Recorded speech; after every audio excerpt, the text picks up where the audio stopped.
Alrighty, alrighty. Hope you're doing well today. Welcome to Maverick Workshop. I'm John.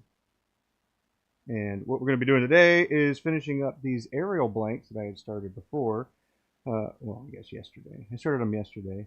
So we're going to continue turning these, and they're coming along nicely. Let's see, I'll find some bigger ones here so we can sneak a peek at what they look like to start off with. So you can see, don't mind that cord. Just one of the technical problems that I was having before. We got some red, purple, shimmery, and then a little bit of like a light teal mint color on the end. So blanks are called Ariel, and Ariel has a red top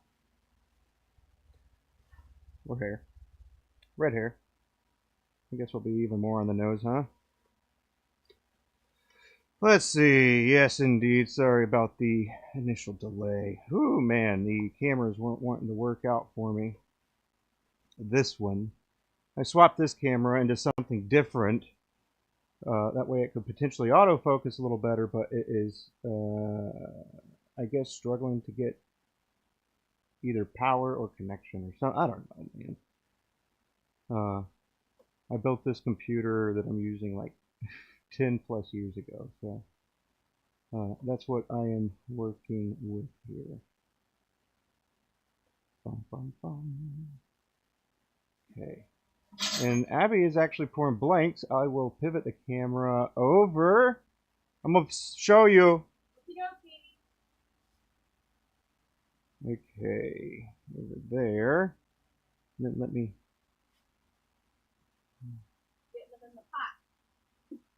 Yeah. So we can see a little bit of pot and a little bit of the top of your head when you go like high to low points. So we see you, your long legs. Uh-oh. But yes, she is putting the blanks into the pressure pot. Did you make sure the compressor was on? Sweet. Ah. Sweet.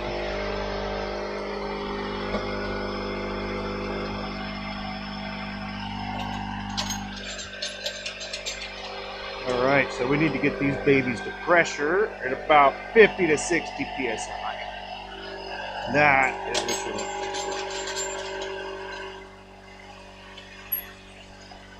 And then I go opposing sides, right? Opposing.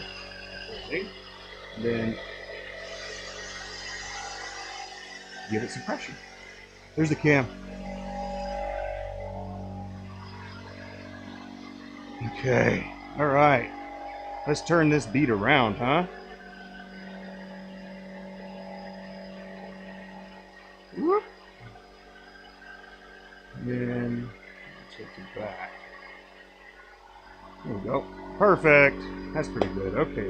Like I said, I'm going to be turning these. We've got, what, 10s, 12, I don't know, something like that. 20. In vicinity of that number. Okay? Yeah. We're going to hop over to the lathe view as well as my self view here. Bum, bum, bum, bum. Yes. Okay. But yes, hope everybody's doing well today. It is a wonderful Wednesday. And we're just going to just a little bit more. Check that positioning there. Good. All right. Well, we got sound, we got this, got that. Now all we need is people, huh? Let's see.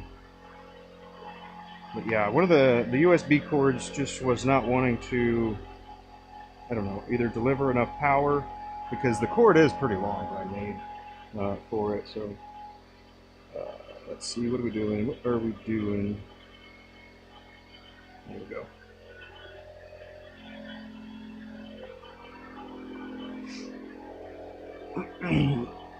And then in just a moment, I'm going to go check the compressor, make sure that we are at the correct pressure. And I don't need to adjust it anymore.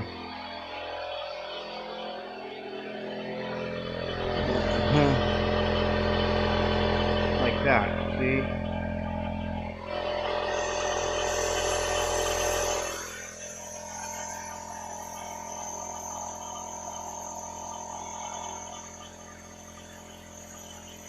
So what I'm doing is actually bleeding down from the pot a little bit because the regulator jumped up to 75.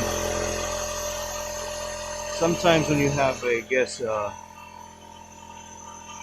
little bit of a lower end compressor, I suppose you can run into things like that where you're trying to regulate the pressure. So I like to be between 50 and 60. So when you're getting that dialed in,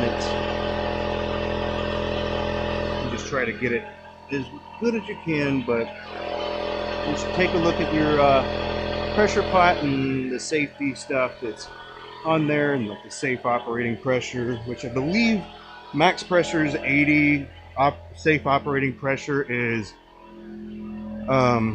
60. So you want to make sure that you stay within those parameters, and also within those parameters you are optimizing your alumilite curing, not curing, you're compressing the bubbles in the alumilite as well as they need to be. I've heard of some people going like, oh my gosh, like 120. You're like, man, more power to you, but you don't really need to do that unless you're doing something else wrong. But, you know, everybody's got their own thing. They want to send it to the bottom of the ocean and pressure, fine.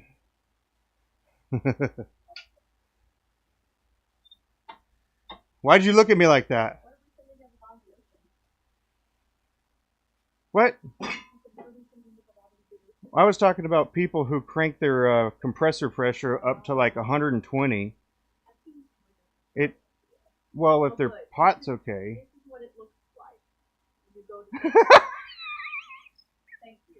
I'm sorry, you go change it. Your hind quarters. Sorry, yeah, that's an unfortunate thumbnail for you. Do you want me to fix it? Good, I don't know how. I think you can. I can edit the title of the stream. I can change the thumbnail of the stream, like, while it's active. But I don't want to. Nice. Well, just thank YouTube AI thumbnail generator. Oh man. All right, here we go. There we go. Enough playing around and lollygagging after I have a sip of my cafe. But yeah, I hope everybody's doing well, having fun. Always a good day in the shop, man. I love it out here. It is hot. Oh my god, it is hot. Let's see, what are we sitting at here? 90. Yeah. It's 90 degrees. I was pouring those blanks, John, and as soon as I mixed the colors in, they were like 110. Oh.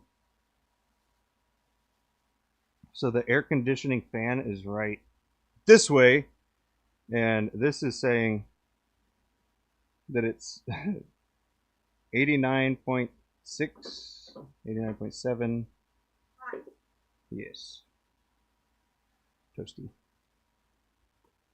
But that's alright. Just not that big of a deal. It's higher humidity too.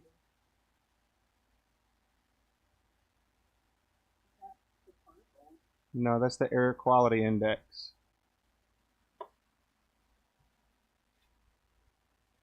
Air quality index. All right. All right. I know it was going back and forth. Yeah, it's going back and forth. It's okay. Whoop. All right, let's see. So here's what we're going to do. Today we are doing the aerial blanks, right? I already talked about that. And then later on, assuming I can get these done in a reasonable time, Then I will actually be going into making these into fountain pens. But I'll just take one and do it from start. Oh, that's not even there. Uh-oh. Let's see. We got to switch this. Because this isn't wanting to do. There we go. There we go. Sorry about that. Here we go. So this is what I was talking about. These are the blanks that Abby made that will probably end up selling some of these. But I want to go ahead and make a pen out of one of them at least. I was thinking two, but yeah, I'll probably just stick with one. Because it'll be from start to finish. So if you do want to jump in on that, I recommend it for one. Oh, come on. If you're unfamiliar with how they're made, yeah, that will probably be a good one to be here for. And then I can, either do it on the wood lathe or the metal lathe. We'll see if we've got enough people that will actually end up voting on anything. So, yeah, that's what we'll go by. If not, I'll just do it all in secret and then just show you later.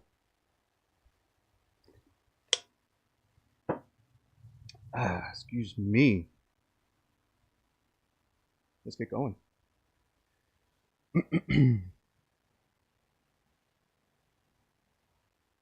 Ooh. All right, don't need that. That's just where it is. Got my pencil. My pencil. Round carbide. Check. Diamond carbide. Check.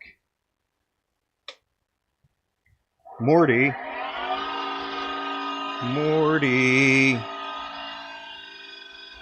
Check. All right, what number was this? 21? I think it was 21. We'll just hope that it was.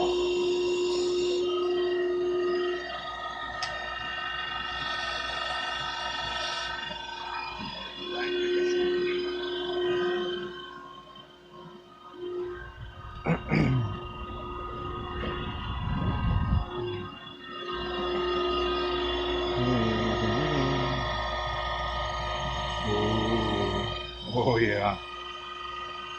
All right, 21, here we go. Boom, and then, boom. Come in here with the diamond tool, and boom. There it is. Let's do it again. And then we'll go right here, do it again, boom.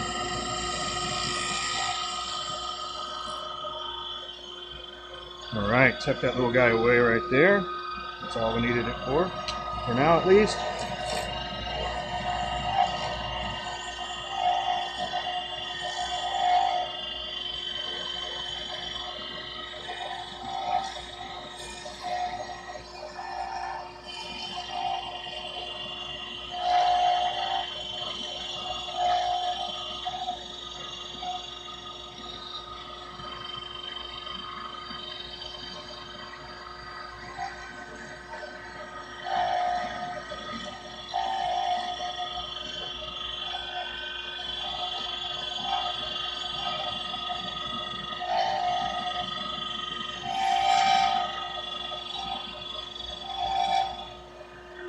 Oh, Abby, we got those little neck collar things.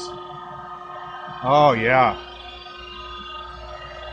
So we got these little neck collar things. Somebody was recommending when he went abroad to another country. I think he went to like Egypt or something, but it was super duper hot, and he was recommending getting some of these little ice collar things. And what they do is they just sit around the back of your neck. And if you know that a lot of when you're trying to warm up or cool off quickly, what you're going to do is you're going to find some arteries. In this case, you're going to use your carotids. and then you're going to put like a little cooling on it, and it'll help cool down. Same reason you put like heat packs in your groin and armpits and stuff like that. The same is also true for cold packs. So that's pretty cool to know. What's up, Ben? How you doing, man?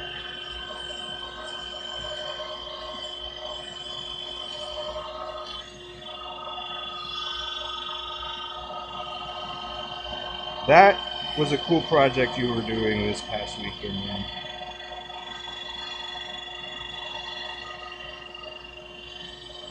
Really cool project.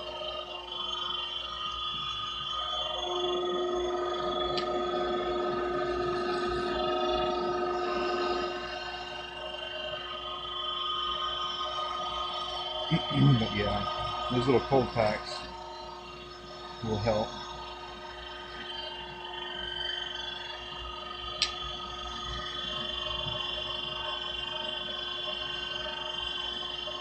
Now, you could even go even more fancy and get like a, just like they have heated vests, they have cooling vests.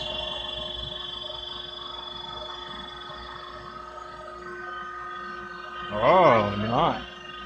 What? I could only find one of them. You can only find one? Uh-oh. Alright, here we are. This is what it looks like. Just a little collar. It was in the freezer. Maybe that's a beer that exploded. I don't know. Let's see. You just finished mounting your new lights? That's cool, man. But yeah, that was a cool project.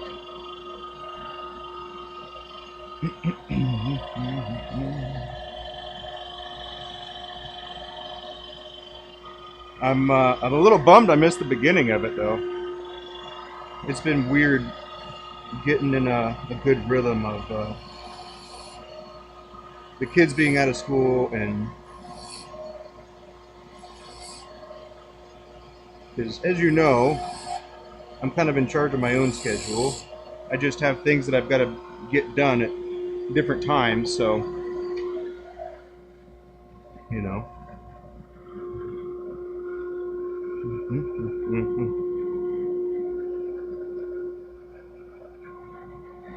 Yeah, that was pretty cool. Pretty darn cool.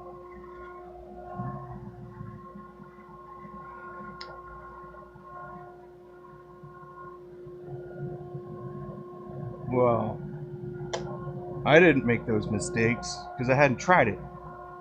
Don't worry. Well.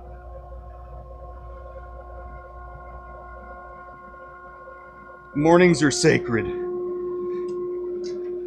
So, mornings are sacred.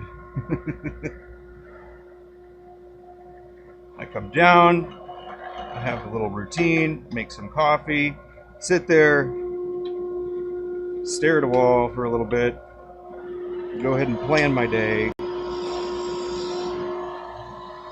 and then go from there.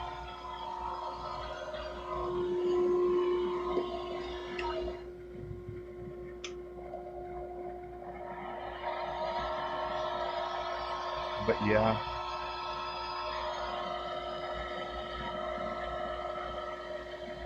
Cool project, man. Not sure what to make this weekend? Oh. When I went to the... I think it's over here. But when I went to one of the Turner things, the... Oh, I don't know where it went. But it was a Chinese lidded box, or Chinese hat box. It was pretty cool. I had a sheet before, I don't know where it went. I'll find it later. But yeah, there was a like a Chinese like box hat sort of thing. So it was pretty neat. And that's what they demoed. And the people there actually is from North Carolina Folk School, is what it's called. And they have a lot of really cool stuff there. Like if you're into arts and crafts and stuff, and you're around North Carolina, or you were interested in like pursuing like a little bit of like a week-long trade type of dealio, like they have lodging there. They've got like pottery, stained glass, like all different types of like sewing, crocheting, knitting. So if there was something that you were interested in learning, I mean, obviously it's all on the internet too, but if you wanted to go in person and have like one-on-one,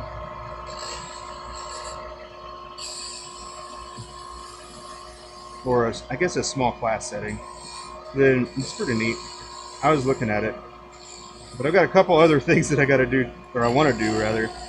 I want to go to one of the classes that Yoke Pen Company puts on, where you make a nib holder and you can learn how to make obliques. No, I probably could figure it out already, but you know, I think it would just be fun to go meet somebody else that's kind of their thing and work with them. And then actually there's another one. I wanted to go to like a bowl turning or plate turning course with Ashley Harwood. She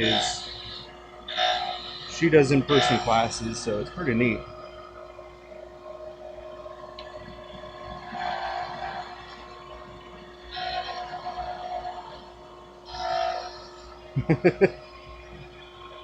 Oh man, Ben, you the man. You better come visit me and learn how to make fountain pens. Yeah, my man. Well, we can arrange that.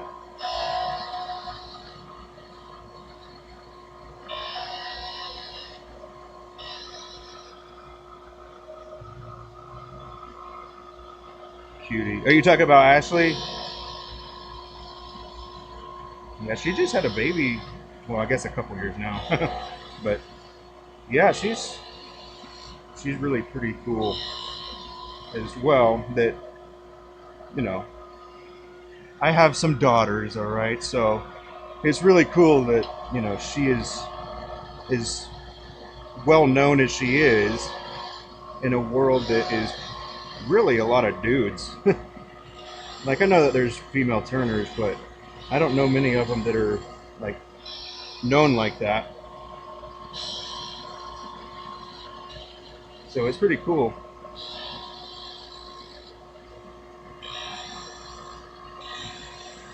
She had one of the last projects. It was like 100-inch piece that she was turning outboard.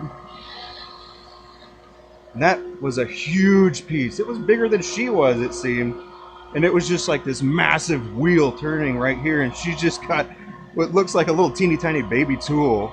And it's just like, chook, chook, chook, chook, chook. It's crazy. My wife has kids and still find her attractive. Yeah. Oh, did you see the thumbnail for this? It was a YouTube auto. But yeah, it was Abby putting the blanks in the pot. And of course it catches that, huh? It's like, oh yeah, this is a great thumbnail. Everybody will love it.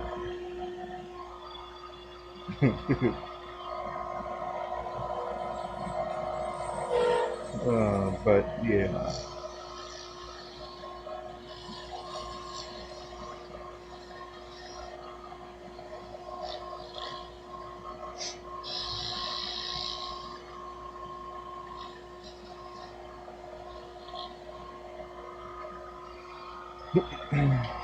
Yeah, I was trying to have it to where people could, like, learn any of the things that I do. I have a sheet on my Linktree.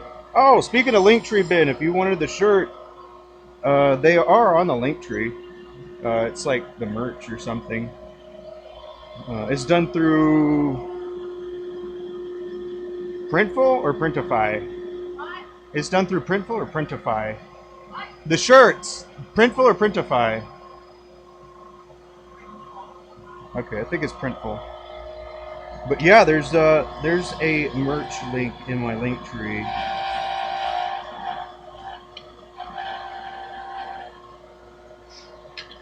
So checked it to make sure that it was working. You'll see some of our stratified shirts that we wear when we go to pin shows, and more on that in a minute. But yeah, we have those, and we've also gotten some other ones that we've gotten special ordered for the shows as well. But yeah, pretty neat.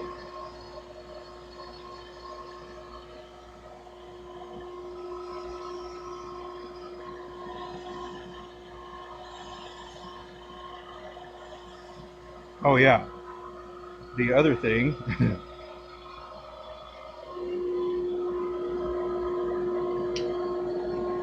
Yeah, we wear our stratified shirts to the shows, and we wear them like every day. So we look, oh my goodness, we look a little a little silly, like to people that have never seen us before, because we have like this weird colored, multicolored shirt that looks like a stratified block, because that's what it was made from, the image, and then yeah. But Abby told me yesterday when we were going to dinner that there is like 5 weeks until the DC pin show, so wow. The show pins that I'm working on right now, golly, get out, there we go. The pins that we have for that show are these right here. So these are obviously not done, but this is what we're looking at right now for the show pins. These are cherry blossom. So I guess we'll have 12 if they all come to completion. I've got extra sections if I need to, but I don't have extra of the blanks. So hopefully 12 will make it to the finish line. But the cherry blossom is what we're going to be bringing to the show as far as our show pin. So that's pretty cool. Hey, Harsatom, how you doing?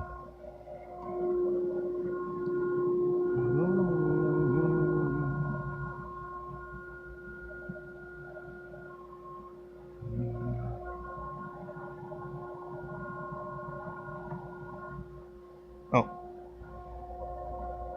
But yeah, those are the ones, some of the ones that we're working on, and yeah. They'll have a couple little, they'll have a secret later on.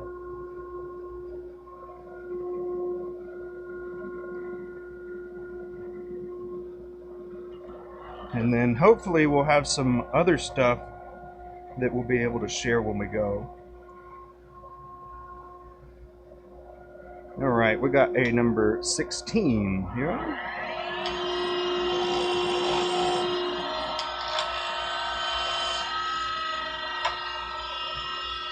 But yeah,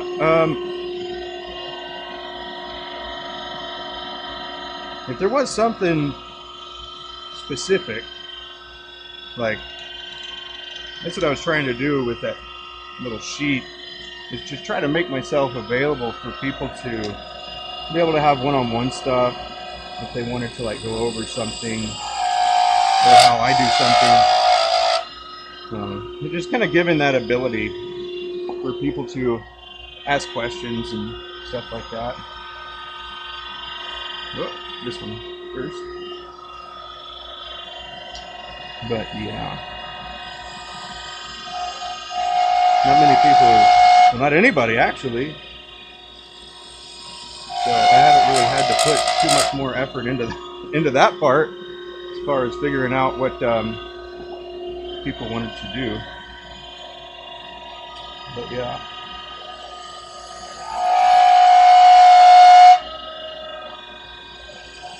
I think a part of it is probably the equipment requirements. But I can assure you that I can reduce it down to minimal. And there's a good chance that you could even do it with what you've got already. If you have a lathe and you have like a chuck and a Jacob's chuck, a couple drill bits, yeah, we can get it done.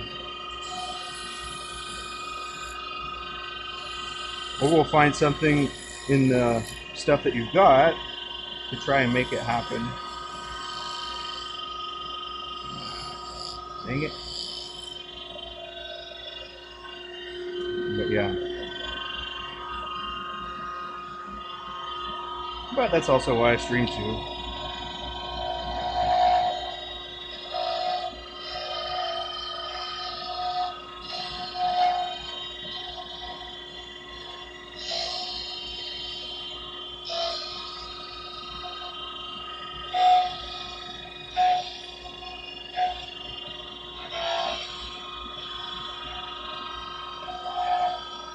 I tried to go to a wood store yesterday, but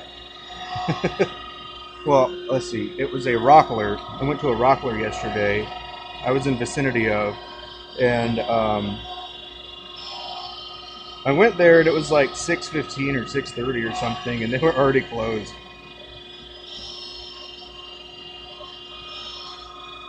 And then Abby and I were like, "Oh, there's older people, huh? There's older people just want to get back."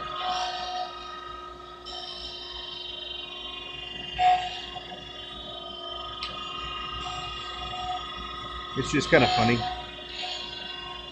It's not unreasonable, in my opinion. It's just, I found it kind of amusing because early bedtime, woodworking's kind of a, I guess it used to be like a older person thing. At least going to wood stores like that. But I think it really has gained a lot of exposure and stuff, so that's pretty neat too.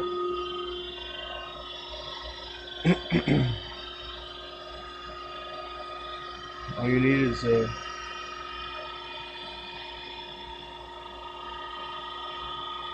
is a drill and a file.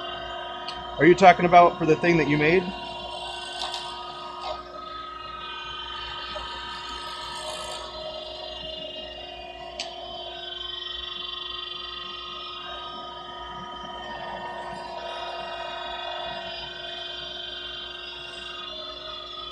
Oh, 9 to 4. Further proving my point. Dude, those are great hours to be working though. So, great hours for workers. I just kind of wonder, because some people, when they get off of work, they want to go there. And if they work a 9 to 5, they can't be there before, 5:30 or something. But then again, it kind of comes back to the people that run those stores would know better, because they are, a lot of people that come in are either doing it for work, or they are people that are maybe retired or have a day off or something like that, so they can just go in. So again, it's like they know their demographic pretty well. It's kind of how I view that part. But my store is open 24/7. You are welcome to shop there whenever you want it. At least for now, because we might be so cool to have a brick and mortar store later on. I want a brick and mortar store with a workshop in the back.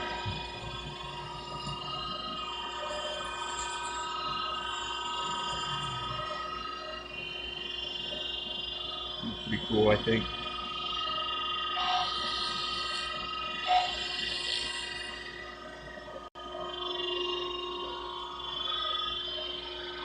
We have a lot of elderly people, yeah. I mean, I believe it. Like, when I look at my breakdown, it is people that are, like, I think 35 and up is typically the ones that are watching my stuff. And I know from if I was in the military and I wanted to, and I retired from the military, I'd be 38 when I retired. So it kind of makes sense when you think about it that way.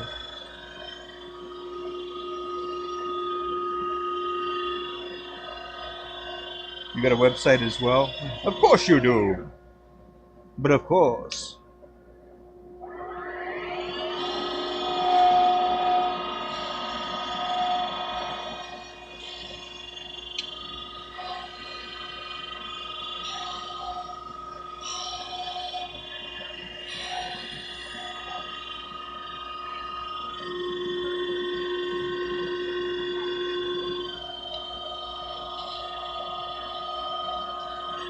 What?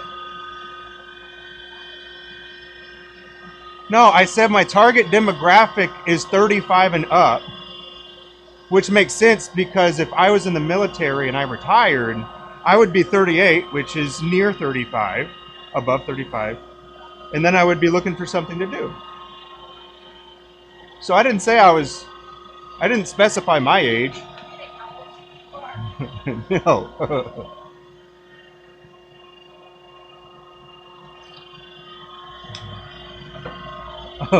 No, she was making fun of me because she thought I was saying that I was 35. I'm not 35, I'm 36. But I was talking about the demographic.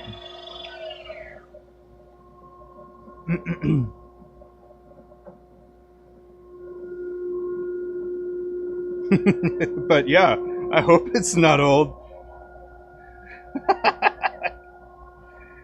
This called you old? Well, how old are you, Ben? Gonna have a problem here? I think we can squash it. I think we can squash it. We'll work it out.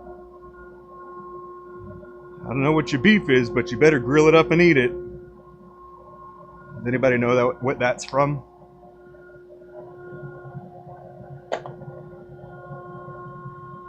It's from a movie.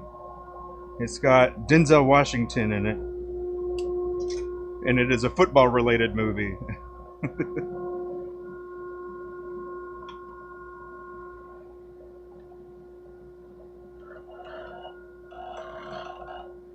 83, right on. 83, 6, 42. What are you, 42?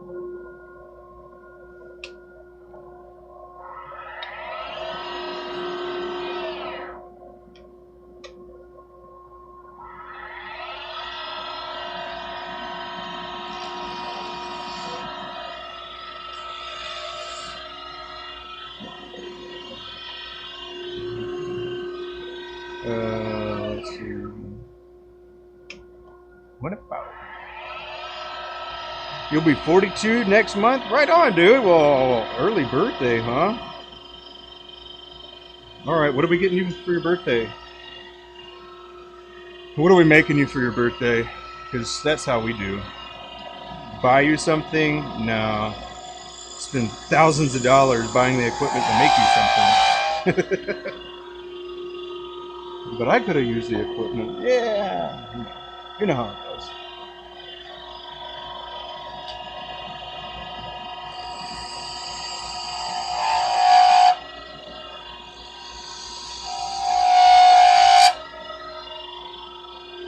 The big 4-2. There's not that much of an age gap.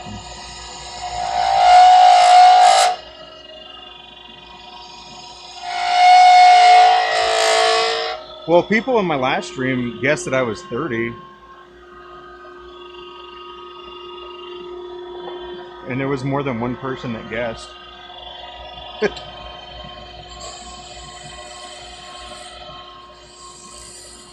Okay, it was 2 people, right? But they guessed 30.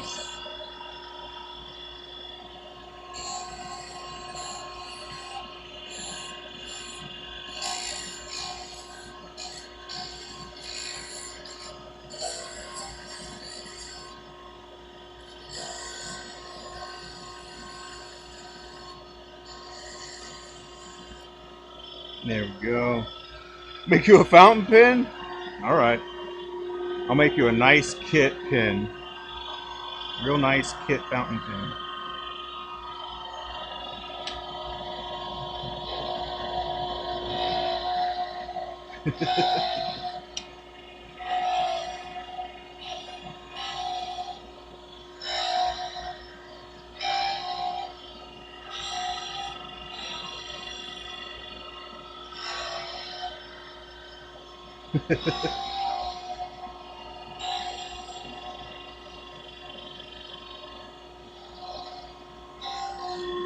Well,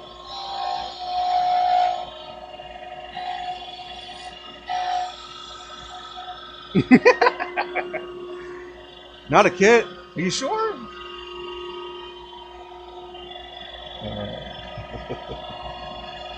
No, I wouldn't do that.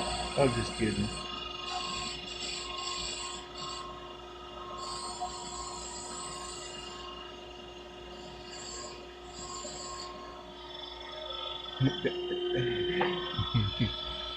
You can make them yourself. Yeah. It reminds me of the people that are in like pin turning groups and they're like trying to sell their pins.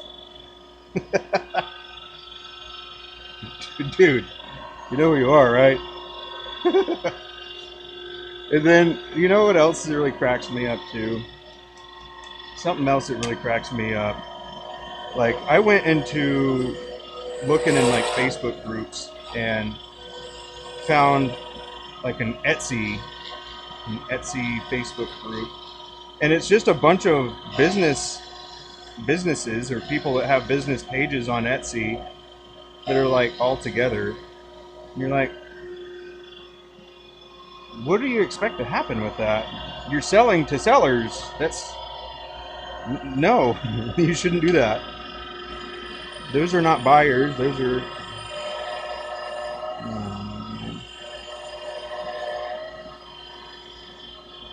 Anyway, I was looking in there for a different reason, but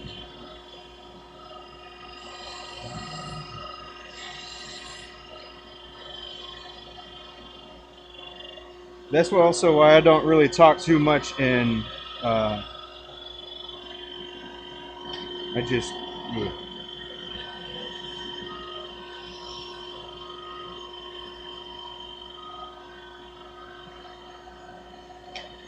I just don't know why.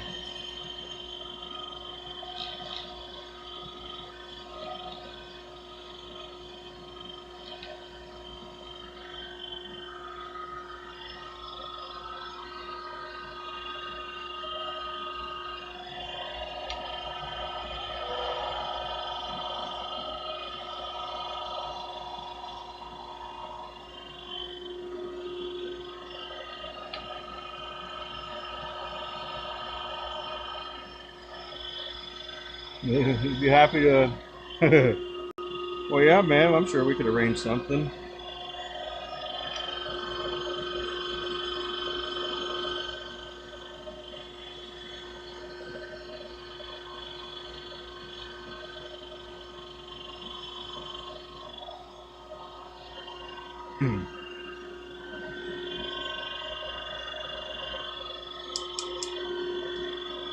Mm-hmm. So, okay, you want a diamond painting pen? Give you a nice diamond painting pen.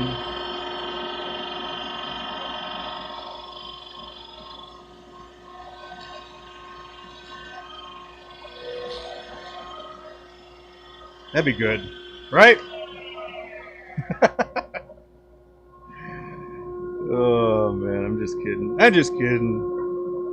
We'll have to chat a little bit more offline here about that.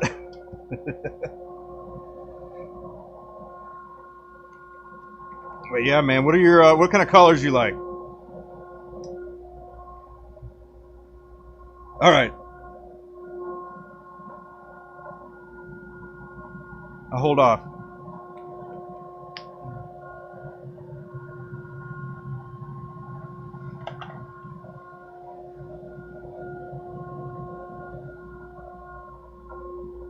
Nope, there was one right there already.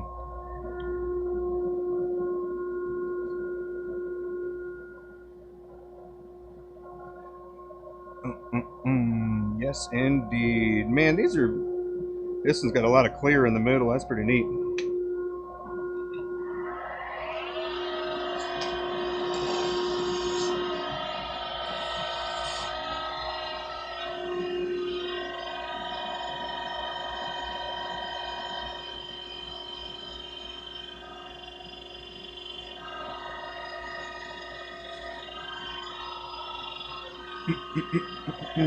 Alrighty.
Hello, how you doing? Welcome to the stream, man. Or woman. Partner.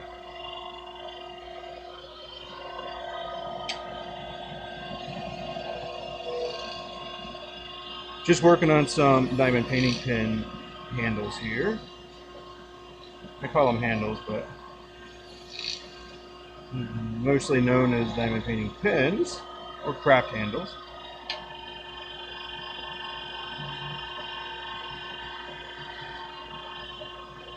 It's nice and toasty in the shop today.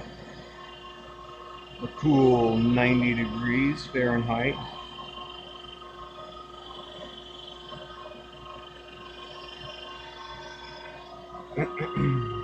So, yes. So my shirt, you know, might appear a little bit wet, as it is.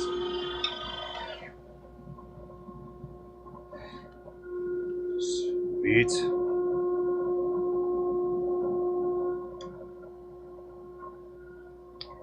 Yeah, Abby's over there working on sanding them, so she is out in the shop. If I pivoted the camera around, it wouldn't be, she wouldn't be happy. She would not be happy.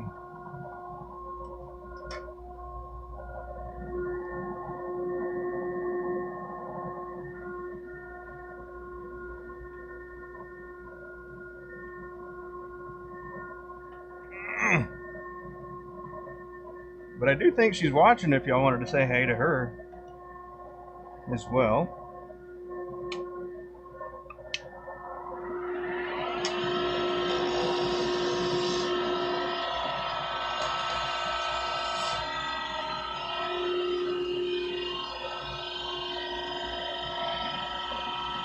Man, it feels like my machine is heating up faster too.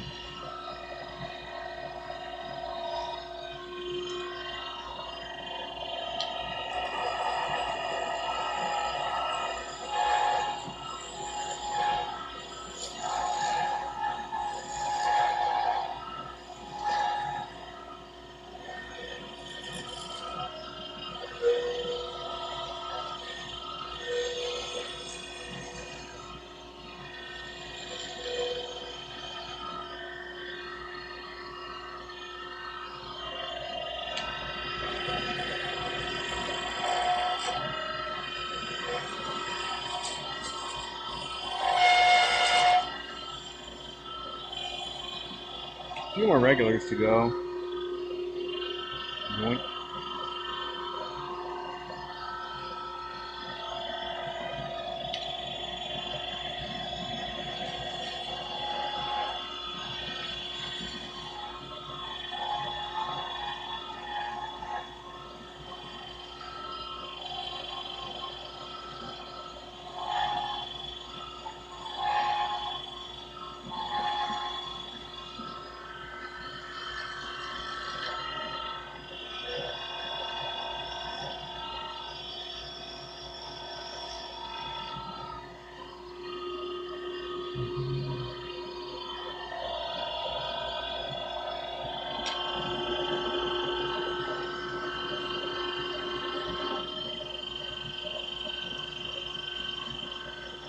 So, you may or may not know, but I started playing Elder Scrolls Online, and, you know, any ESO fans out there, or any World of Warcraft fans?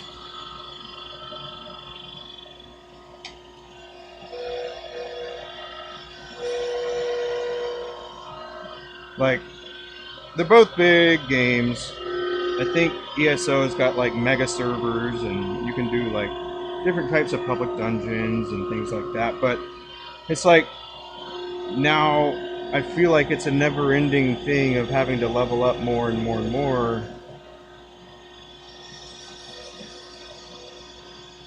And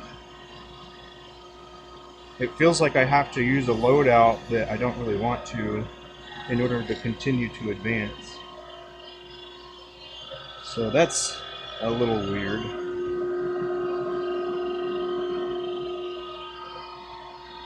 Welcome back, welcome back.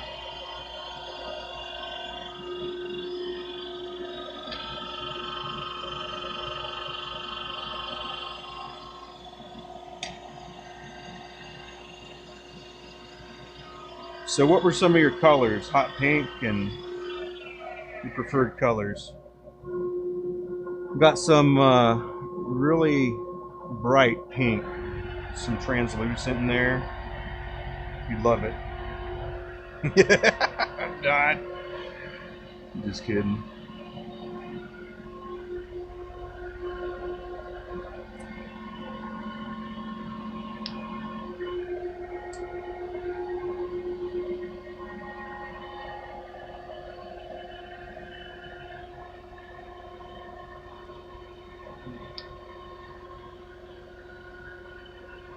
Really hot. Are you talking about my sweaty shirt being really hot? Oh man, it is toasty. A little toasty.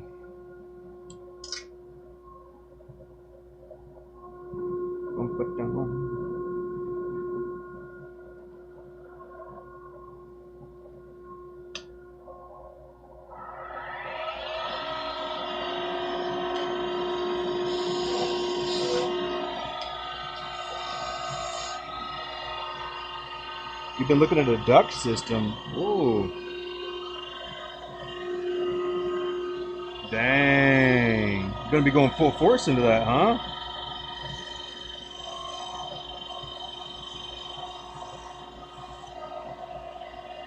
Let's see.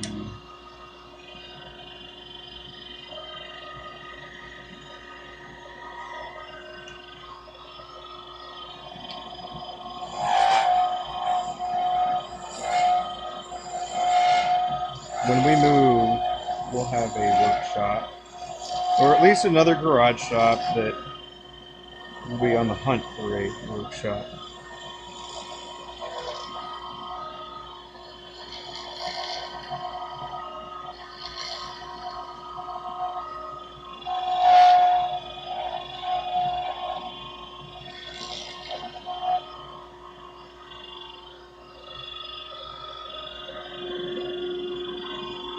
Ooh, I just thought of something kind of interesting that I need to look at later. Have you ever heard of employee-owned businesses?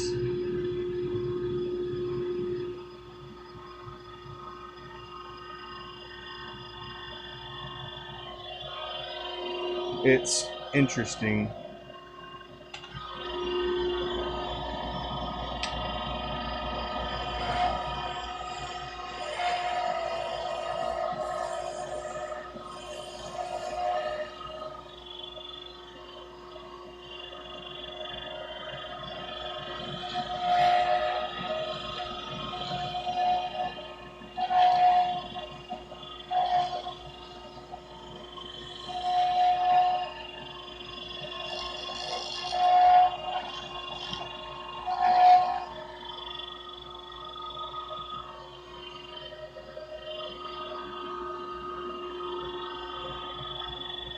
You're here?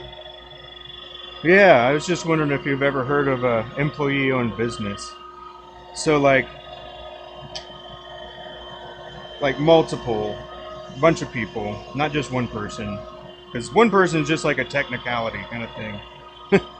But multiple people that own one business.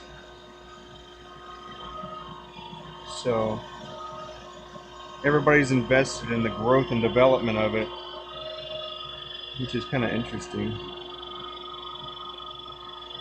You're gonna make it. Ooh, man, that sounds like a big old project.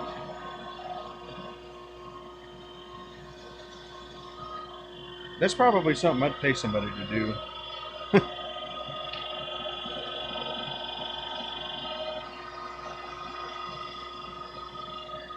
Maybe. I don't know. Depends. My workshop is not like large. It's a 1.5 car garage that we basically turned into a workshop. So pretty much everything in here, I'd say at least 50,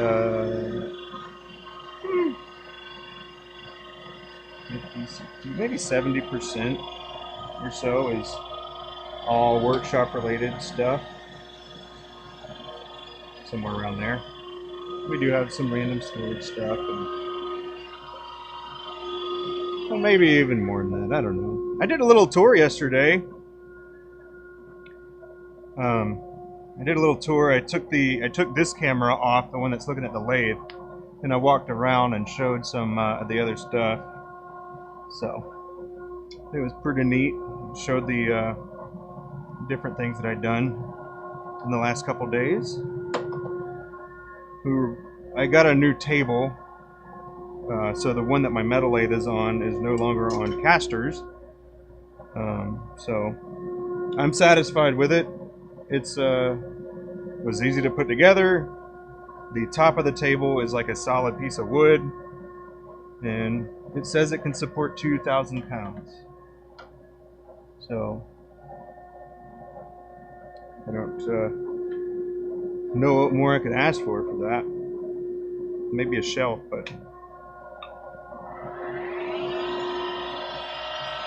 a little expensive. Gonna have to spend thousands just on the pipes. Woo! And then what's the end goal with the ducts? What is your end goal? Like, what is the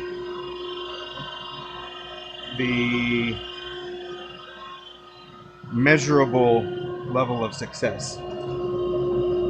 Is it to reduce the temperature or just general climate control? What kind of ducts?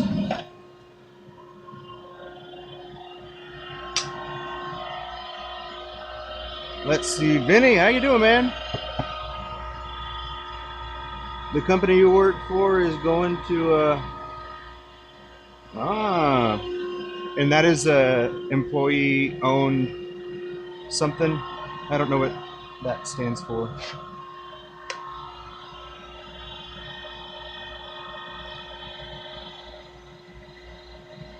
But that's pretty cool, man.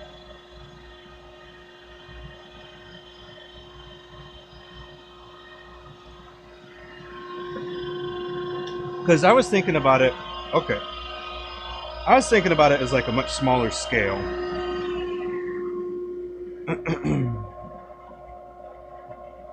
With the potential to grow larger, right? So that's kind of what I was thinking about.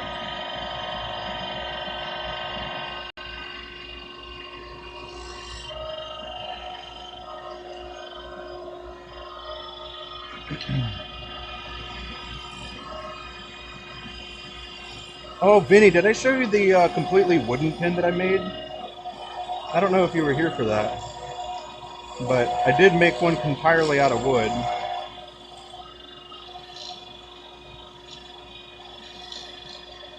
I used African black and what was it? Maple. Maple? Yeah.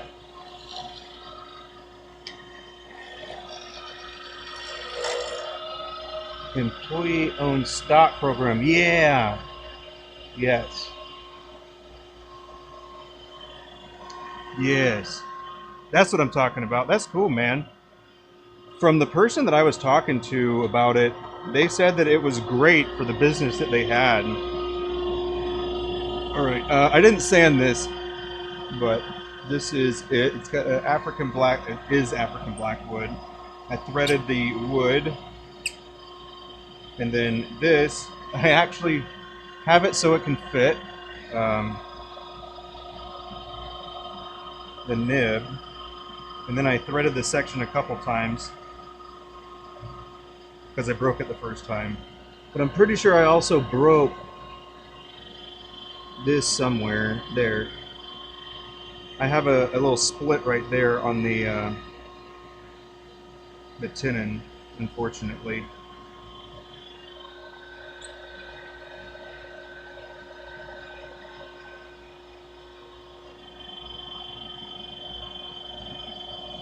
But pretty neat. It's a African black, and but yeah, I didn't bother chasing the threads to try and smooth it out at all because I have to figure out something else to do with that tenon. I think I might have to make a little plug or something that'll replace it. So, because I can't lose more length on it. So whatever I cut off, I'll have to make up for in a different thing.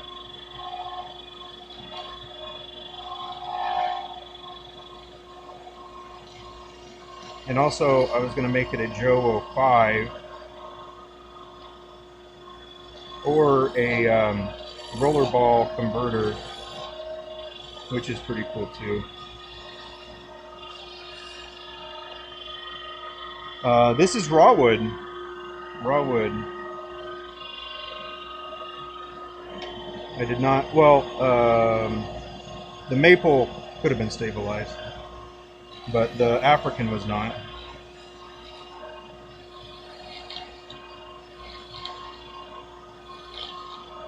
Because the maple was actually a little bit spongy, so it probably was stabilized. But I was thinking it would be cool because it's like, you know, really dark color outside of the pin, and then bam, the section just makes it pop. But yeah, I probably am going to revisit that and maybe do a little white collar insert sort of thing.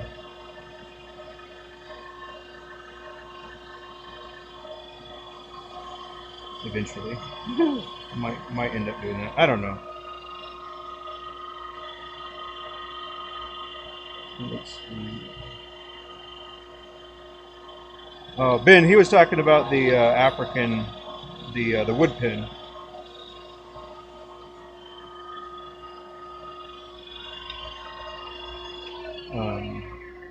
Yes, for dust extraction. Nice. Yeah, I don't know if my I'm probably exceeding what I should be doing, but we're hopefully gonna have a 240 step down to like 110 or whatever it is.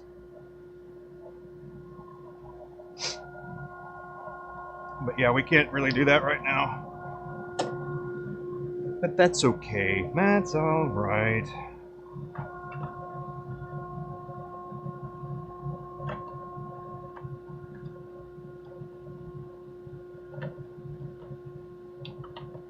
Are you gonna stream setting it up? No. What?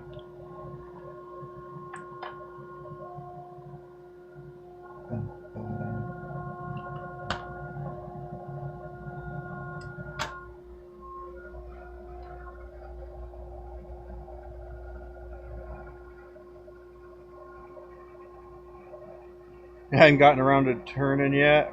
Right on. Uh-oh, family stuff. I hope it's nothing too bad, man. Well, not bad. I hope it's not bad. But yeah, I had some family stuff this past week, too. My little nephew was born.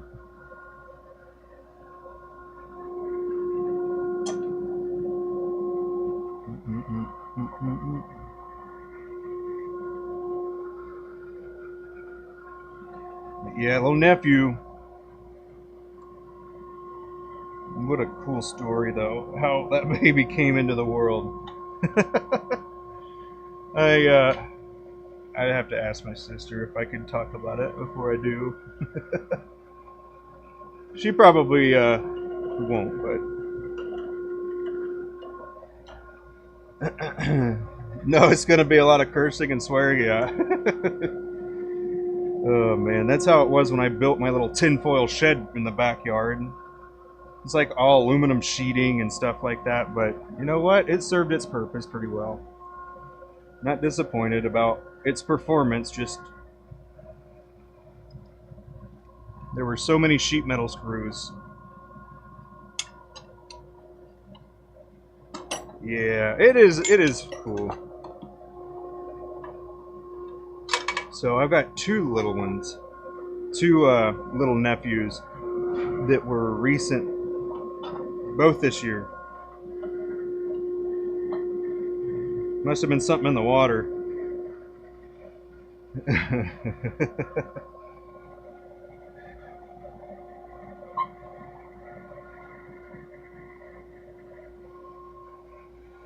But yeah, we're pretty excited. They both healthy babies and nice and chunky how they're supposed to be.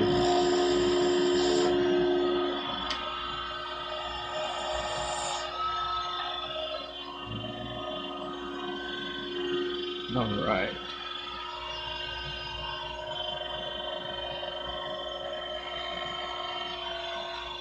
All right, I hadn't done this one in a long time.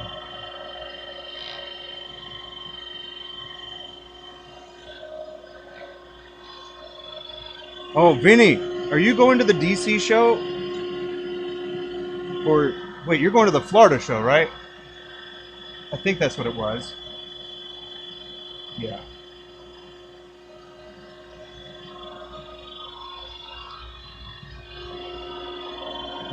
But yeah, I think the DC show is like in 5 weeks, which is crazy. Yeah, okay. That's what I thought. I just wanted to make sure. Because that one's actually not too far off either. So I think that one's like 8 weeks away or something now. Something like that.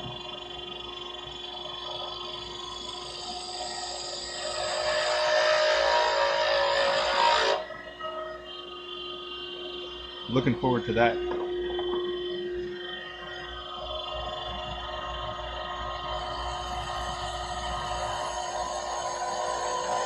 I might have to kick it into high gear and turn some more pins.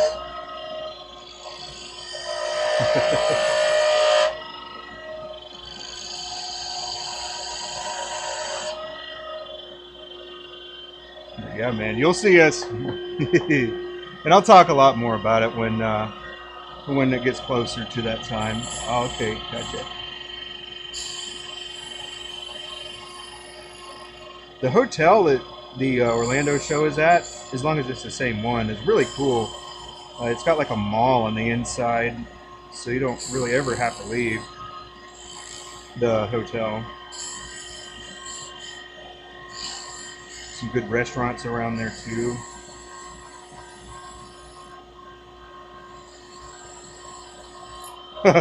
Oh yeah. So the first day when we're going to the Orlando show, we'll be going there, and Halloween Horror Nights, we booked that. We booked Halloween Horror Nights for the day that we get there, so we'll just drive in and then chill out for a bit and then go to Universal for the Halloween Horror Nights stuff.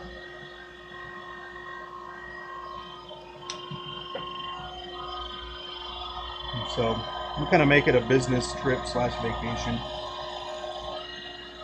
But that's it. We'll be hitting Epcot because we like all the different beverages around the world, and it's Abby's favorite. So we'll do that, and then the other thing, and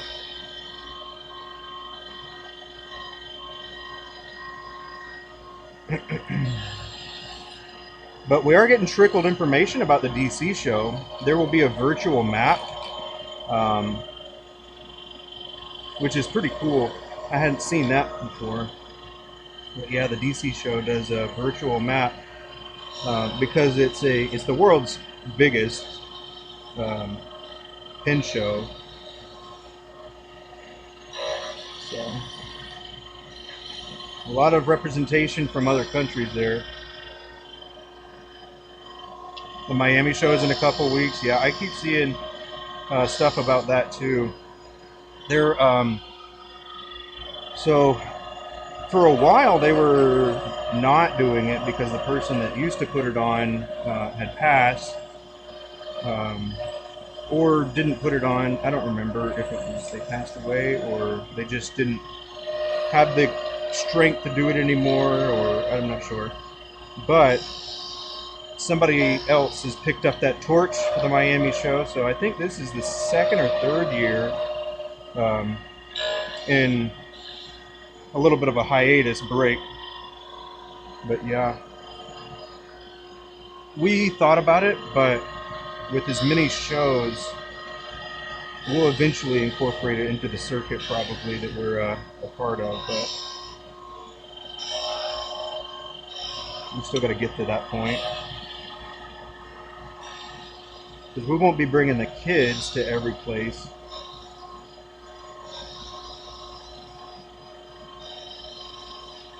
I want to go to the Japan show.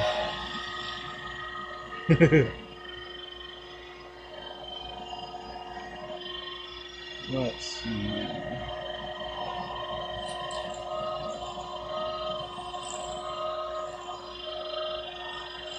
But yeah, the Miami show. Are you going to that one? That'd be really interesting to get your thoughts on it if you went. Because that's kind of what we've been doing too, is we're trying to determine where, you know, schedule-wise, place-wise, venue size, just see everything that, how it goes and all that jazz. Right on, Ben. I'll see you around.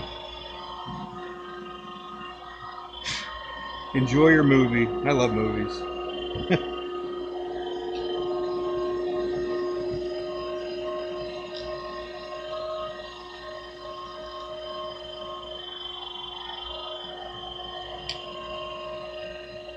But yeah, Miami show is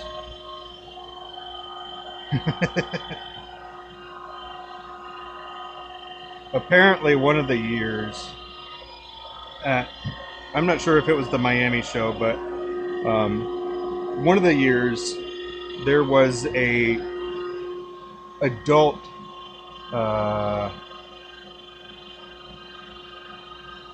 what is it called?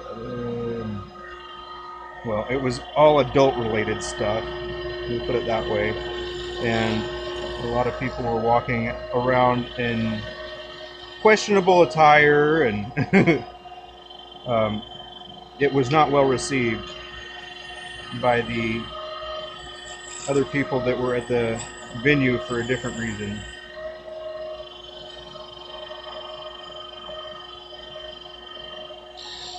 But yeah, I think that put a bad taste in some people's mouths about one of the shows as well.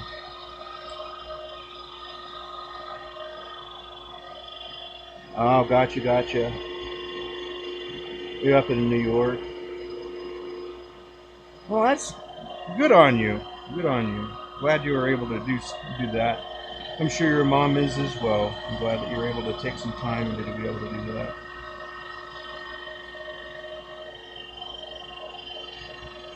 That's awesome.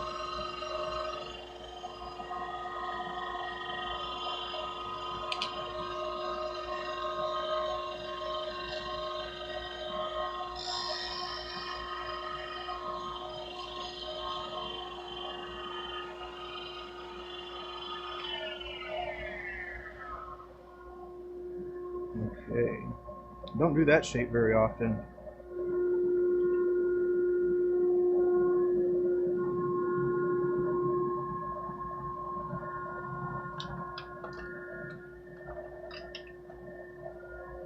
What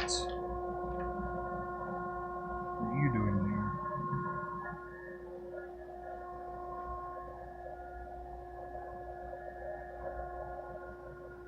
Hello. I don't know what you said, but hello.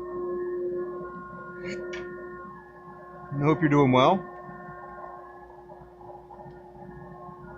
Good day in the workshop here. Hanging out, chatting. Yeah. Yeah, Romeo. Is that Romeo? Is that how you say it? You say it like Romeo?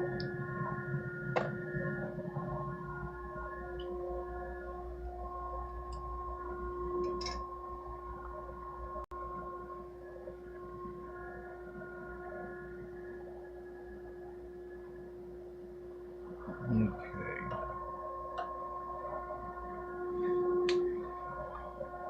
Yes. Oh man. If you were into like haunted houses and stuff like that, or like horror movies, or things along those lines, then Halloween Horror Nights is really cool. Hey, Marcelo, how you doing? Hope you're doing well today.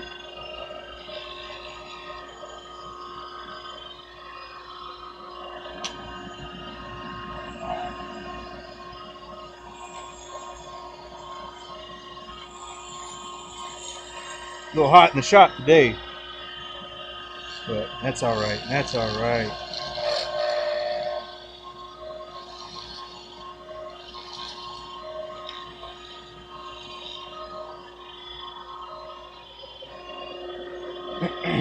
But yeah, if you're into that kind of thing, then I'd say it would be on a bucket list.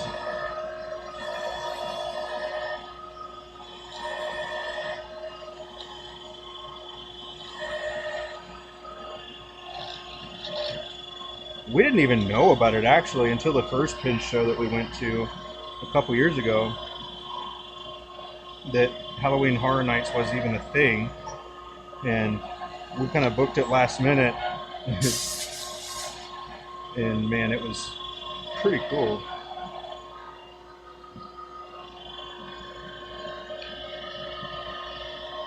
And it's gained a lot of traction too. A lot of people are also really jumping on board with it too, really enjoying it.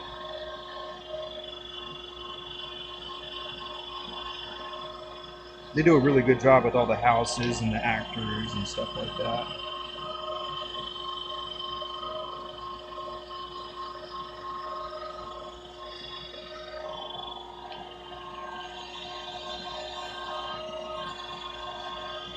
And then, if you can, I would recommend doing the RIP.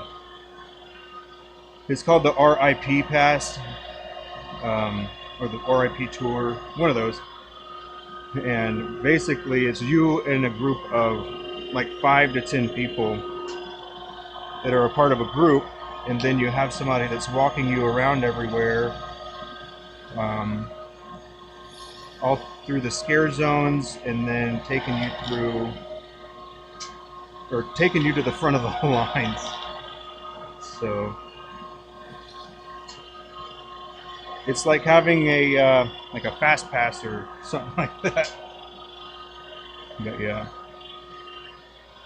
it's cool. They'll tell you the backstory of the house and all that stuff. But it's a good time. Real good time. You making more blanks? You want me pointed at you? You got your apron on. Come on, it'd be cool. It would so. I just gotta turn it.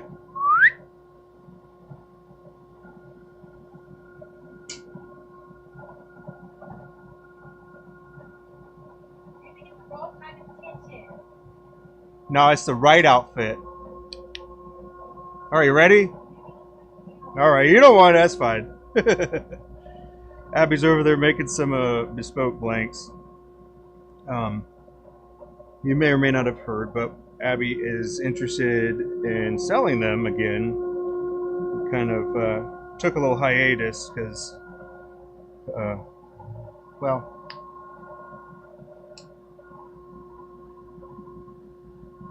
I'll let her tell that story if she wants to. I didn't say anything. I'm talking about you, though.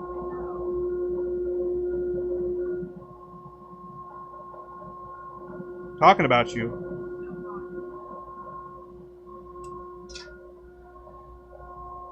But yeah, bespoke blanks are about 8.5, 9-inch long. So if you are a kit pin maker and you like the way that a bespoke blank looks, and then there's another one that's like the same, and it's a comparable price, maybe get the bespoke one because you can make multiple out of the same blank. So just a thought. But I will say on some of the smaller ones, you're able to get more detail to where it doesn't get. It's really just different because you can try to do it very similar, but sometimes it'll just be a little bit different, which ain't no biggie. It just is what it is. But yeah, she is in a different kind of outfit because of the temperature.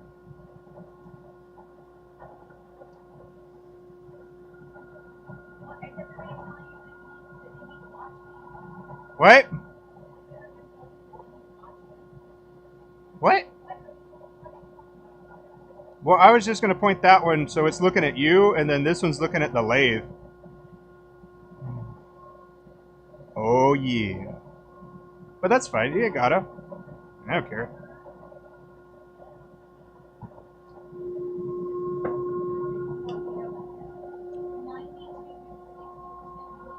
It's 92. 92 degrees in here. But you still gotta, hydrate with that hot coffee,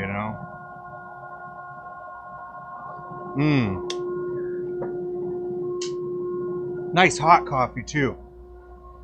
Nothing more refreshing than a nice hot cup of Joe in 100 degrees, huh? What number was that? 31? Yeah.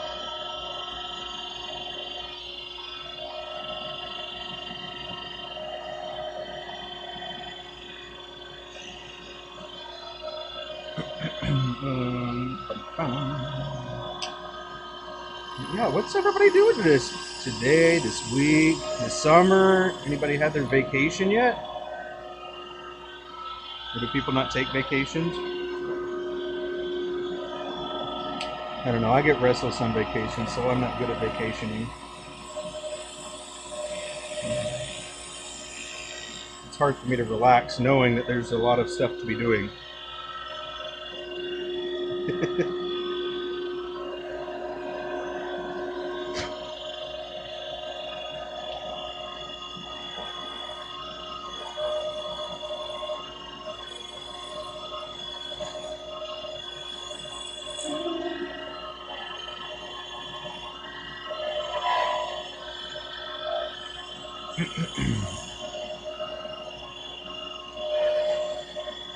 But, there's always going to be something else to do. So, that is one of my crosses to bear, or burdens to bear if you don't get that reference. It is my burden.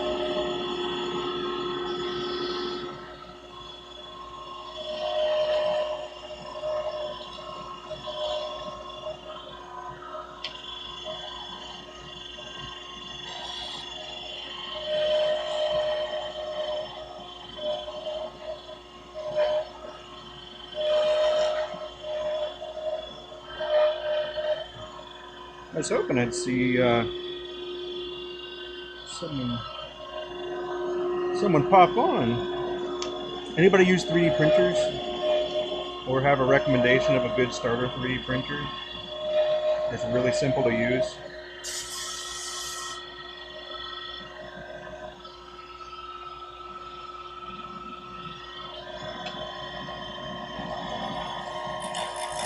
I think I'd be looking for a filament one.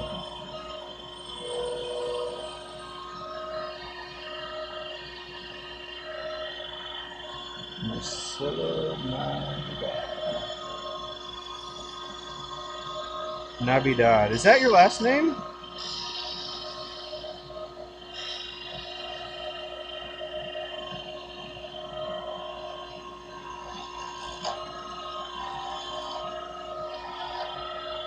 Isn't... Huh. Isn't Feliz Navidad like Merry Christmas? Or something?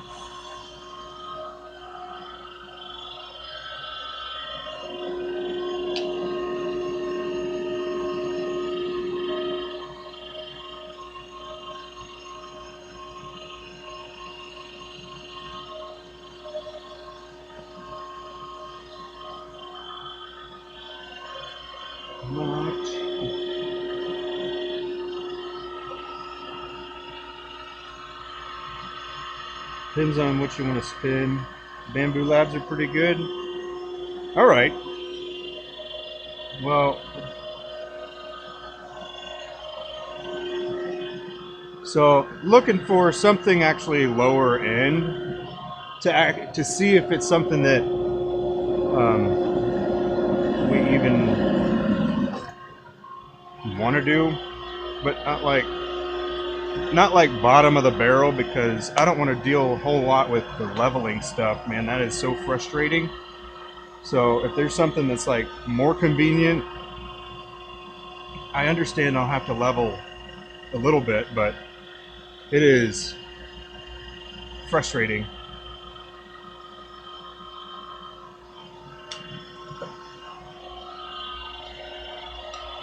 But yeah, I think Bamboo Labs, they're like entry point, isn't that around 350 to 500, something like that?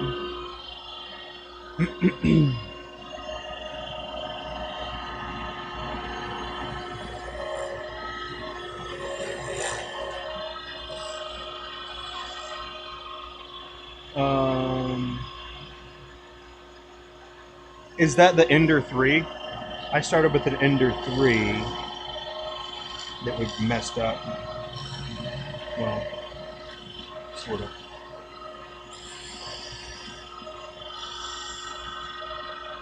And yeah, not fun.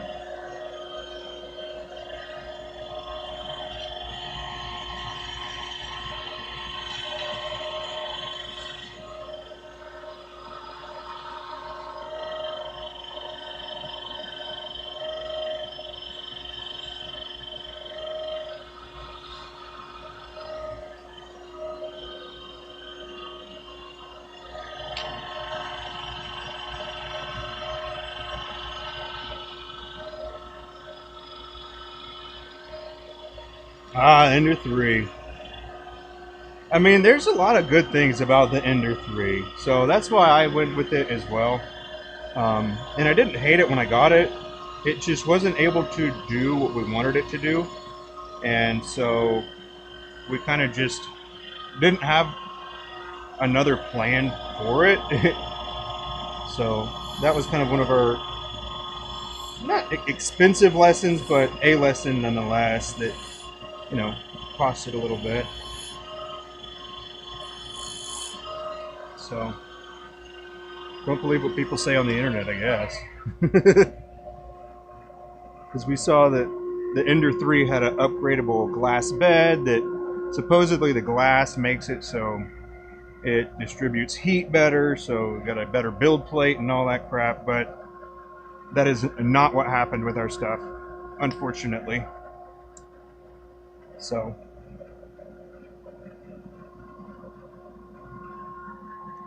maybe it is good for somebody else. It was not for us.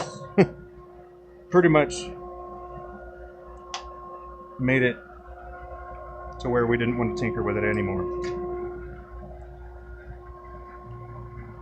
And then we gave it to somebody else that would deal with it.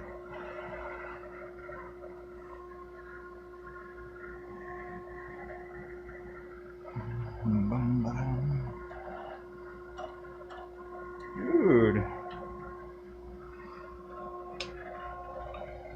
Is Wednesday a good day for streaming?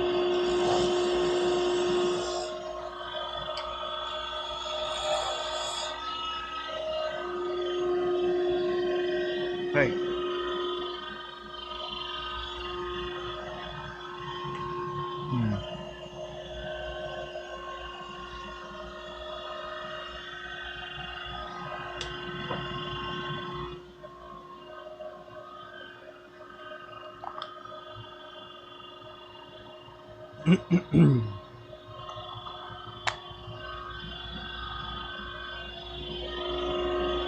Huh.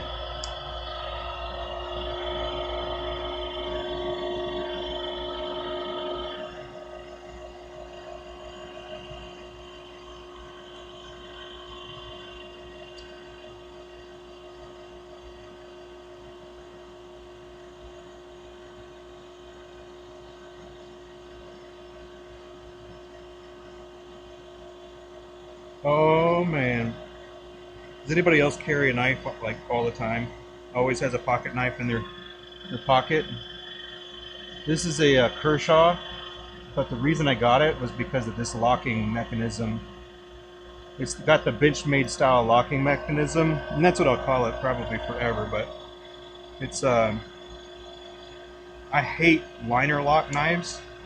Ones that actually that has a little metal shim in here that you push over and then the blade closes back.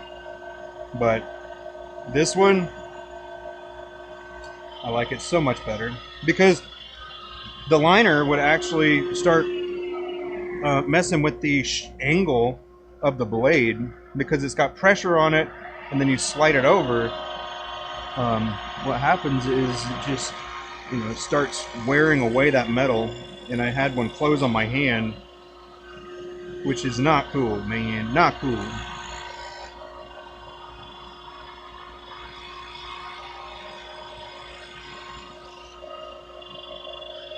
Not really a 3D printer guy. Yeah, I hear you. I sometimes have these like ideas. So for example, one of the ideas I was thinking about with the printer, you might have heard it already, so I apologize if you have. But one of the things I was thinking of was using cigar boxes and then having like an organizer of some sort, a couple different templates of organizer that people could choose to have printed for that box. But the reason I don't think I would be able to outsource that sort of thing would be because I don't think the boxes would be consistent size, unless, obviously I could buy just the same one, but that would affect my ability to have inventory in some ways, so.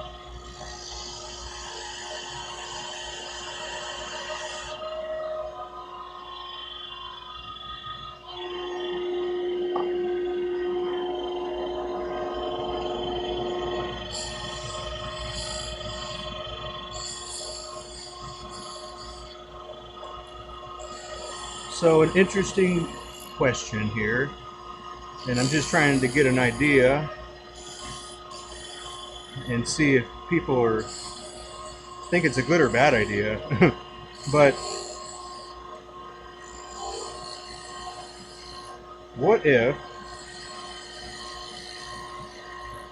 you had like a working relationship with somebody that had a business of sorts that is already doing something that you're doing as well, or that you like to do as a hobby, right? So for example, 3D printing. If you wanted that and somebody else had a need for it, them reaching out to you and be like, hey, would you be willing to do this? And then being able to have those people that run the business sell it for the person that made it. Like, one of the other things that I have seen that is comparable to this is like on Turner's Warehouse. If you look on Turner's Warehouse, they have blanks from Flower Girl, like what's her name? Flower Girl blanks. I know her name, but I cannot remember it right now. Crap. Anyways, you're carrying that inventory. Is that something that my fellow pen makers would be in as well, or interested in? Because I think one of the problems for a lot of people that really like pen making is that they don't want to deal with the selling part. So you just find that hurt, right? You find a pain point and you help the person solve the problem. So if what you wanted to do was fund your hobby, but you weren't able to actually sell, or you didn't want to deal with all the, well, you still have to deal with some of the legality and tax stuff, but you'd have someone to sell it to that would in turn sell it marked as whatever you have.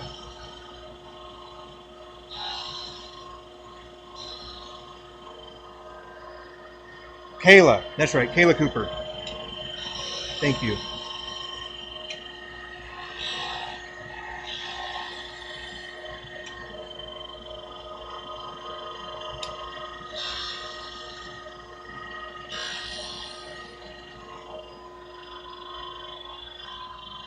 Anyway, just, you know, one of the ideas that I had, because like I said, I know that there's a lot of people, including myself, that likes the I like the making of it, but I don't want to have to really deal with selling it. So it's one of those things where you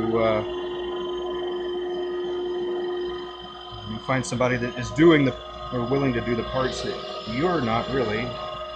That way you can make it a fruitful endeavor. And although there is nice stuff about giving it away, and there's a lot of, I guess, a lot of ways to look at it, but that's just one of the things that came to my mind a while back.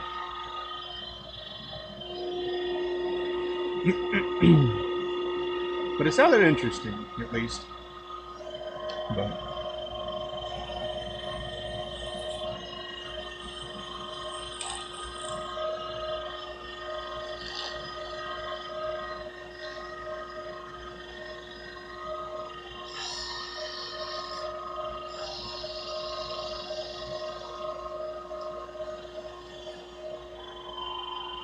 hey, Vinny, do you buy a lot of blanks?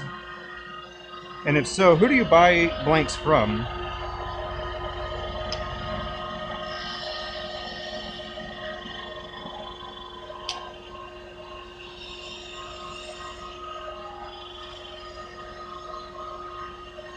I guess the reason I'm asking is because finishing some of those blanks is not as simple as like, all right, here's a blank, and then you treat it like every other blank. It's one of those where you get the blanks, and then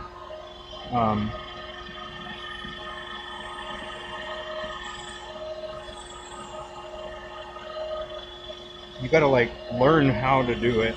So if you've never turned the Flower Girl blank, you'll find out that you'll have some, potentially some areas that you'll need to fill.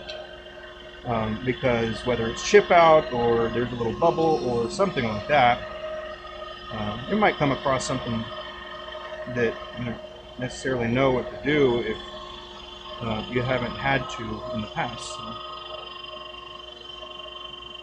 in that case, it makes you wonder.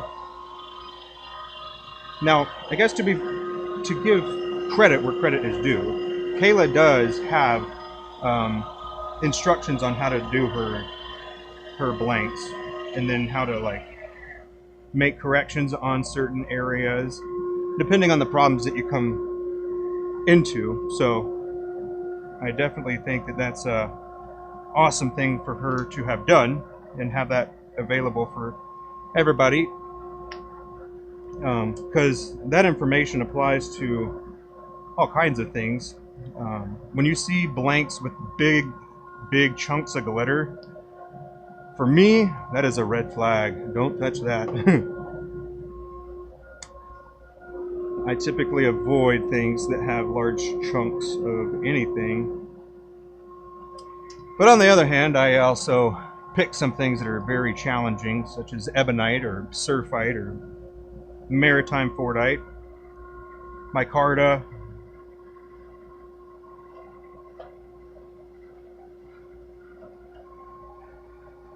Stay right on, right on. Cool. I met quite a few of those people actually. I met, I think, Resin Work and Stadium Pin Blanks. Met him. Exotic Blanks. I think I met Exotic Blanks. But yeah. What kind of blanks do you typically make? I'd love to see an example of them.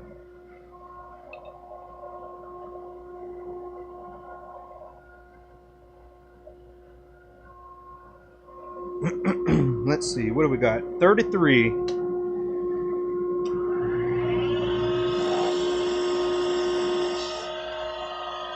Alright, if I had to guess, then let's see. 5, 10, 15, 20, 25, 30, 35, 40, 45, 50, 55, 60, 65, 75, 85, 95. So about an hour and a half. Yeah. Let me go ahead and write that in there. And about 1.5 hours from now, which is 2:15, I will be turning a bespoke fountain pen from start to finish. So there we go. So let me go ahead and set a timer as well.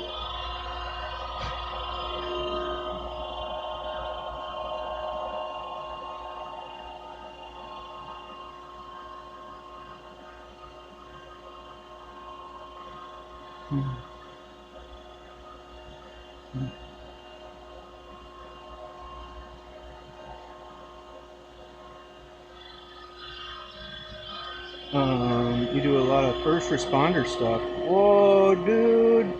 I love it. Do you have...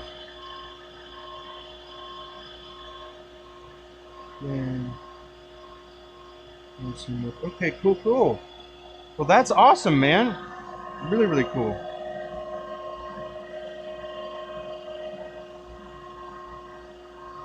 And timer 1.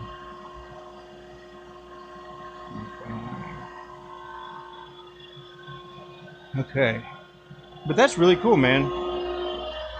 That's what I did too with when I went to the Turner Expo. I went and bought a bunch of stuff that, you know, that was either going to a good cause or I just liked it. It was unlike anything I would do, you know, things like that. So pretty cool. You want some of the black prismatic? Oh man, the black prismatic. I'll have to let Abby tell you about that. What a doozy. What a doozy one to make. But yeah, the first, oh, here, I'll show you the first one that I'll be working on. This is going to be the pen that I'm going to make, or the blank I'm going to use to make it. But yeah. So I'll make one of these at least into a fountain pen today. In about an hour and a half is when I'll start that. But yeah, that's good stuff. Thank you, Vinny, for letting me know that. I will actually have her probably come over and we'll talk a little more about that, because we love having like ideas of what people are interested in. That way we can have like a good direction to go towards.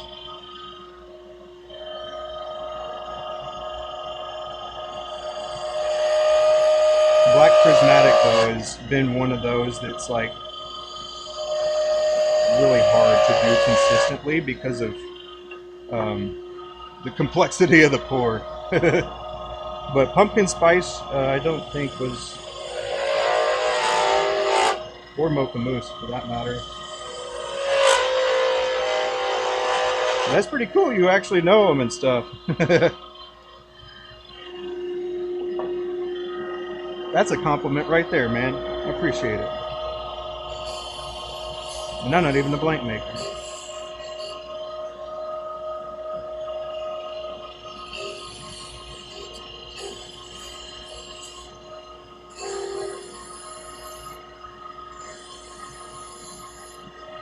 But yeah, I'll have to go in and get some water and I'll tap out with her for a second.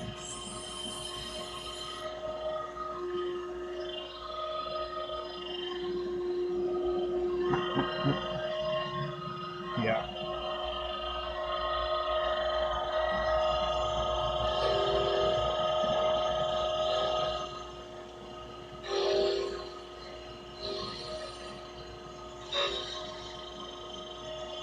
But yeah, I don't know exactly how she plans on selling them as far as like quantities, or if she's going to be custom.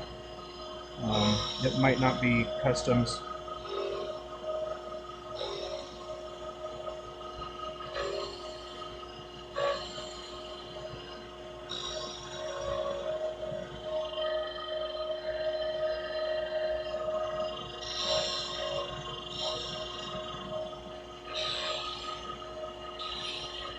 And do you make bespoke rods out of, or bespoke pins out of it? Hey! Hi!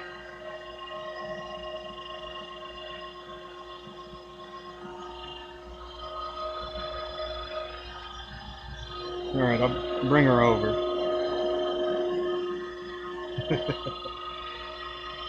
Let's see.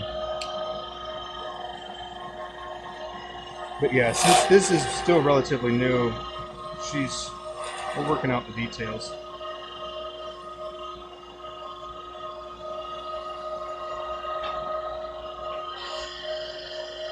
Alrighty. You ready? What am I ready for? It's too loud, I can't think.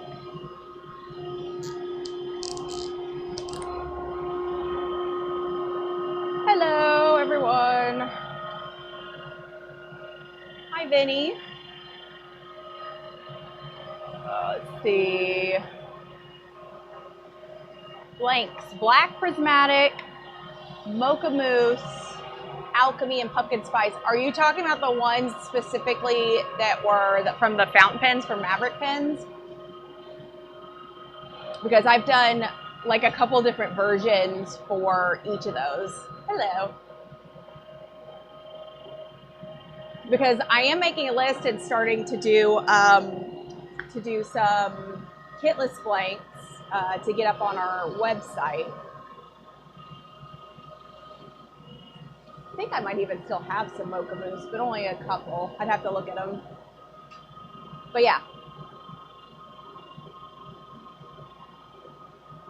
Because I'll put them on my list to make again, to get up in the shop and to sell.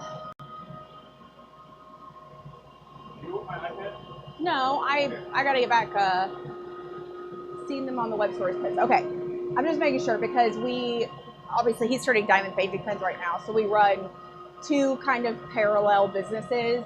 And with the diamond painting pen blanks like these, I tend to do a lot more like chunky glitter because they're thicker and like solid, you know what I mean? And then I don't do that as much in the fat pens because you drill them and then the wall thickness of it is a lot thinner. And chunky glitter can get a little, you know, kind of weird in them. So I guess that's my biggest question, that you would not want the chunky glitter in the Bespoke rods, correct? Just so I know. You like the solid and the swirlies. And actually, what I just poured is going to be pretty similar to Alchemy minus the glitter. Yeah, for pens. Because, you know, both for kit pens and for, you know, kitless pens, most people are wanting the opaque, you know, kind of blanks opposed to transparent. Because then, you know, obviously with kit pens, you're seeing the tubes, and with the other ones, you're seeing kind of the drill marks and stuff if you aren't going to internally polish, which we do not do. So, awesome. That's good to know. I will make a list. But yeah, I've just started pouring kind of batches of the Bespoke rods to hopefully bring some of them with us to the shows, and then have them available on the shop. I don't know if I'm gonna do like custom orders or remakes or whatever, mainly because I really like people to see kind of exactly what they're getting. So like, you know, having a batch of blanks and knowing that that batch is fairly similar throughout, because I pour them all at the same time, and then them seeing that batch, and then once that batch is gone, you know, having a new batch that you also get to see, opposed to making a bunch of the same and then like, you know, it turning out slightly different, because the reality of resin, especially if you, I'm sure you know, if you make your own resin blank, that they never turn out the exact same like ever again, just because it's so dependent on temperature and how much you're pouring, and you know, all those little things, what the resin just kind of wants to do and how it wants to swirl. But I'm excited about the ones I just poured. And then John has ones that we haven't turned down any of them yet, because we're doing obviously the diamond painting pens, and then have ones for the DC show that we need to get done. But I just made some really pretty, I don't know what I'm going to call them. But they're here. Oh no, sorry. So they're like, I don't know, sunset, sunrise-y with like purples and pinks and a lot of orange. I'm going to do one of those today. Yeah. Well, cool. John's going to do one of them so we can see what it looks like on the inside. It's got like a gold iridescence and some translucency. Often in a lot of my blanks, I like to do both opaque and some translucent, just because I think that that gives the most depth, like, of the colors, and you get the coolest effects that way.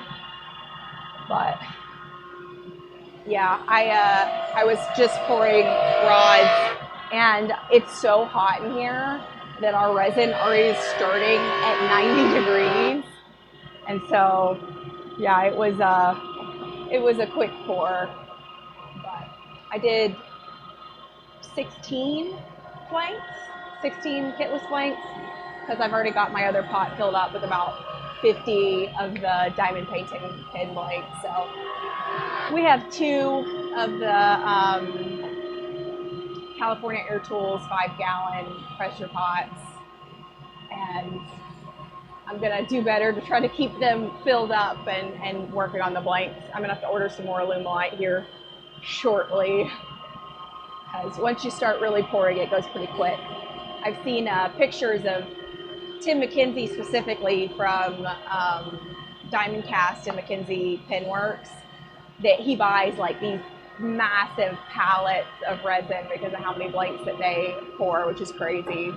We're not quite at that amount right now. You know, obviously we're just pouring for, I'm pouring for John to turn them, but it's been a while since I offered them blanks to other people.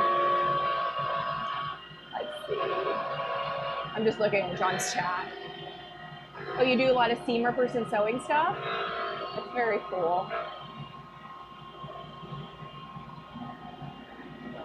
see. Do you go to any of the pin shows? Tough for in the heat. You live in Florida, so you know. You keep your Alumilite in the fridge? Yeah. I mean, I'm sure right now, I swear we probably have pretty similar like humidity and heat going on as Florida, which is not super common for up here in North Carolina. Oh, that's cool. So you're gonna be at the Orlando Pin Show.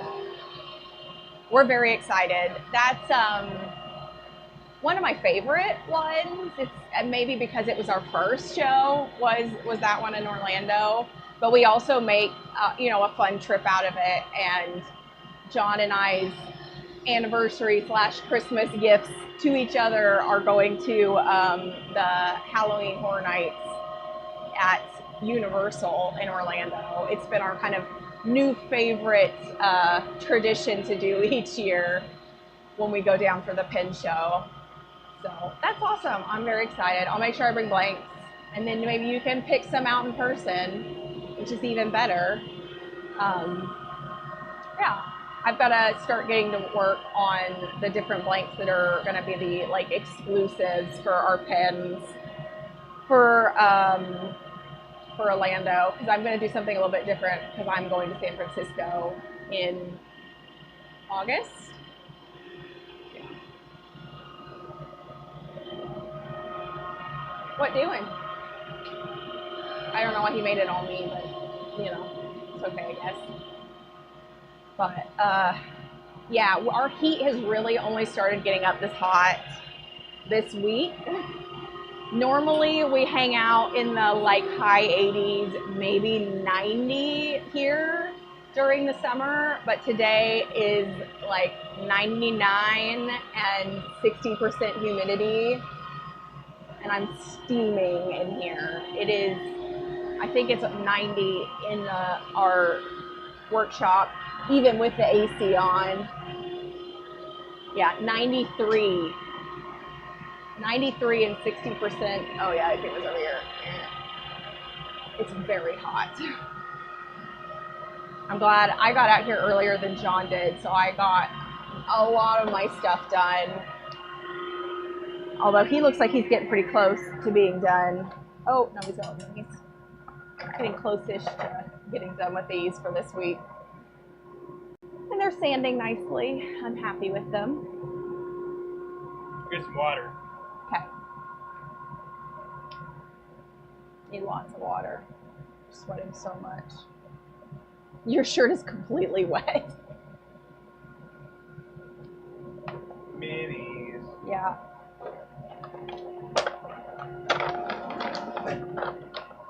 But I need to get up earlier tomorrow so I can get out here when it's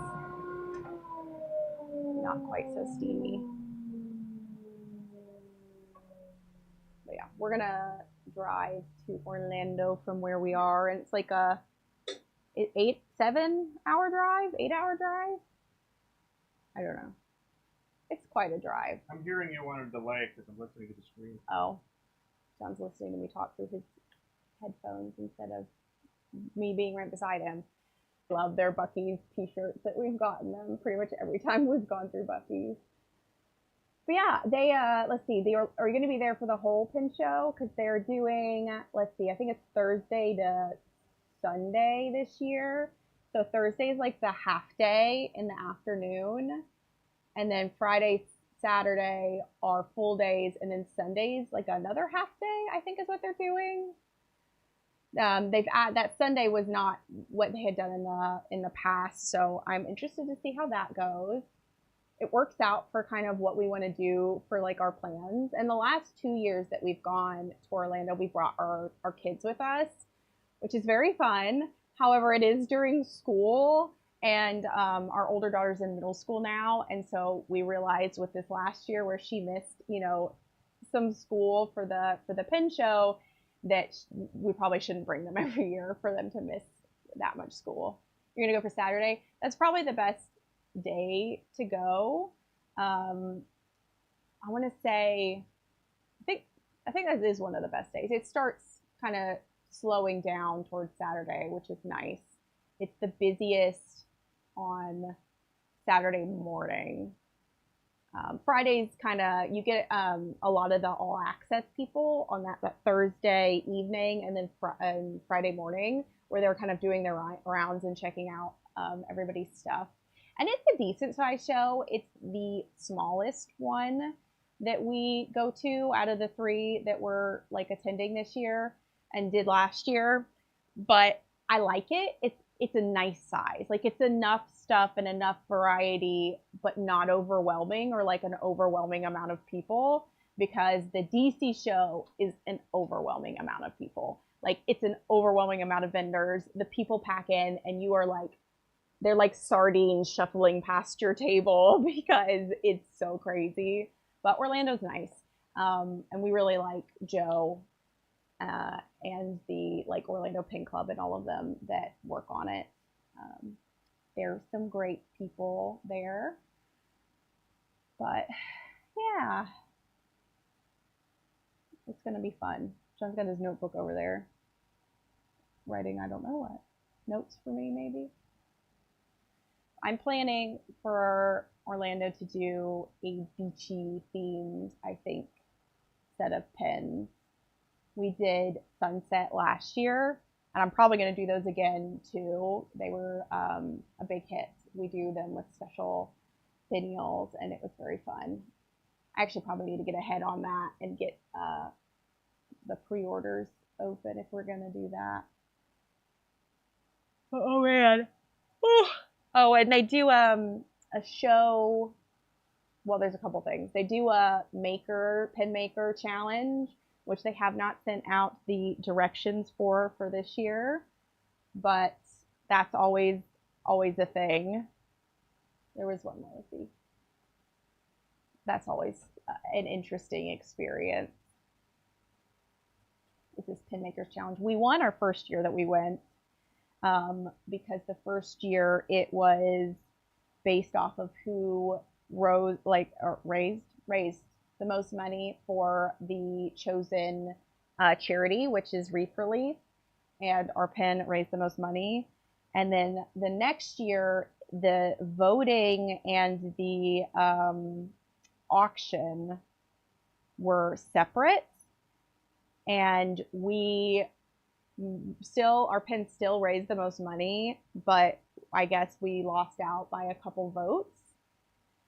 So we didn't win last year, but we did win the first year, and we still raised the most money both years, which I feel like is the whole point. But yeah, so I'm excited to hear about the rules for that, and so John and I can see what we can come up with that is like the most outrageous, cool pin that we can do, because that's just how we go. And then they do a Robert Oster exclusive ink every year, and the last 3 years I think it's been a purple, and this year it's like a burnt orange kind of color. It looks really pretty. I'm excited to pick that one up. And I think that one's also raising money for the Reef Relief there in Florida. John brought me his notebook to write down blanks that have been asked for. Let's see.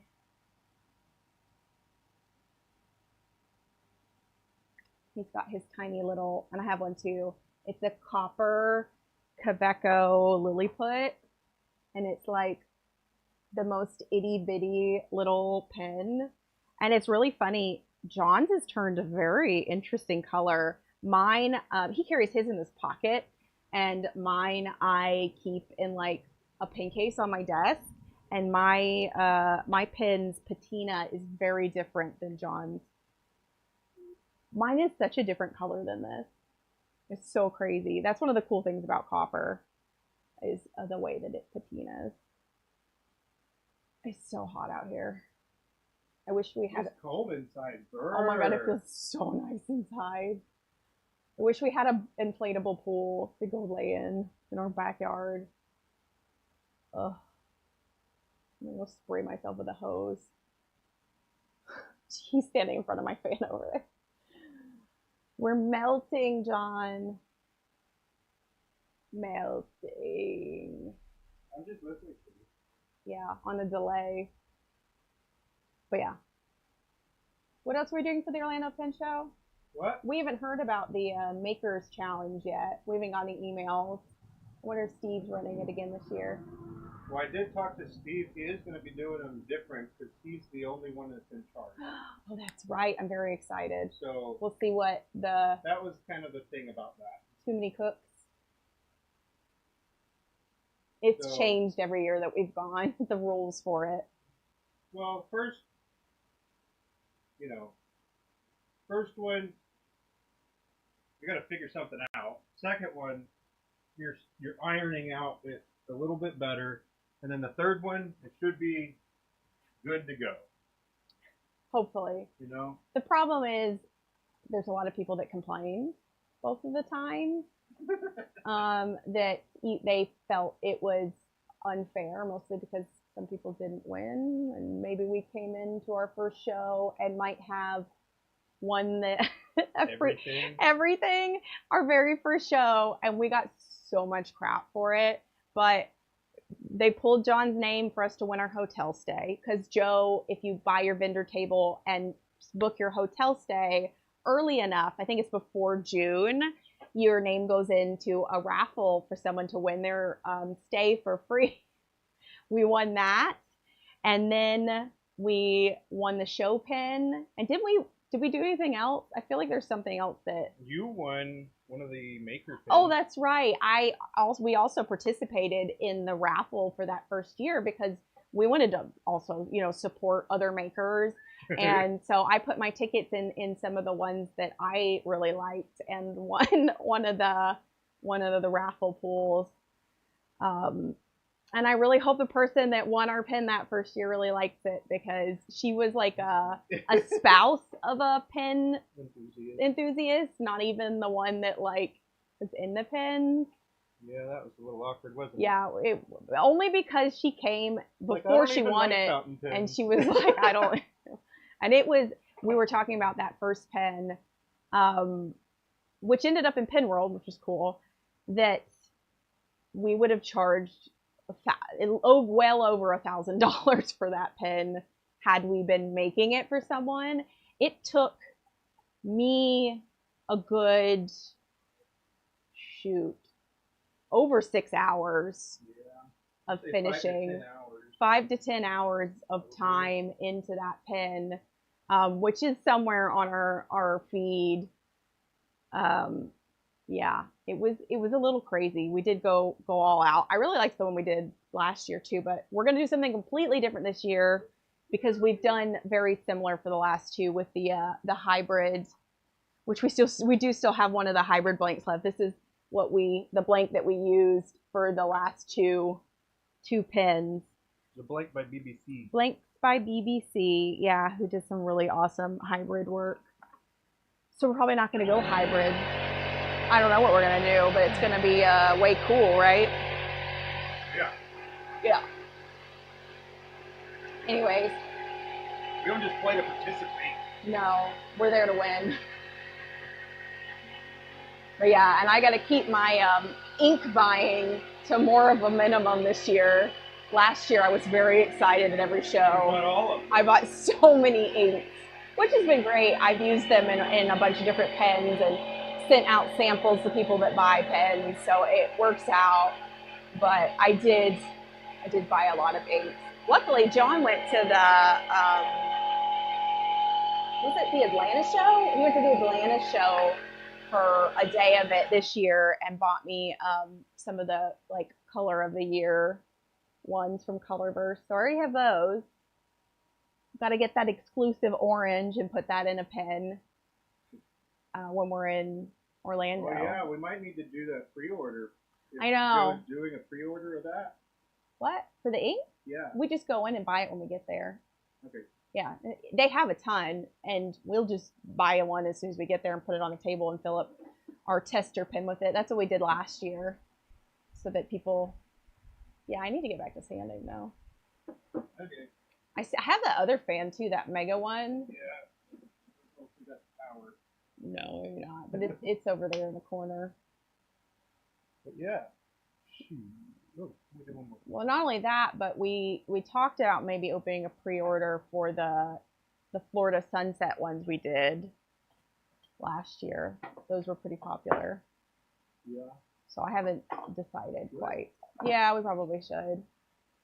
I need to get those blanks poured, and the ones that I want to do, I think for our pin show exclusive kind of thing. I think I know what I want to do for that. What are you doing? Looking for something? Okie dokie. Hopefully John will come back soon. Because it's hot. Like, even this AC thing is not enough air. Oh, it's pointed way over here. Anyways. What time is it? I don't know how much longer John's going to stream or how many more he's going to turn. Are you going to try to finish these today? Yeah. Okay. Right. It's hot. That's it. It's just hot. I'll be over there in a minute. Are you clipping your fingernails? Yeah. They're going all over my stuff over there. Yeah. Character building. It is not how that works. Seems like it. No. You seem like a better person already for it. Because you're clipping your nails in my area? Yeah. Ugh. I'm gonna work on my manicured tamper hands. Even if you did that, I don't think they'd look manicured or pampered. You know what I need to do? What? I need to get some insurance policy on my hands. Like surgeons do? Yeah. Is that a thing? I have no idea. You just need to not do stupid things where you can get hurt. What? I said you just need to not do stupid things where you can get hurt. I'm trying. Like roller skating with your daughter. Ooh, that hurt. It fell real hard. Oh, he did. He did. But she knows how to roller skate now. She had a birthday party, and John took her because I was working, and she's 10 and does not know how to roller skate. We've gone, but I don't know. And John spent the whole birthday party like teaching her and being out there too. And at one point, she crashed and pulled him over too. And he's too old for that now, for messing around and getting hurt. Hurt my wrist. Yeah, you did. It caught bad time. And your elbow. You hit your elbow real bad. I didn't hurt my elbow though. My wrist is the one that hurt. Does it still hurt? Or is it better now? It's good now. Nice. But yeah, what do you think? For what? Should we split views? Should I have that camera pointed at your sanding for a little bit Sure, if you while want. you chat? Oh, do I have to chat? Well, I want to listen to you for a little bit. What am I going to talk about? I don't know. Okay, fine. But you can go over there and do some of that, and I'll have it split screen. But I'm going to put your view up top. How about that? Okay. All right. Ugh. Thank you. You're welcome. You're amazing. I know. So let me do this right quick, and then I'll have you know that every time you make me come on, your views drop by like a ton.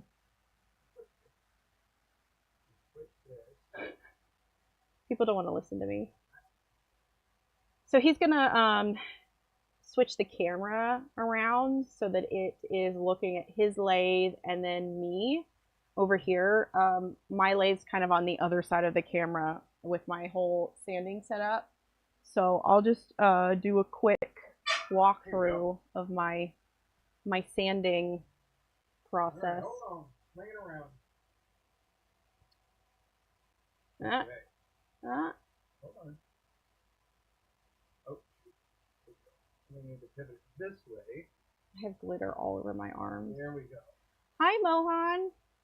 Mohan! It's Abby. John says hi too. He just gave me the mic because he is moving cameras around and setting stuff up. All right. I need some teamwork here. What you want me to do? What? How do you want it? Oh, there we go. No, I can't see. I know. Hold on. There. Can you see? No. John did a big workshop, like clean out. Whoa, tilt it. Oh, sorry. I thought the whole arm. thing moves around. Yeah. Hold on. We'll move it this way a little bit. And then, Yeah. sorry guys. Do we like that? I like. Zoom in a little bit more. Okay. Yeah, man, we're both doing well. I appreciate you asking. Yeah, we're doing great. I hope you and your family are doing good as well.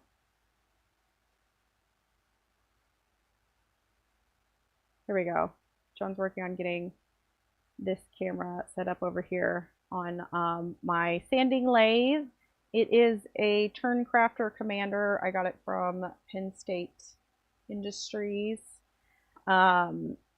It's been a workhorse. It has been the sanding lathe since we got it, and John sometimes drills on it. And then he got me these really cool Lathe Buddy is what it's called, right? Yep. From Third Generation Pen Shop, and So Amusing. And it's a really cool, like, I think pleather-backed, essentially terry cloth towel that protects my lathe from all of the mess that I make, because we wet sand all of our resin stuff, and I'm a mess, so that keeps it from getting super rusty and stuff. So I've got one of the diamond painting pens over here, and my lathe is variable speed. It has like a low setting and a high setting. Right now I've got it on the low setting, and the lowest it goes is about 450, and the highest is 17, 18 maybe. It might even just be 14. It depends. I'll be honest, it's really funny at 17. It depends on how much power that your lathe is using. Like, I turn mine up all the way and you turn yours on, it doesn't go as fast anymore. We do have like limited power here in the workshop, and that's something that we hope to change come a new workshop, is a lot of separate kind of like power sources. We frequently, or at least not as much anymore, but we used to blow a fuse pretty often out here when we have everything running, like the dust collection as well as the lathes and everything. But yeah, okay, so diamond painting pen, bushings. We got turn between center TBC bushings from, well, TBC bushings, who is awesome. And it's Brian, right? What? TBC bushings is Brian? Yes. Yeah, Brian. Brian Nikitas. So we have gone through so many of these bushings because this is what we do pretty much full time. So I do 8 steps of sanding with wet dry sandpaper that are cut into little rectangles here. I start with 250 grit, and I sand up to 2500 before polishing. We have trialed a lot of different products over the last 5 years, and have found that this is both the most like efficient way, but that gives the best finish, if that makes sense. So I sand between the beading here and then move on to the rest of the pen. We are doing Ariel themed blanks this week. And yeah, these are diamond painting pens. And I've got my phone in front of me here, so just so I can see the chat. So feel free to talk to me, ask me questions. John and I run both of our small businesses here together. We do not use Avernet. I have tried it, and I'm just not a fan on like the finish and the way that it works. So what I do is I have my sandpapers, I keep them in water, and then I have like an extra cup here that both keeps it wet and helps me rinse off the like extra resin dust. And that's the other reason I've got my microfiber towel here, to wipe off the resin dust in between. Let's see, what else have we tried? We tried Zona paper, we tried micro mesh. I think I tried another like foam kind of backed sandpaper, and I've just found that because of the way that this wet dry sandpaper is, it gets flexible enough for me, because our diamond painting pens obviously aren't flat, you know, they've got a lot of curves to them, so you really have to be able to kind of like go along the curves. And what I found with micro mesh is because it's like more rigid, you're not like getting in there. So yeah, this is what I've done and works the best for us. I do find sanding fountain pen pieces in general like way easier because they're flat. So these are harder to sand, at least I think. But yeah, just wet dry sandpaper. I cut it using one of those guillotine like paper cutters, and then I label them.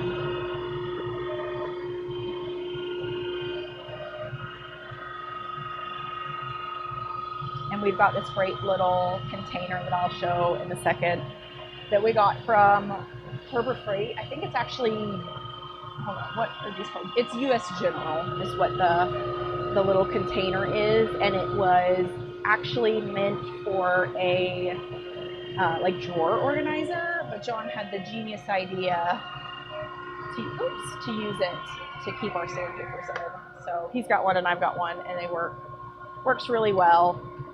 I change my water when I come out in the morning, you know, for sanding, and I go through quite a lot of sandpaper.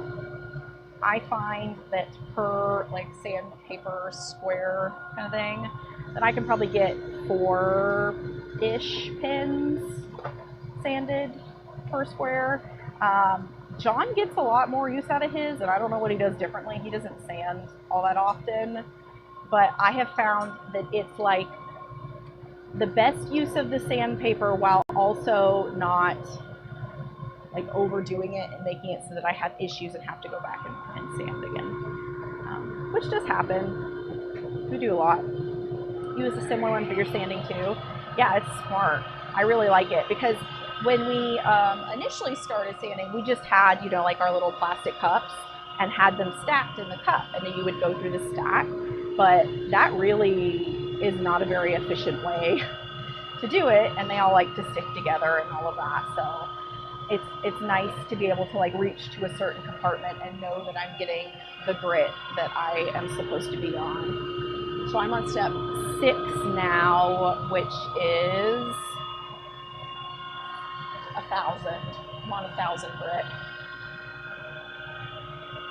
And we've played around too with like what grits to start with and what grit to finish with, because I know a lot of people don't go as high before they start polishing, but I don't know. I've tried skipping, I've tried changing kind of the numbers or the roughness of the grit, and this is just what I found works the best for the way that I sand.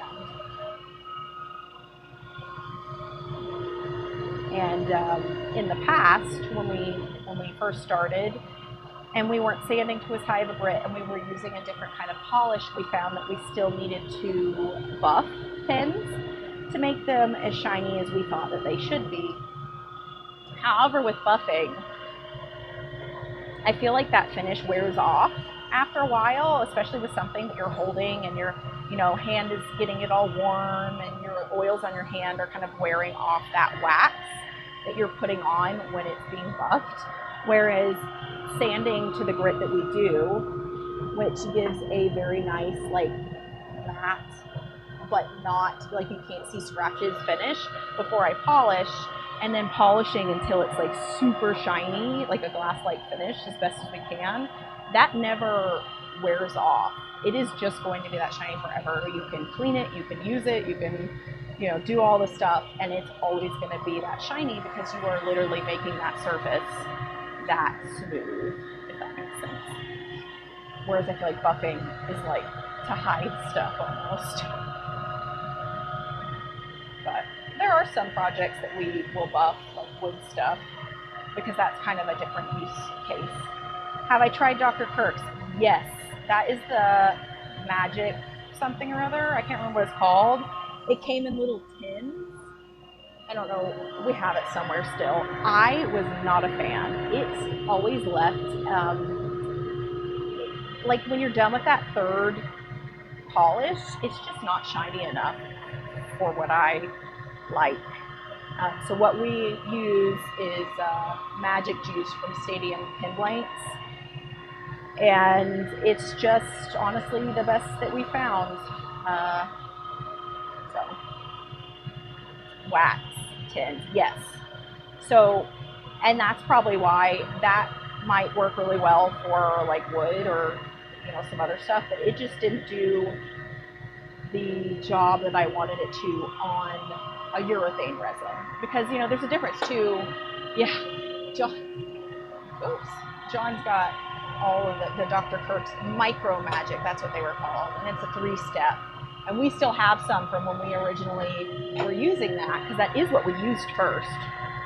But when we go back and compare our pins from when we first started to now, when we use Dr. Kirk's versus what we use now, which I'm fairly certain is a diamond abrasive paste.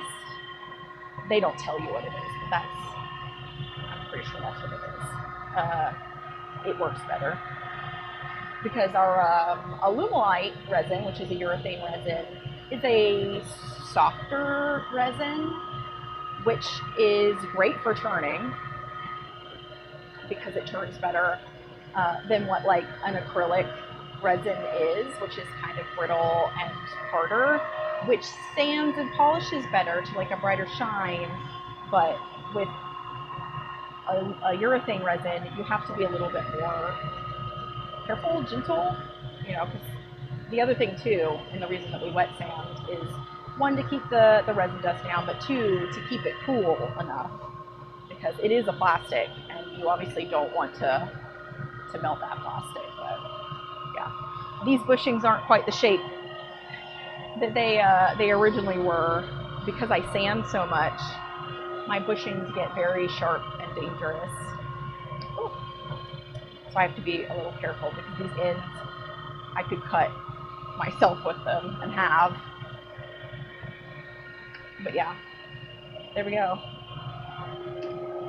And we are currently doing about 44 diamond painting pins every week in our regular drops.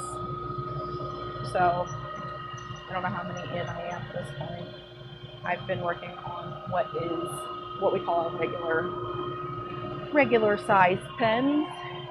So these are them that have been sanded so far. Nice and shiny. And we have a ultrasonic cleaner like we use for car parts or jewelry or whatever, that I clean the pins in before putting the tips in for the diamond painting pens. And same thing goes for the fountain pens. I also ultrasonic clean them as well.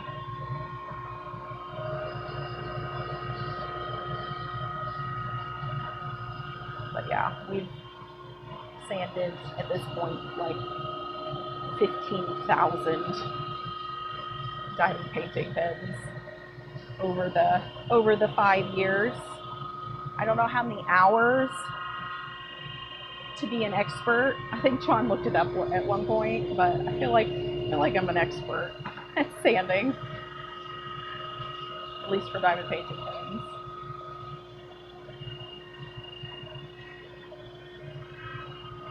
But yeah, it's a little bit of a tedious, job. Takes patience, and it's very repetitive. I'm usually watching a show or listening to an audiobook while I am over here sanding. Because I spend about 3 days a week sanding, pretty much all day for 3 days. Because that's just how long it takes me to get all of them done. There are definitely some colors that sand better. or effects, I should say.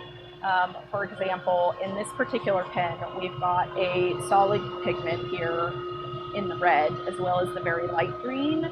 And then the purple and the darker green are both mica powders. And I've got translucent in the middle with glitter. So like each little section sands a little bit differently because I don't know, it's just the way it goes. When I do solid dark pigments, those will like to get very scratchy, so I have to spend a lot of extra time on them. And the translucents tend to be a lot easier, or like pastel colors are easier to sand. So I haven't quite, I guess, nailed down the science of what makes it harder, easier to sand. We definitely found in the winter that we have to, you know, post-cure our blanks longer than the beginning. Hello, Siddhartho. Oh my gosh, the water just clicked off of the live. That happens all the time. I put my nice eye candy poster that, like, with all the colors over the wall here, because the wall was looking real rough, because when I sand it flings the water and the paste like off of the pen over there. And we have a nice hole in the wall from when we used to buff stuff and did bigger projects. We did some really cool hybrid like dragon egg sort of deals, and at one point I was sanding one of those and it just flew off and made a nice little hole in the wall. It's the price of learning, I suppose. But yeah, top camera up there is John on his Jet 1220 VS lathe. He is, or on the bottom, sorry. He's doing the turning, and I'm on my lathe doing the sanding for anybody that popped in, and we are making diamond pastry pens out of resin blanks that I made.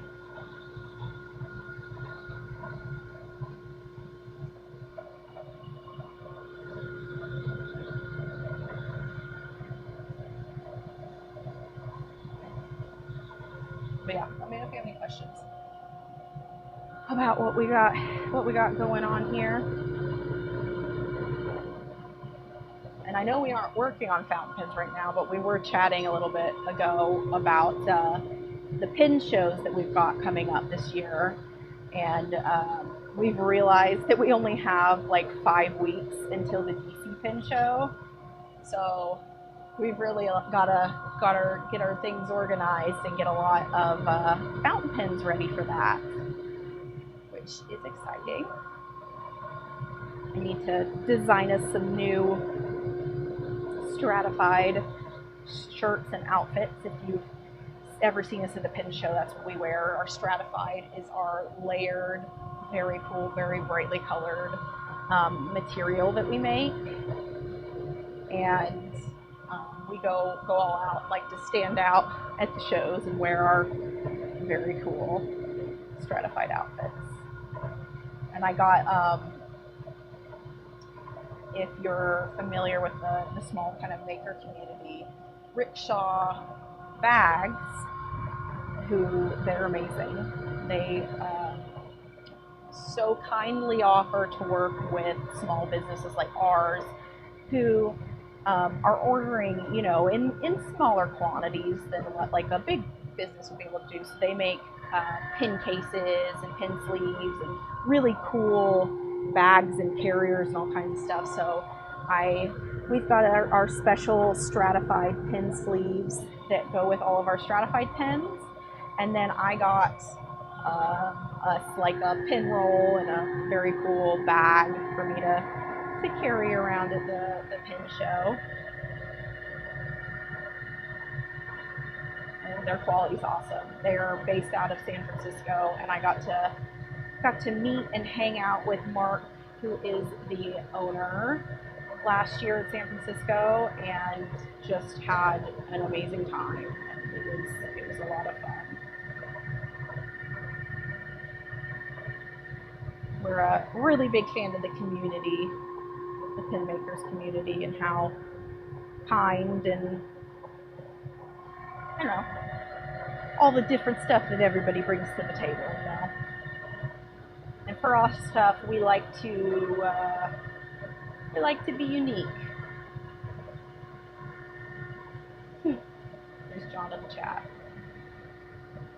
But yeah, we try to kind of do our own thing, put our own spin on stuff. I was talking earlier about how back when I started, or a couple years ago, I did sell blanks for a bit, and then we kind of had this. We came to this decision to keep our resin blanks exclusive to us, but we're at a place now where a lot of the stuff that we're doing with resin blanks, we're kind of doing different stuff than just like the typical solid resin blanks. So I feel like we're at a place that that's something I want to go back and offer to the community again, is blanks. So I was pouring some earlier. I've got a big old mess on my pouring resin table over there. I'm doing some very cool color shift blanks. And yeah, so I'm putting those together and hoping to get some up and bring some to the show this year.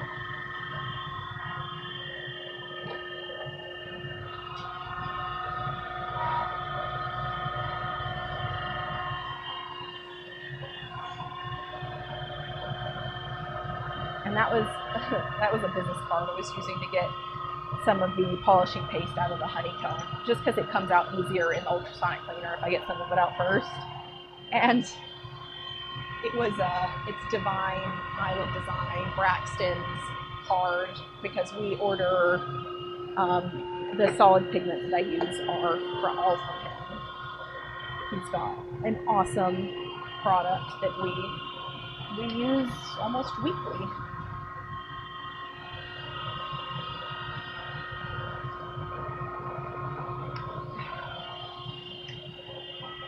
All right, that was my last regular.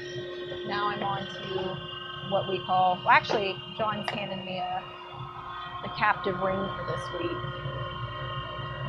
So we're gonna do that one first. So with captive rings, John shapes and cuts the ring, but does not release it yet. So this is still attached.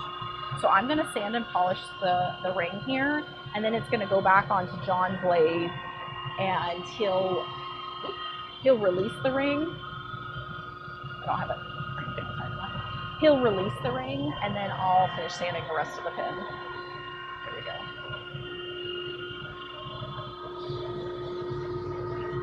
Hello, Earhard Z. I'm Abby. John's over there on the bottom half of the screen here, turning on his lathe, and I'm at the top sanding. And this is it's gonna be a captive ring diamond painting pen. So I am sanding the ring part. And it doesn't really matter if I, am sanding or touching any of the rest of it, because I'm gonna go back and sand the whole thing.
Here you go.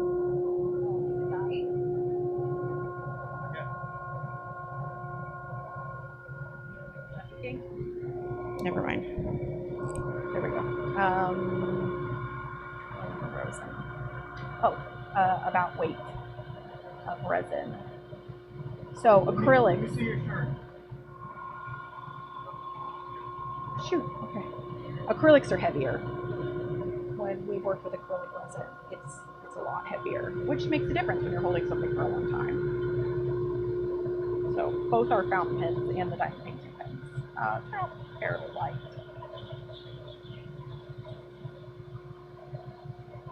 We occasionally do some stuff out of wood, and that's fun, but not our standard here. I'm the pretty colors person. And when we first started, when John was learning, you know, he did a lot of kits and kind of taught himself how to make both the bespoke fountain pens, the kitless fountain pens, as well as our diamond painting pens. And I realized that there are kind of more blanks that looked the way I wanted them to look or came in colors that I wanted them to come in. And that's where we came around to me making all of our blanks. So we're both self-taught in the things that we do here. And I haven't looked in a while, but at the time when I was learning, 5 years ago or so, I couldn't find many videos on pouring vertical resin blanks. And I think the only video that I could find was one that Jonathan Brooks did with Fig Boot. But it was enough for me to go off of and figure out how to get started, if that makes sense.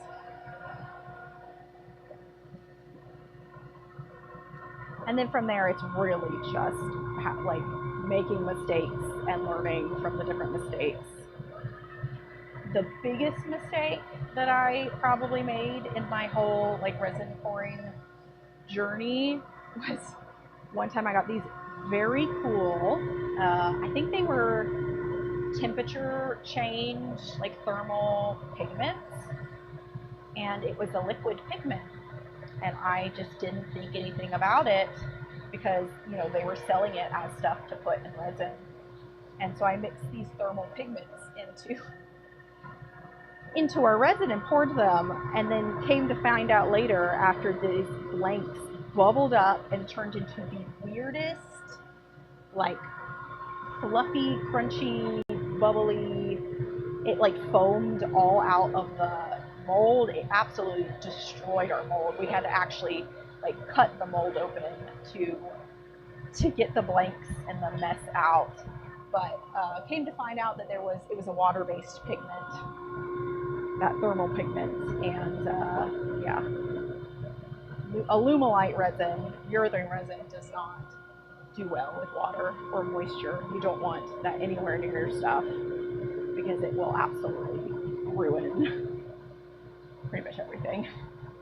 And the vertical molds are not cheap.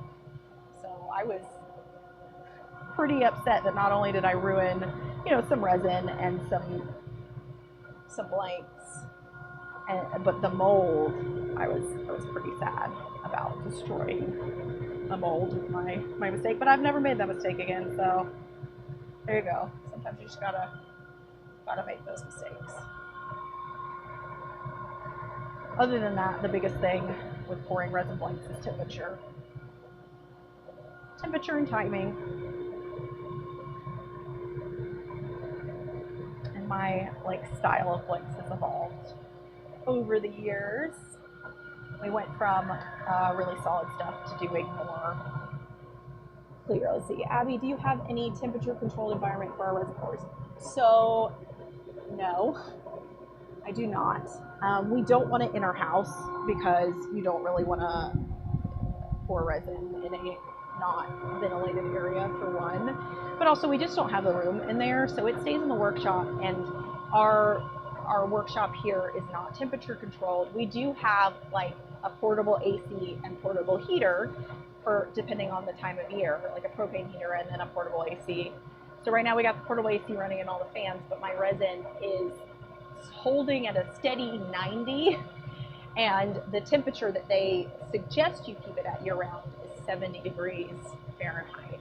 So the only thing that changes for me is how much time I have from mixing the resin to getting it into the pressure pot. So during the summer when it starts, you know, at 90 degrees, and with Alumilite, I like to pour right around 100-ish degrees, depending on what kind of pour I'm doing. And I, like this time of year, when it's as hot as it is in here, I only have a few minutes to pour everything and get it under pressure. And in the winter, I have kind of the opposite problem, where I am having to like heat the resin, which I do with a heat gun, to get it up to temperature enough for the reaction to start. And with that, I have like all the time in the world to mix colors and pour and all that. And because of the size batches that I do, because I'm not real sure what size batches like other people do at a time. I don't think most people pour in the batch size that I do, at least with diamond painting pens, because I do 48 lengths in one pot and one pour. Yeah, so the time, I gotta be pretty quick on the timing. What are you making? We are turning and sanding diamond painting pens. They're made out of resin, which I make all of our resin blanks, and then my husband John, who isn't currently on the camera, but is the one that turns all of them.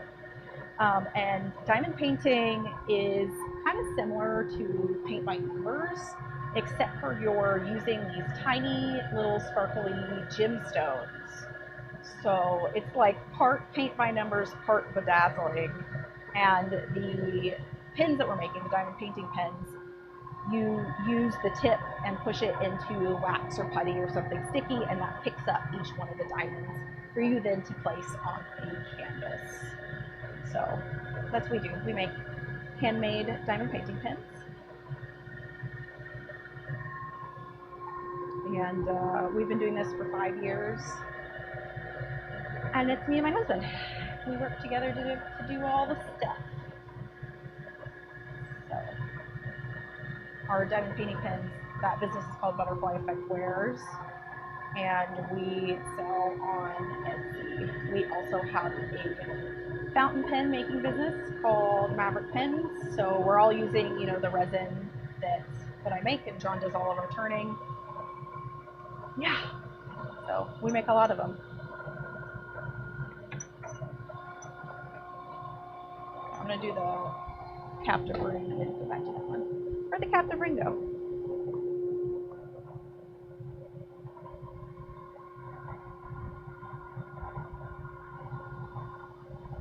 Where'd it go?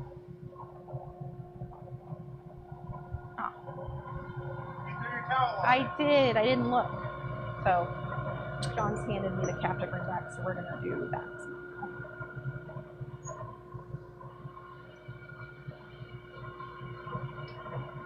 Look how different shape John's bushings are to mine. Like, you see how thin mine have gotten. Probably time for a new pair. I have to switch mine out a lot more frequently than what John does, because he doesn't really hit them when he's turning.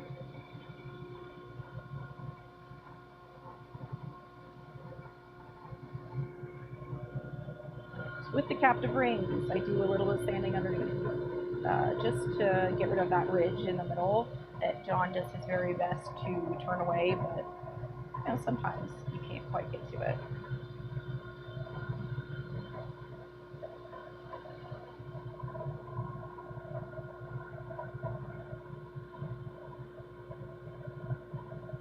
John's chatting with a friend Mohan about pixel sections or something about fountain pen making, opposed to what we're currently doing with the diamond painting pens. So We split our time between the two.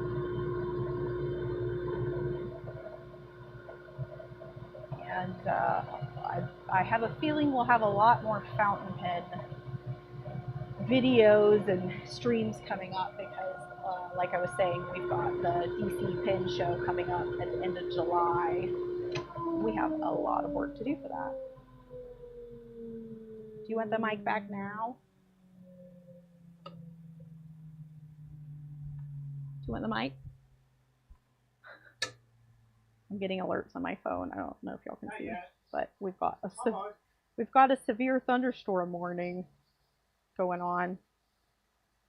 Your grill's uncovered if you want to go cover it before the storm hits us. Hopefully that thunderstorm will cool off the temperature here. It's definitely hot enough that if it's just raining and there's no lightning, maybe I'll go stand in the rain, try to cool down. So hot. We're located in the southern part of North Carolina, Charlotte area, and we have had some record-breaking heat this week, about 100 degrees, and we're at 60% humidity today. So the heat index, I'm pretty sure, has gotten up to like 110 degrees.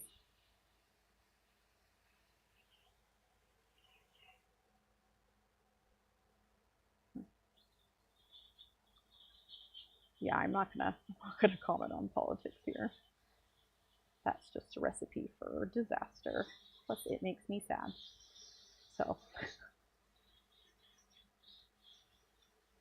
talk about fun things like pretty pins.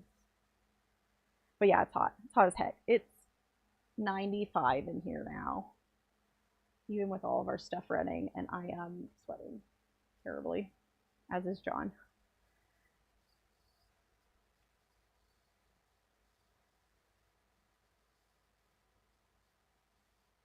But after I get this one done, maybe a couple more, I need to, oh, see, and that happens sometimes. My paper just got a little bit too wet and ripped right in half. But I've got extras just for this. But yeah, I'm probably gonna head off of the stream while John continues here in just a little bit because I gotta make some dinner.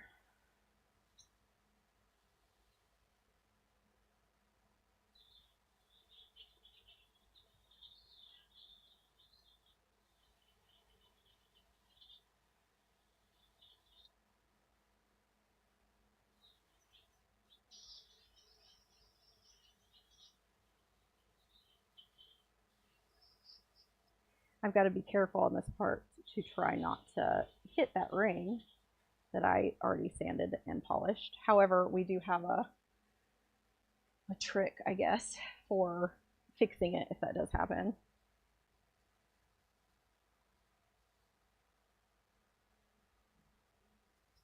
And I think I've been out here since 8 or 9 our time, and it's about 3:30 now. That is the blessing and curse of kind of running your own small business is, yes, you could do things whenever you want to, but also like it's completely up to you to do all the things and get it done like when you need them done by. I'm definitely the planner and like executor of those plans and stuff like this. Ugh.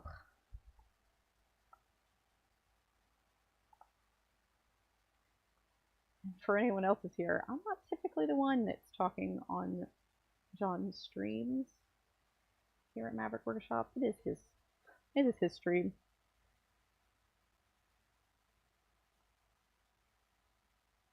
So for some of the colors, I was talking a little bit earlier about how some of the colors act differently when you sand them. This red in particular, which is a solid pigment mixed into the resin, likes to scratch more easily.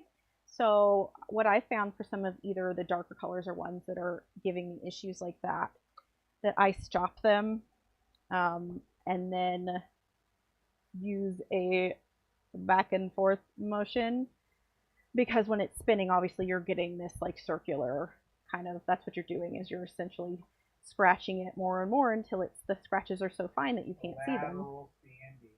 Sure, lateral.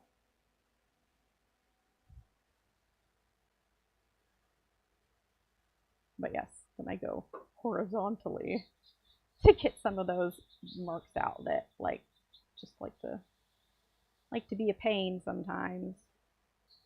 Because for me, I have found, or at least we're very particular and have very high standards for the finishes on our stuff, on any of our work really. And if there's a scratch, by the time I get to the end, like before I'm polishing, I go back and have to make sure that that scratch gets out.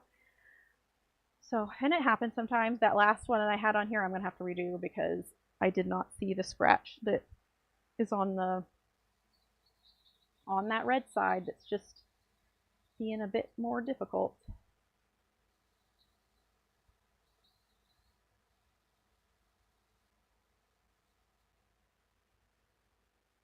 What's that? Need more stickers? Okay.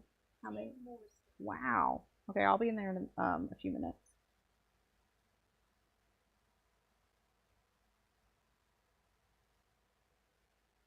Got our daughters earning some summer money for helping out with some of our stuff.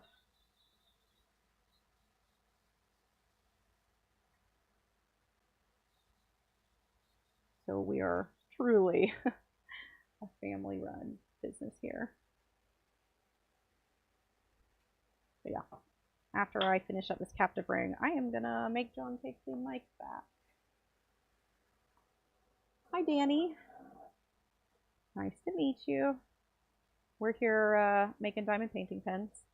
Got John on the bottom, who is about to turn one of them, and I'm on the top sanding at the moment. And it's hot in here. Very hot. But yeah, I don't think y'all can see the numbers on my lathe, but it just went from higher than what it is to lower because John turned on our dust collection as well as his lathe, and because they have the same power, it like draws some of the power away from mine. Not that it matters. It's sanding a little slower is actually better anyway. So we're gonna crank her up, dry it off, and see if I've got any scratches to get out. Good night, Mohan. Past 1 p.m. That's way past my bedtime. Thanks for hopping on and chatting. I hope you have a good night. Yeah, so looks good. I don't see any scratches. My red side looks nice, which is where I have my issues sometimes. I got underneath the ring. We didn't hit the ring. So now we're going to move to my 6 steps of polish. And I use Magic Juice is what it's called, which is hilarious. And I love the name.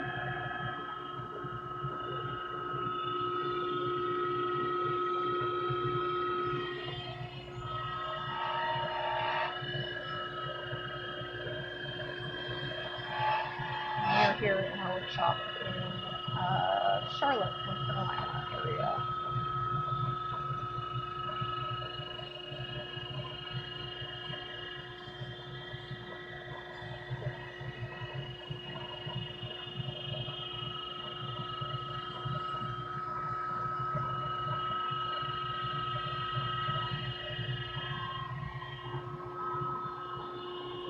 We do this full time, every week, every day pretty much. We're out here, so. About 5 minutes until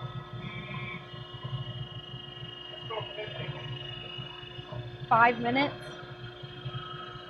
John said 5 minutes till he gets to the Bespoke pin making. He's going to make a pin out of a set of blanks that I just poured. They don't have a name yet, but I am thinking sunrise or summer sunset or something along those lines. They're very pretty. They're like a pink orange, purple kind of deal with a lot of shimmer and shine to them. So, yeah. Summer sunset. They're so nice.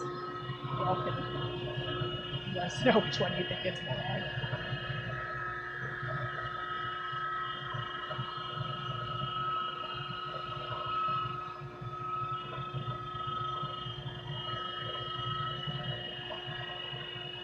Being out here when it's this hot makes me appreciate the entire rest of the year where we're not dealing with how hot it is. Winter used to be my least favorite out here in the workshop.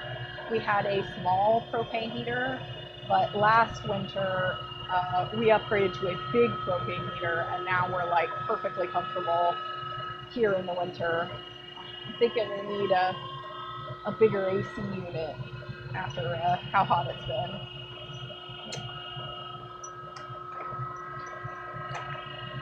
There we go. Captive ring. Re-spinning captive ring.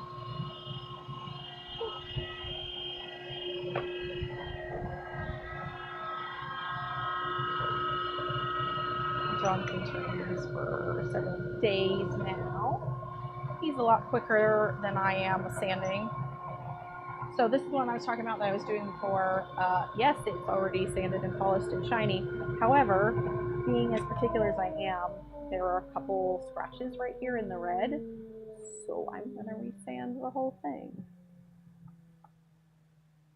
Can I give you the mic now?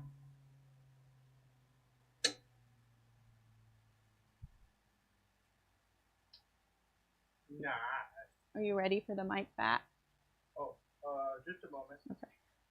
I'll just get set up and then I'll take it. So yeah, we're going to try to get these scratches out of the red. And it's a perfect stopping place for me.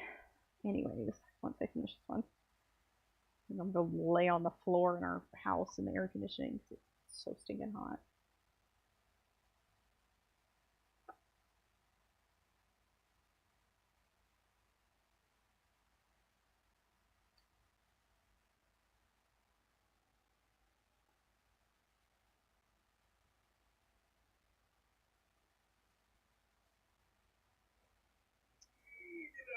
And while there's nothing wrong with my wrist, I've got a wrist brace on because I have found with, especially on days like today where I am sanding a lot, I think I'm probably at almost 20 pins, I think.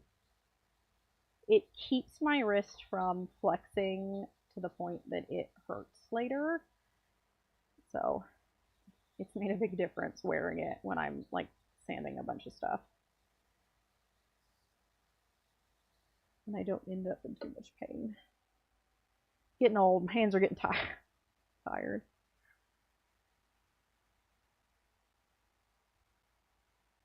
Guess at 15,000 pins in, it's to be expected. And I don't mean for today, I mean like over 5 years. So before you're like super impressed, that's a lot of time.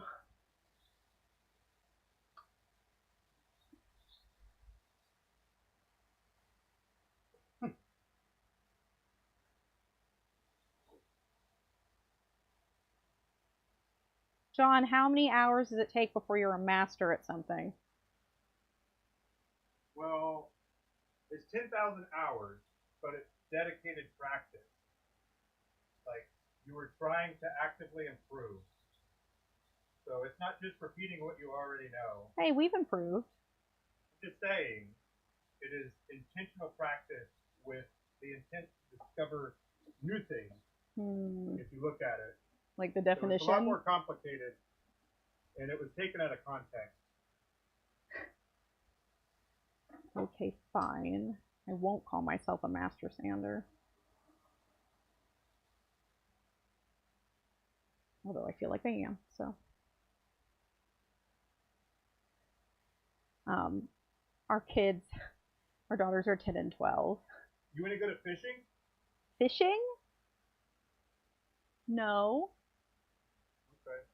Don't make that joke. I know exactly where you're going with that. Get out of here. Get out of here with that. Anyways, our kids, they're 10 and 12, so they're obviously in one of the younger generations here coming up, and they are so funny when they do something that they like are excited about or whatever. They come to us and they go, "I am so proud of myself." And we were talking about it. I'm like, I'm pretty sure I have never said that in my entire life to someone else. Of like going up and being like, yeah, just pat myself on the back and going, I am so proud. But it's kind of awesome too, like that they feel like that, and they are, you know, taking their accomplishments and being proud of them the way that you should be. What are you doing, John? Oh, he's moving the camera over to his metal lathe from the wood lathe. Yeah, so we have 3 lathes here. Anyways, I feel like with the amount that I've sanded, that I could pat myself on the back and say, I'm so proud of myself. Go me. We should all do that more often. Be proud of the stuff that you do and accomplish. Yeah, but I don't know what the generational difference is there of why I've never said that about myself, especially as a kid. But John and I just, obviously we've never had this conversation with them because we love it and find it absolutely hilarious and endearing every time they come in and tell us how proud they are of something that they did. And sometimes it's, you know, something that's a big deal, like, you know, getting a really good grade on their end of year tests, or you know, finishing the musical that our younger daughter was in and she was in one of the lead roles, like that kind of stuff. It's not just that, it's like little things, like that they've cleaned their room or exercised or whatever, and come tell us how proud they are of themselves. So celebrate the big and little wins in your life. Go be proud of yourself. We need to all take a page out of their book. Yay! All right, we got them scratches out, and now she is perfect. That's good timing for John to get this camera turned back around. I will sit for just a moment. Is that a pipe or a, yeah, hilarious. This is a diamond painting pen. We get that a lot though. We get all kinds of things that people think they are. So yeah, diamond painting pen. It gets tips put into it and is used for crafting. I don't know if I have any. Do I have a regular tip? Yeah, I do. Yeah. I have one right here. It's just like dusty and dirty. Oh, thank you.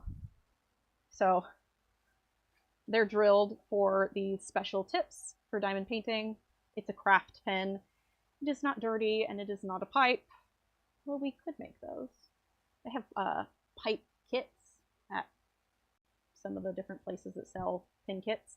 But yeah, we're turning and sanding things on lathes, and it is diamond painting pens at the moment. But John, who is Maverick Workshop here, thank goodness, I know, you would be surprised by the number of times that we have gotten people commenting on our videos saying all kinds of inappropriate things. But no, we are a family run business here. We keep it PG-13 at least. Ugh. Yeah. I don't know that I'd have the confidence to be here on the internet making inappropriate things. Because can you imagine the comments? I can. I can imagine what the comments would be. Comments that we already get, and that's not even what we're doing. But yeah. Watch your foot. Sorry. John now has his metal lathe here on the bottom screen to work on some fountain pens. Look how nice your table looks. Yeah. We just upgraded his table for his metal lathe because the one that he was using previously was on casters, And when you'd, turn the tailstock, the whole table would like wiggle. And when you do something, every day, all day, little things like that can be very annoying. I'm surprised he didn't complain about it and get me to replace it before then. Oh yeah. So what do you think, John? Summer sunrise, summer sunset, something along those lines. That's what I was going for. These are blanks I poured a couple days ago. They have been cured now at this point. John is facing the ends of the blank before turning it down, I think. Is that what you're doing? I don't know. I'm not in charge here. There we go. I think that's what's happening. Y'all, he has tried to like talk me through the process of making a kitless fountain pen. So I probably heard it like a ton of times, and I still couldn't tell you what any of the sizes are or steps or any of it. I'm just here to make the pretty colors and to make things shiny. That's my job.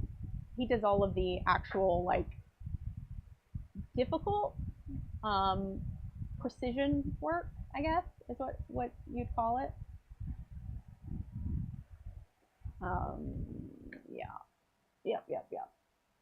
Let me know if you'll have a better name for these blanks than what I'm calling them. 95 degrees in here.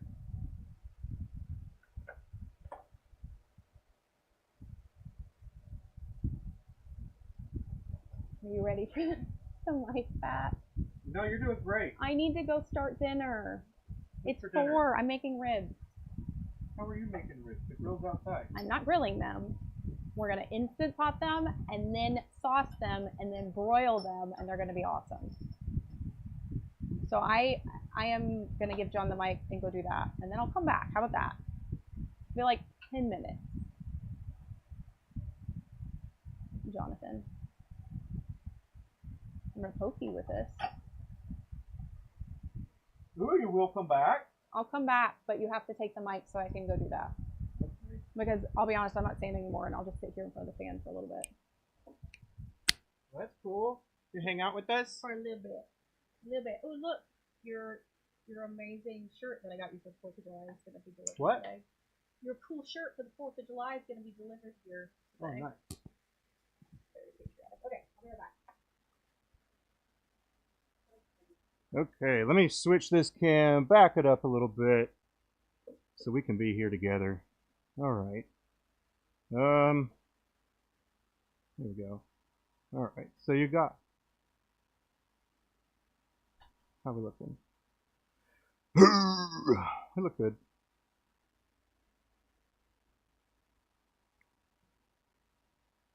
All right, you can also see this side is going to be where the section is. This is the bottom of the blank. So yeah, what we're going to do is I'm just going to trim this nicely all the way to there. So there you go. That is the orientation that we have right now. We'll go ahead and trim the surface nice and smooth. But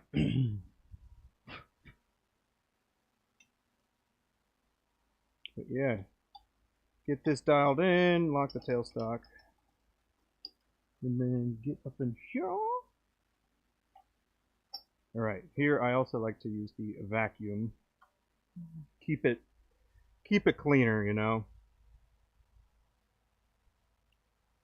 Let's see, I need to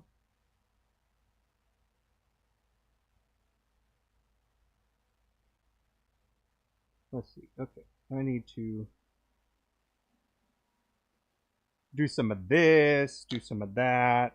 Let me go get my other headphones because these are real tired right now. Be right back.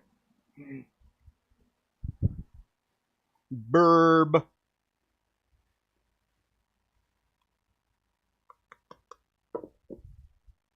Oh, I still have the mic on me, so you might still hear me actually. I'm going to get my other headphones. Yeah. Warm out.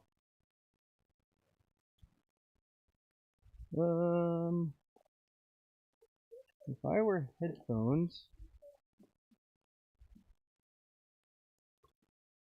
Ah, there we are. All right, now we're good. Sorry about that. We're getting back in action. Okay, so I haven't really done anything. I faced the other side of that blank, and then the next thing is to trim it down.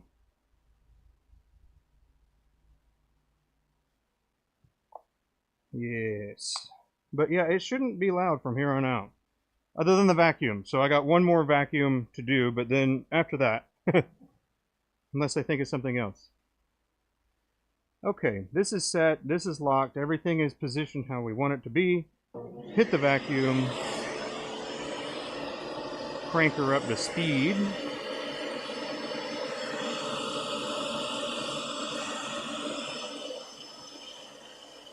I'm just trying to get a surface, nice clean surface.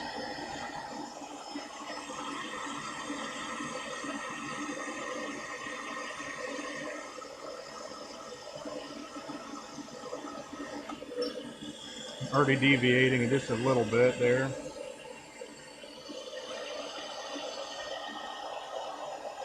What we're really going after here is that it's completely circumferential and uniform. So it might start a little thinner down here and then expand up here a little bit, but that won't actually make a difference because it is all circumferentially done. I don't have to worry about the jaws grabbing a different depth based on the surface imperfections. So that is why I am doing this. And that is good. And then from here, because I'm only doing one, it's going to be nice and easy here.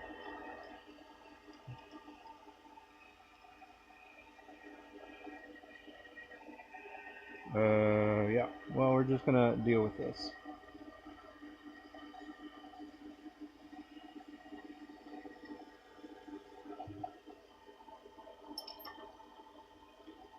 Alrighty.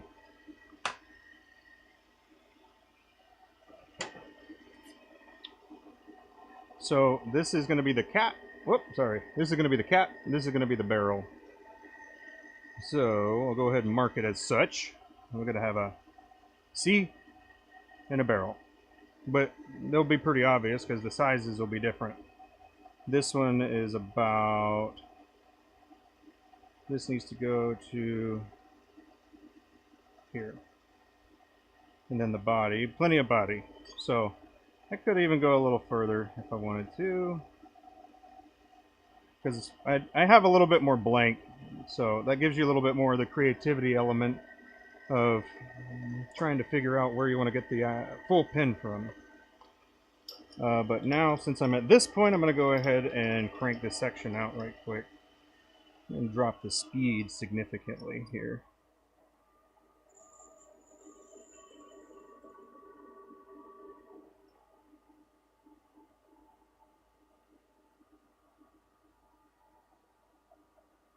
Okay, that I need to extend it a little bit more actually. There. I'm going to face it one more time because it might be a little bit moved, but it didn't, so it didn't really need to do that, I guess. But yeah, so how's everybody doing?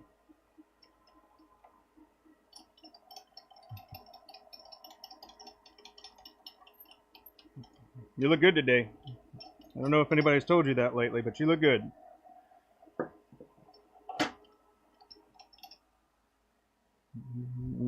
Okay. My way from okay. Here we go. Got this, this, this. Is all we need.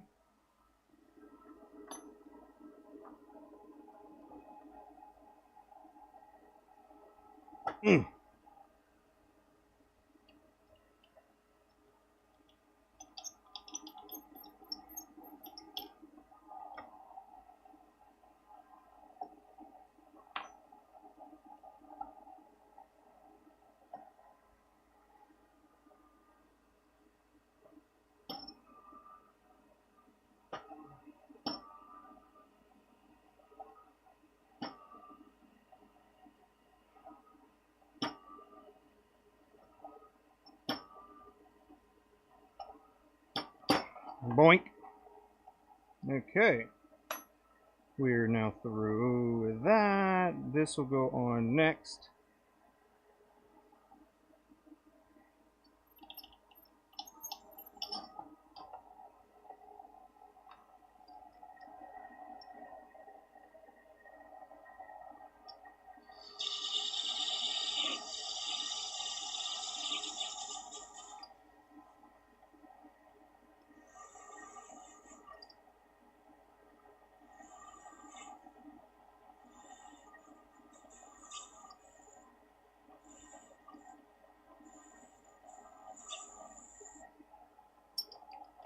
Okay, I'm gonna measure that.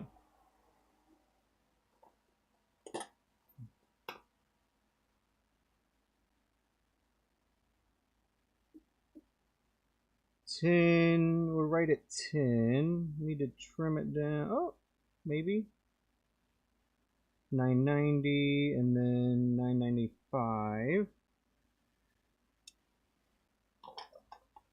We'll roll with it. Hit it with just a little bit of sandpaper to level it out a bit more. There we go. Perfect.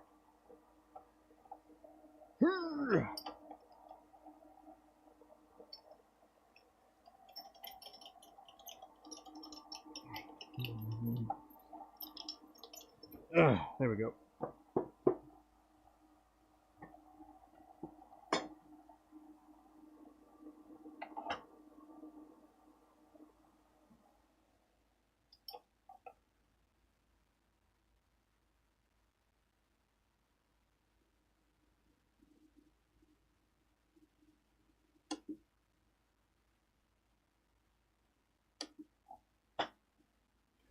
Alright, cut the tin in. This is an M10 by 1. So, M10 by 1.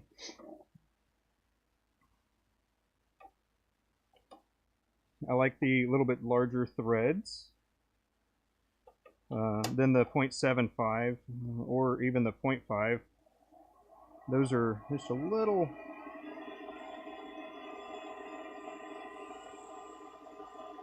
Come on. Those are just a little bit too small for my liking. But you might be able to have a better connection. But yeah, here we go. Whoop. It doesn't want to focus on the threads. But I guess you could just take my word for it, or come see me at a show. Let's see. So now I've got this pretty close to where I need it to be. Just need to shave a little bit down, or turn a little bit down.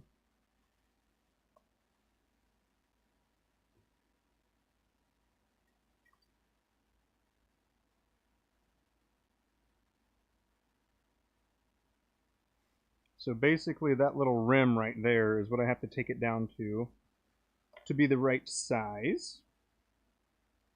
And I don't like to take this because I didn't trim this side down. So I'm not going to put it back in there the way that it was. I'm going to put it to the side and then I'll finish the section a little later in the process here. Hold on. I'm going to go cut this piece right quick. Compressor, fan, shop vac. Okay, we'll unplug this shop vac.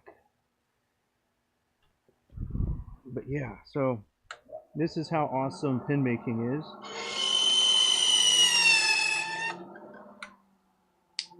Oh, you're back? Oh man, yeah. Oh, yeah, here we go. We got them cut. And we still have the same orientation and everything.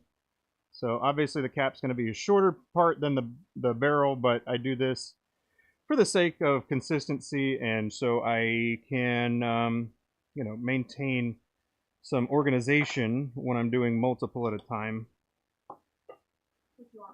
Which I am not. I am only doing one. All right. Do you want the mic back? I'll just keep working. I don't care. Do y'all want to look at my mug or her mug? Both are sweaty. There you go. I'll just let that happen. We're gonna bring you a little bit closer, not to me, don't worry. There we go. It's so it gets a narrower field of view on you and it doesn't pick me up. Yeah, here you go. Oh, I don't want it there. Get it off my face. Where's the poof ball? Alrighty. You know what song's stuck in my head? What? Do you know what song is stuck in my head? Wow. No.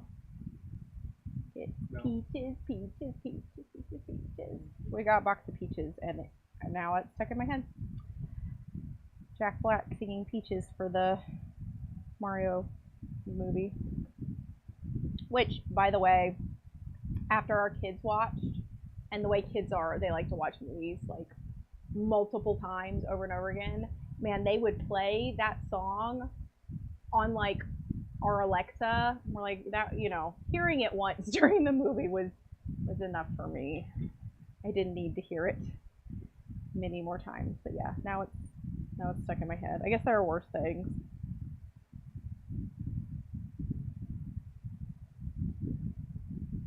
Yeah.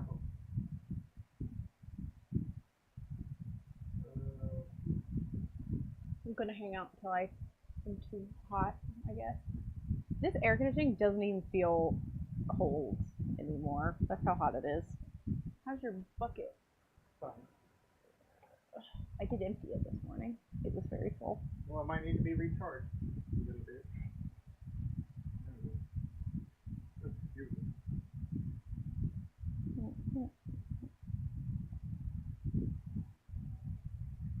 Sorry, I have emails. Fall on. Here, I'll put the poof ball on. Okay, thank you. Hopefully that'll reduce the Oh, are you? wind sound. Is that what's happening? Sorry, it's really hot. We've got multiple fans and things going on, and I'll be honest, I don't care because it's so freaking hot. Okay. And then also for an efficiency sort of thing, if you're just doing 110, check this out. So I did the barrel, or I did the section threads already, and I know that I need to cut it down to here. So here's what I'm going to do. You should have the mic, not me. They can hear me if I make comments.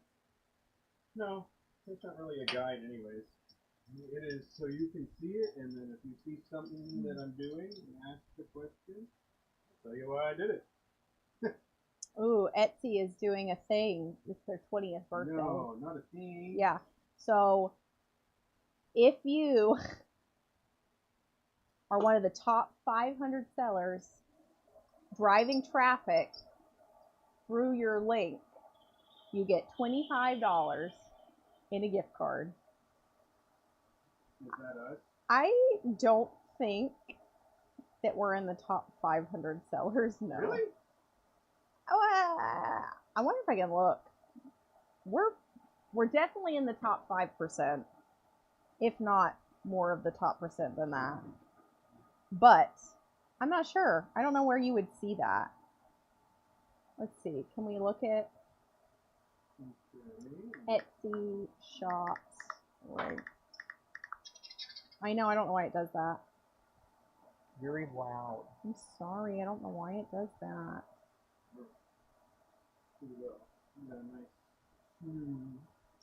I wonder what amount. Yeah, no, we're not in the top 500. We typically range sales like per year. Hello. John is making a fountain pen, and I am sitting here and melting in our hot workshop. So, John, the 12-month sales of this top list of people, for at least the top 10, the top one is 680,000 sales in a year. And then it goes to 400,000, 300,000. Our sales in a year is probably 5,000 a year or so.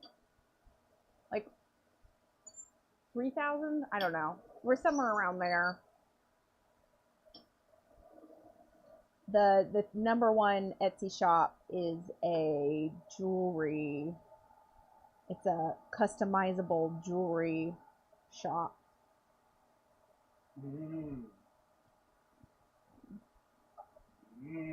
Yeah, we won't get too much into the fact that, or maybe we will. Do it. There are a lot of shops on Etsy, which, you know, initially and still should be for handmade, craft supplies, or vintage. That's what Etsy is supposed to be. It is not that for a lot of people anymore. Now it's things that people are having made elsewhere, are importing, are selling as if they're hand making it, and they are not. And obviously there are plenty of people who do not care. They don't care that, you know, it's not being handmade by somebody, but we care, considering for what we do, we very literally hand make all of our stuff through the entire process. So we're super proud of that and work really hard. But the shops that you see that have that many sales, they're not hand making any of that. They are sourcing and buying and then marking up and selling stuff that they do not make. So I don't know. There's a line somewhere. However, you know, if they're super popular, because of the way Etsy works, being a marketplace that obviously takes fees for hosting your shop and having that marketplace feature, they make a ton of money off of people that have that kind of sales. So like that top shop I was just looking, it was a jewelry shop, and it's got like 5 million sales over however long they've been open, at 700,000, you know, for this last year. They are absolutely not making a single piece of that jewelry. So, but don't get me wrong, somebody's making it. It's just not the people that run it. So. Don't hold back. Not like you're holding back. Well, there's not really anything else to say about it. I don't know. Other than that, like, we do, like, obviously, like, we're literally hand making stuff that we do. And there's a whole thing within the fountain pens, too, of where that line is as far as what counts as hand doing something and what counts as machining something. And I think within that, if you program something to do whatever task, I feel like that no longer counts as being handmade. You are not hand making that. So. But I had to design it. Which takes a whole other skill set. And it's fine. Like I said, there's a ton of people who do not care. They just want and care about the finished product, which is okay too. It's just my issue is with people saying that things are handmade when they're not handmade. That's my issue. But I don't know. I don't know if that's snobby of me or, you know what I mean? I guess it's just because we're particular in what we do. We did buy a whole bunch of handmade crochet hooks. Oh my gosh. We designed and sourced these crochet hooks because I really wanted to, well, or at least we were thinking about adding that to our lineup with our diamond painting pins in our craft business essentially. And we got the samples of them, and half of them are broken, and the other ones you could literally flex and just break them. And it was just like, well, you know, there goes that we put into the samples, but absolutely not. They were horrible. Expensive for what it was. Well, for them being garbage, for them being broken garbage, yes, they were. It's one of those things you just learn, I guess. Well, and it's funny because you know, I got around from that because I was trying to figure out the way some of these people were making these crochet hooks or saying that they're making them. And I was like, and then I found all of the people that are actually making them in other countries, and these people are sourcing them, which is fine. It's a very valid business structure. It's what most businesses are. But don't tell me. Source a product that they think people want. Yeah. And then boom. Well, and they do all the work, and you have distribution, and there's a lot into it, and obviously that's great. I think there is absolutely a place for businesses like that. However, don't tell me that it's handmade when you didn't hand make it, and you're not telling people that you're sourcing it, because the people that made those did hand make them. So technically they're handmade, but we didn't hand make them. And my problem is when people skirt around that. Stolen valor. Yes, to make it sound like or look like they are doing this when they're not. I don't know. I don't know. Pet peeve, I suppose. Who's pet? Somebody else's peeves. But yeah.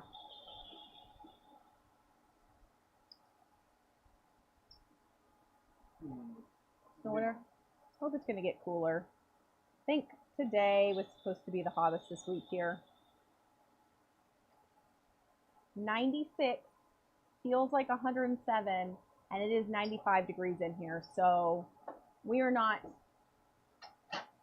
Our little AC thing is just doing absolutely nothing. Turn it off then. Well, no, then it'll be even hotter. Hi, Sean. Notifications didn't work. John's been on now for, where's your timer? Right there. 3 hours Almost and 45 4 minutes. hours. Hi, Anthony. Is that one of the cheap Chinese lathes? No.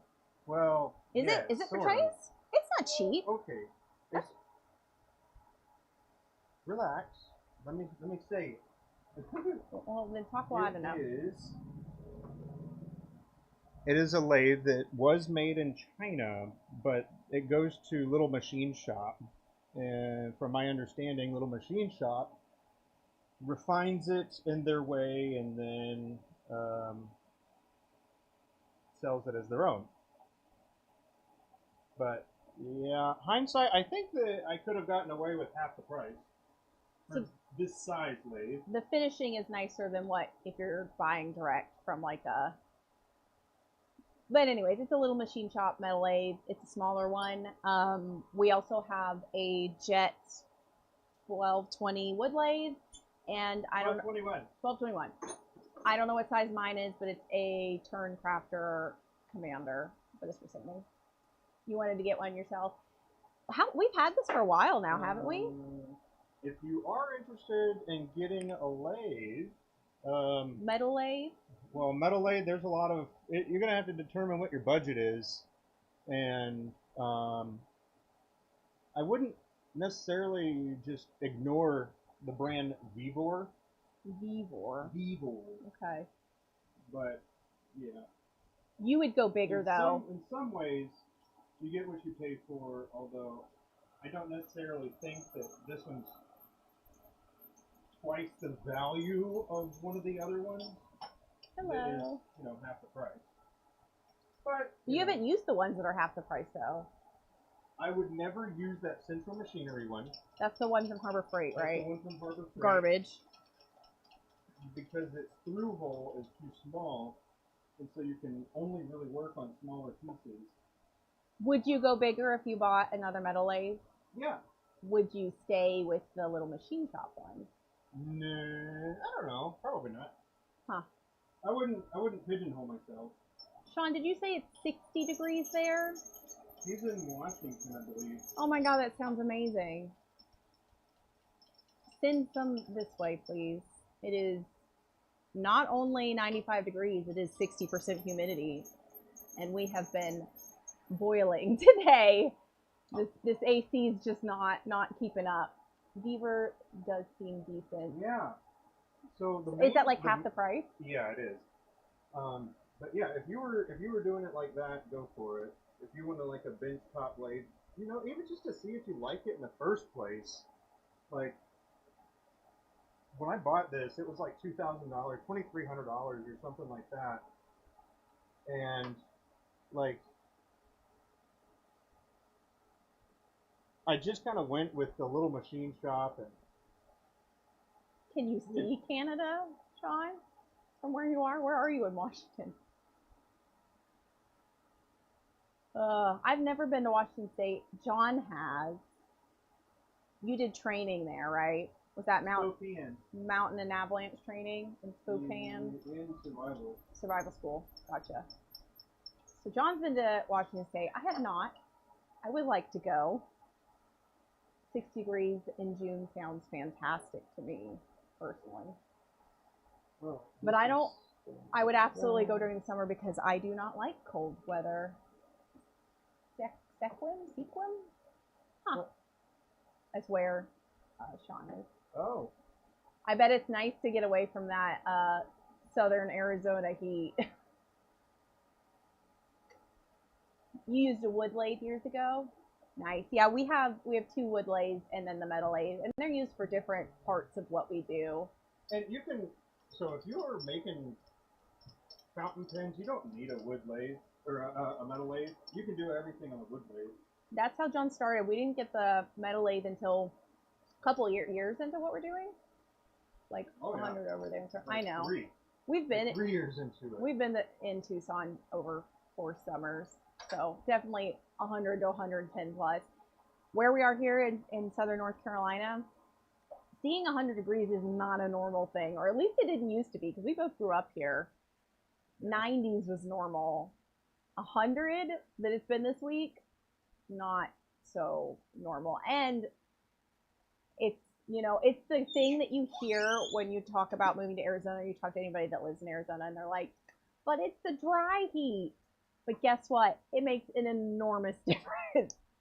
So I'm one of those people now that I'm like, yeah, it's 110 there, but it's the dry heat. It is not the same. Because right now I think it's like 106.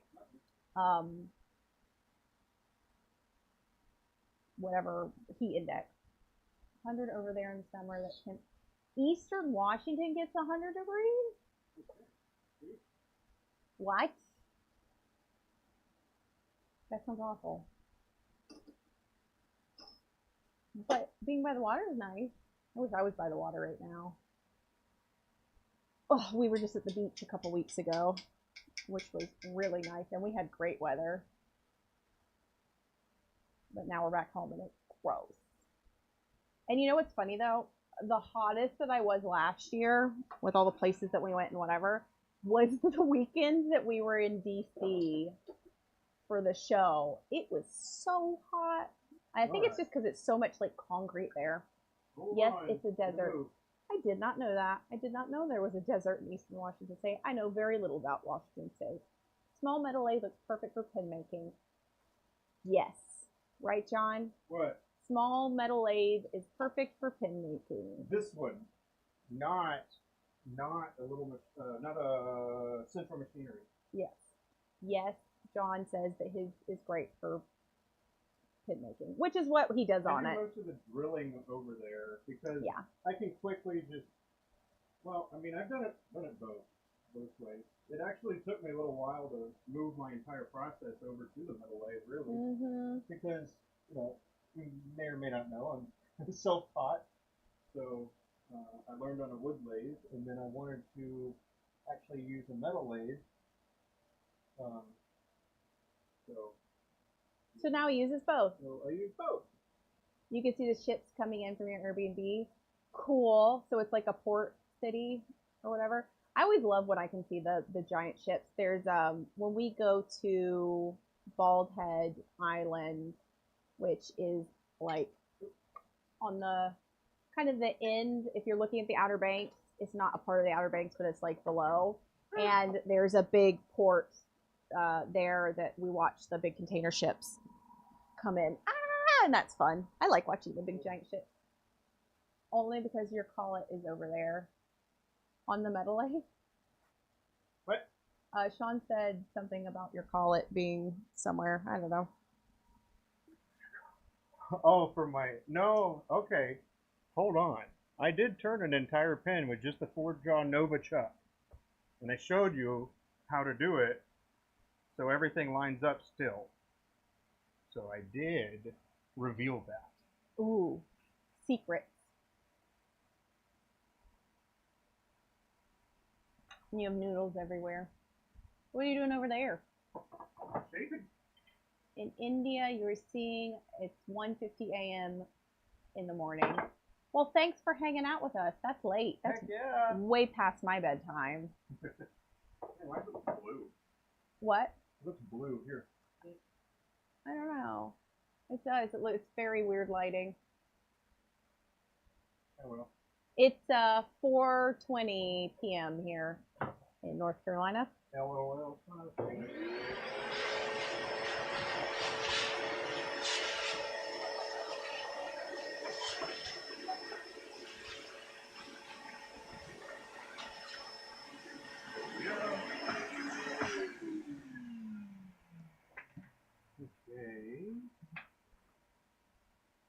What you doing? Right. So here we are. With these y'all. Ooh, nice. These are indeed looking pretty nice. You're going to Montana on the 13th? What you doing in Montana? I like Montana. I've been there. Do you source the wood locally? We're not using any wood right now. We use resin, so I make all of our urethane resin blanks here. We do occasionally use wood. We have a few shops that we like to get wood from, but John has also gone out and like cut burls and wood and made stuff out of those too. So when we do use wood, it's all kinds of stuff from all over. But yes, 98% of what we do is resin. Yeah. Yep. Anyway, visiting family property. Very cool. The only time I've been to Montana is my family did a like big national park thing where we went and saw Yellowstone and Mini Glacier and one of the other parks. I don't know. I can't remember. Yosemite? No, I don't think we did Yosemite. Anyways, it's amazing. I love Montana. It was really fun. I'm a big fan. Interesting. Yes. Yeah. So we, John is making a kitless fountain pen. You know, you're still, I know. okay. I'll hop back over there in just a moment. John is making a kitless fountain pen out of a resin blank that I poured earlier in the week. I made a whole batch of them. So I'm excited to see what they look like. That could be available for purchase. Yes. Yellowstone is awesome. Yes, it was awesome. I think, John, you've been to Yellowstone too, right? Yeah. Yeah. Not with me. That was quite a while ago. But I want to go back. I want to do another big trip. We're a big fan of the hiking and national parks and being outdoors and seeing all of the animals. I absolutely loved driving past as many buffalo, or are they bison? I don't remember which one, but they're everywhere. Where? You sit in the hot springs all over the state. It's so cool. We did not get in any hot springs. We saw the melt your entire body ones, at Yellowstone. The geysers? Yeah, there is the Old Faithful. We saw Old Faithful, the geyser that goes off. I saw the sapphire one. And then the pools are really cool. My favorite park though when we went was Glacier National Park. And my mom's a planner, so she, did the whole book everything 2 years in advance, and we got to stay in a lot of the very cool lodges. I'm trying to make it seem like your mom's the only planner. No, I'm a planner too. Must lead to really colorful designs. Yes, that's kind of what we're known for here. I do a lot of, I like to say I'm the pretty color person. So I make all of our blanks and choose all the colors. And then I also make everything shiny. I am the finisher. So I do all the sanding and finishing. But yeah, What we got right now. that's what we do. I just went and did a little hole so I can support it with the live center on the tail stop. Are you shaping? Is that what's happening? Yeah. Nice. So yeah, we do a lot of colorful stuff around here.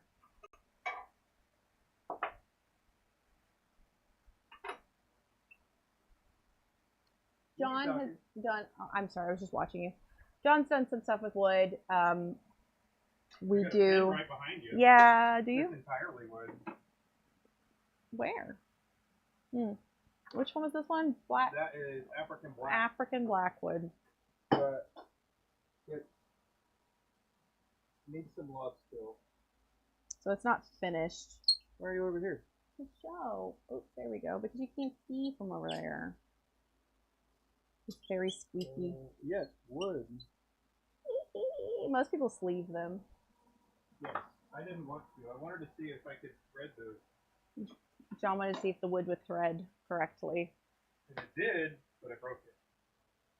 Which happens. Price of learning. Learning tax.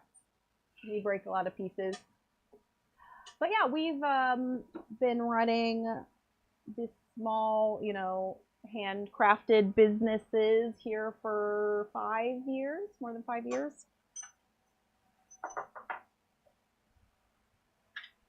Oh, there we are. We were talking earlier about how particular and proud we are of all of our stuff being handmade throughout the whole process of everything. Modern twist to the older wood pins. Yeah, and you know, John loves wood. I think, I'll be honest, I think it's a guy thing. It is a guy thing, I think, too, either too. It's the guy thing that is drawn to like the wood and the like really highly figured stuff and the just color, like wood in general, because it's such a, I don't know, classic. Yeah, it looks unique. However, because we have made some wood stuff, we have found in our business that people are looking for the pretty colors. So that's what we do, and that's what we sell most of. We occasionally do wood just because when John wants to work with wood, gets a hankering. We've done some cool stuff. We've done some cool hybrid stuff that is both wood and resin. That's really fun to kind of mix the two. But just a moment. Yes, ours are absolutely, you know, modern small maker fountain pens.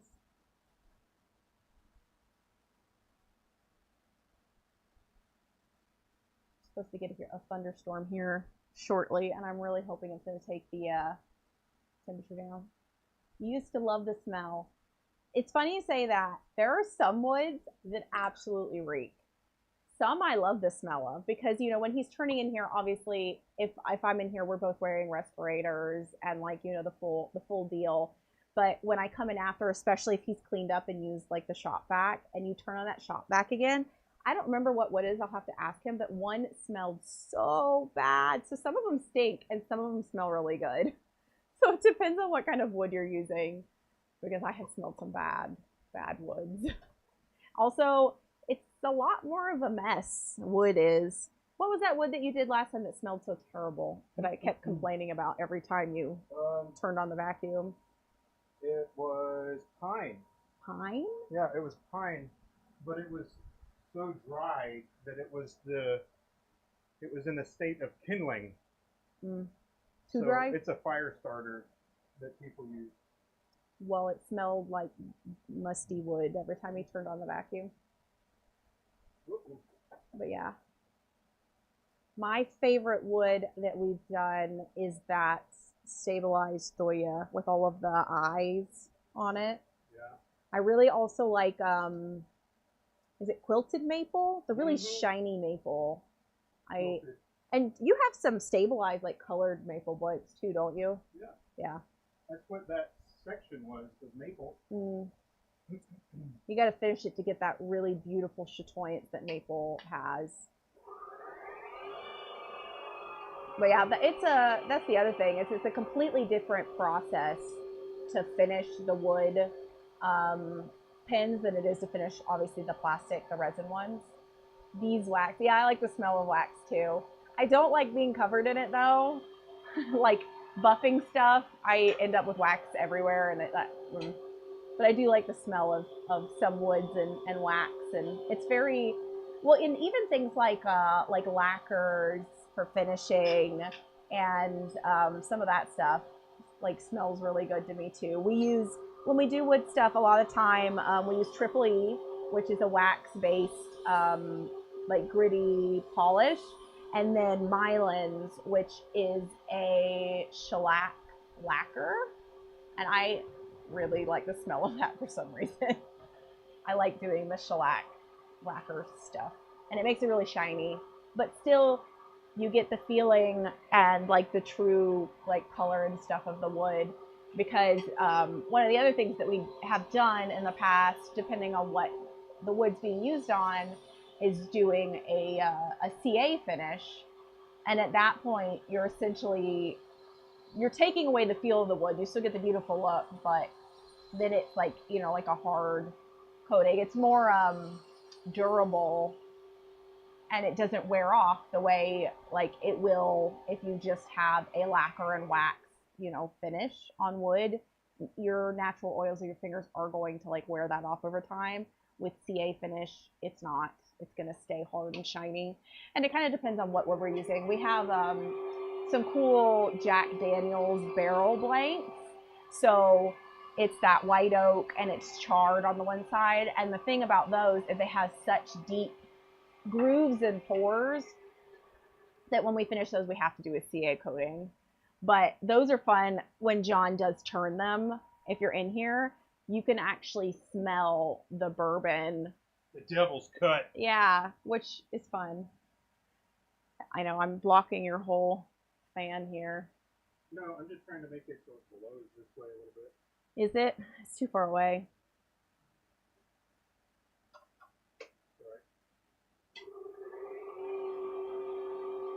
So John's doing the shaping of the section right now.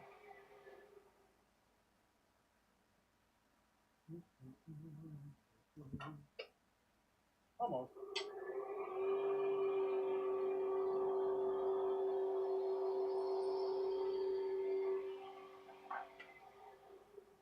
Oh.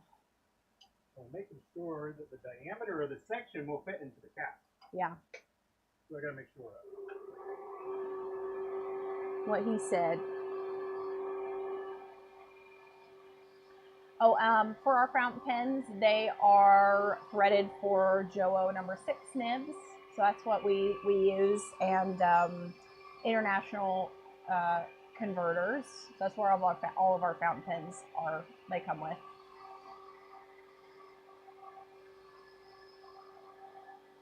You've already drilled and threaded everything? Mm-hmm. It's all drilled and threaded, right? Yeah. Now you're just shaping? Yep. And then I do the sanding, but not today. I've already sanded quite a lot. Modern lacquers and finishes are much better, yes.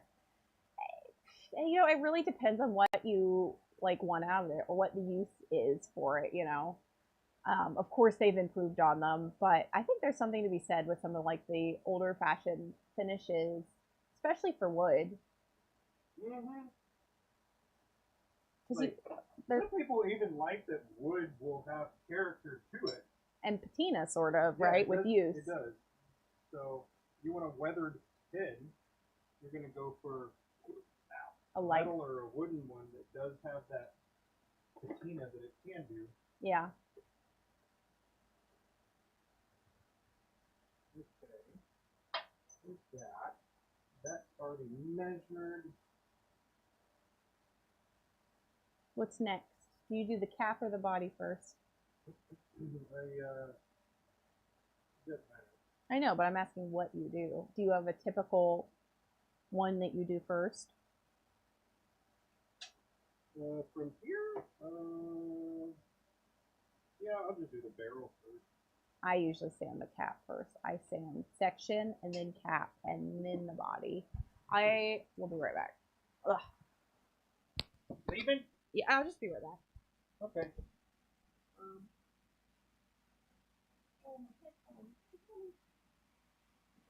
All right, I'll pivot it over here so you can see me just for now. Yes. Can I bring you anything? Yes.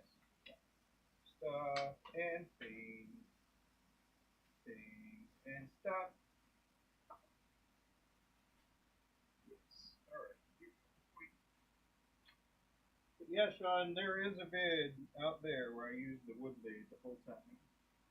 I did it. Well, I actually made that wooden pin.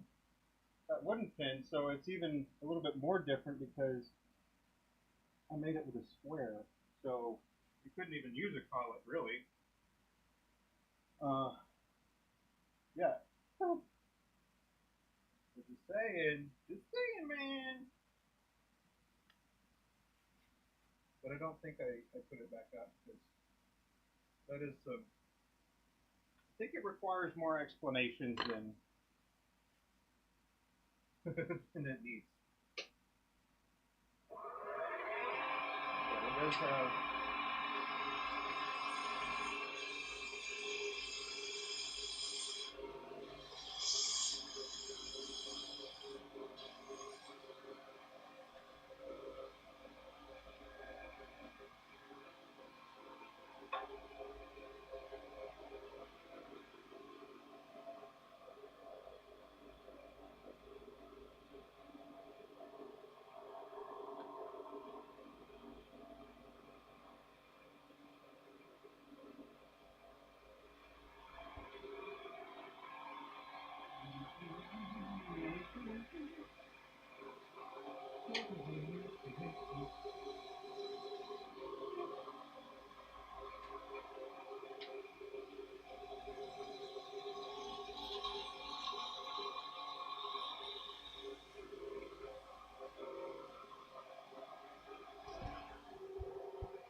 Ugh.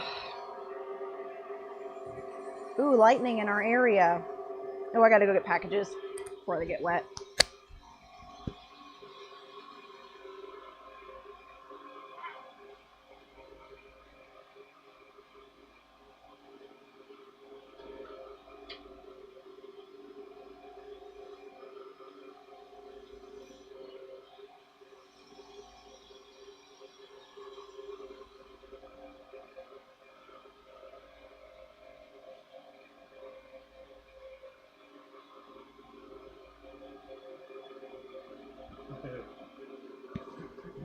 Yeah, man, still on.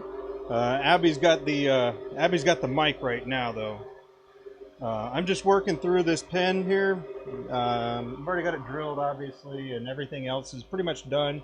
Just need to shape the barrel and then shape the cap, and then be good.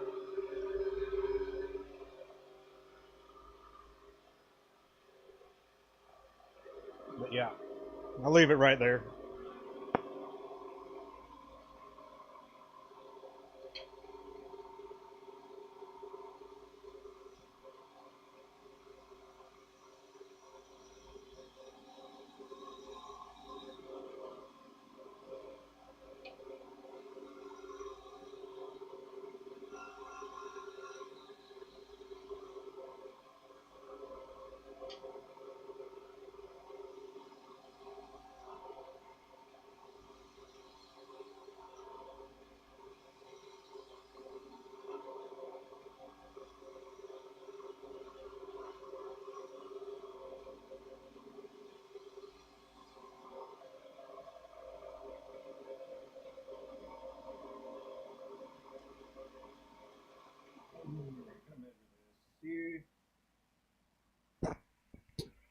I'll throw it on until she gets back, because I can tell you some of the things that I'm doing.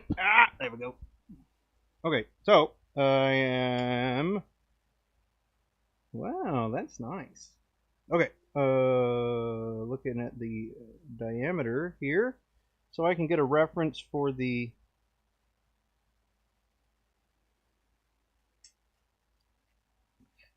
okay, we're at 1470.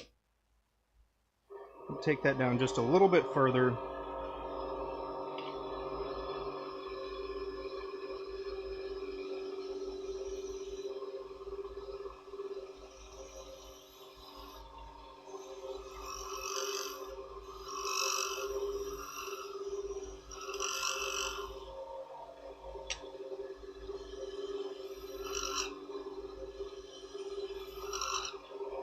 There we go.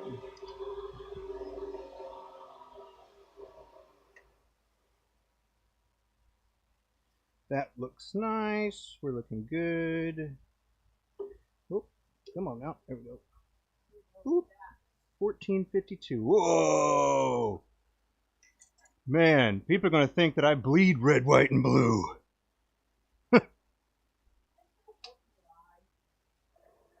Makes me want a hot dog. Real bad. Oh, there was a great shirt that we wouldn't be able to get in time, but it had that. It had I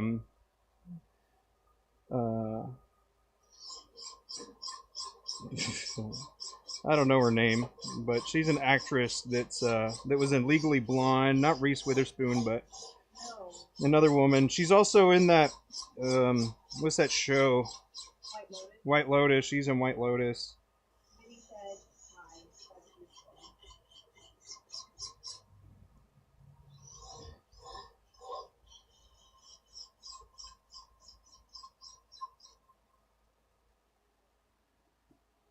Here you go.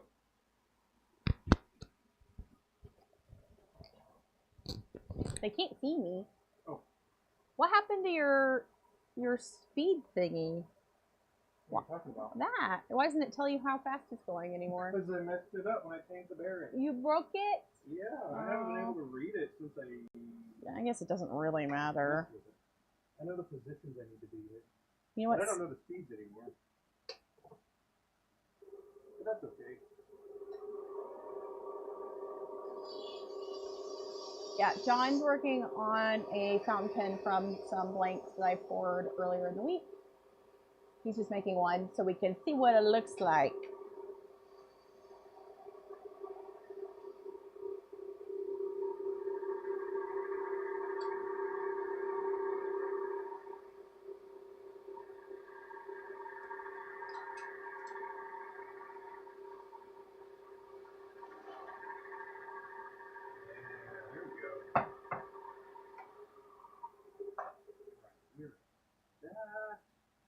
So, here's what we're going to do.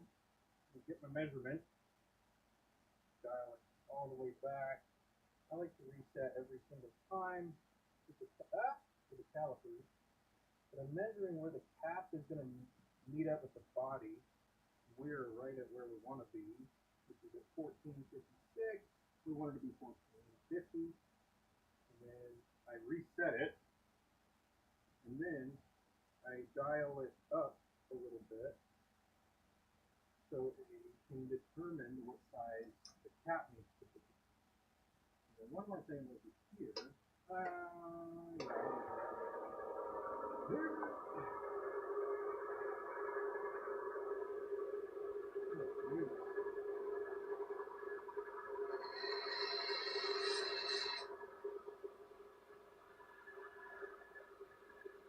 I am sitting here, not doing anything anymore.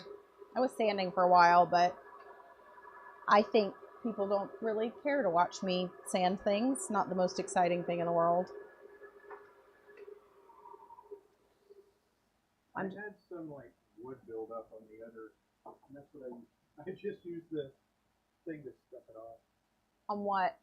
One of your SKUs? I used the collet for my parting tool. And it got wood on it? What? What?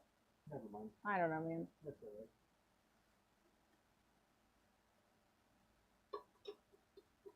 The collet had a rough textured surface.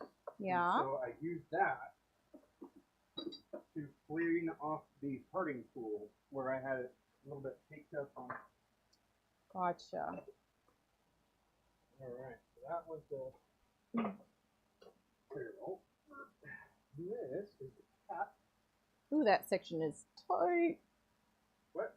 The section going in there is. Why are you doing that? I wanted to You're not see it. supposed to do that. Do you usually chase it again? Yes. Oh. Always. I don't watch this part. I know you don't. Very orangey. 9. Pretty. Summer something. Summer sunset. Summer sunrise. I don't know. That's what they're going to be called. Where's my M10 by 1? I don't know. Yep. Should be around here somewhere. I found 2 of them. I'm going to put them together. Are they on little boxes? This table is still kind of a mess. No, it's not. It is piles of things. Again. How dare you? It is. Look at it. You already made it messy again.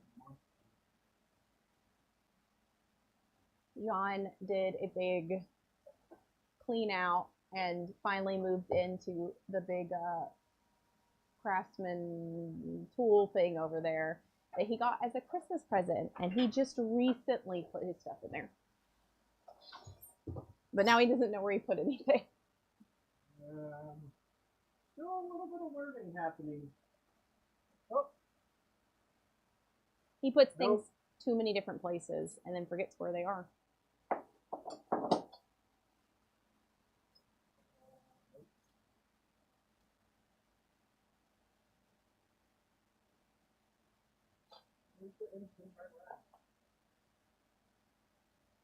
Well, we gotta find that so I can chase those threads.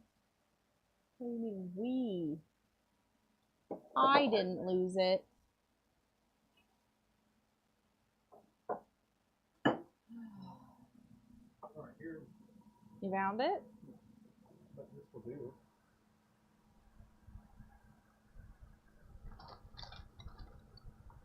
Your stuff's trying to escape. Is it a smaller?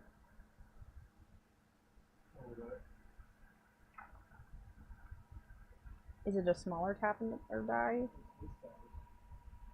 Oh, well then why am... Alright, so a quick little fix to that. If you do happen to have, you can flip the die around and go the other direction with it, or you can tighten the one that you have and work it in again. You've seen me do this with the other key. You can see it correctly. M10 by 0.75? No, I won. I won. Just looking.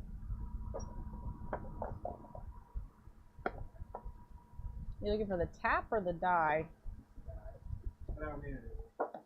Well, I'm still looking. That's cool. That's cool, There you boy. go. Now we're good. Nice. And then I'm going to loosen it back up because I use this. I actually use this little part right here to adjust the tightness of this particular die here, and you can squeeze it tighter, which is neat. I don't see any dies. There we go. Now you can see it. There's a much larger gap there. That was a little one. So if you were doing anything like this and the threads weren't quite right, you can try that out. It might work for you. You said you squeezed it? Yes. Oh, I don't know if they can even hear me. You should take the mic back. That's right. It's already been said and done. But yes, now we have a cap.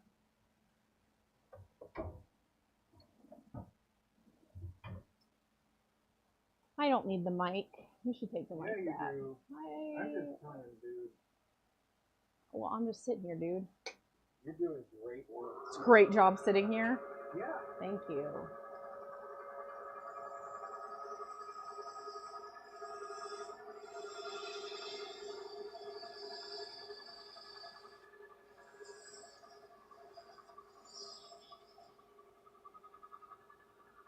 Almost there, though. I know, I see that. I got most of a pin right here.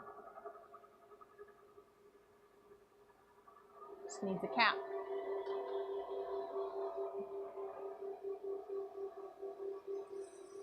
Oh, it's only 93 degrees in here now.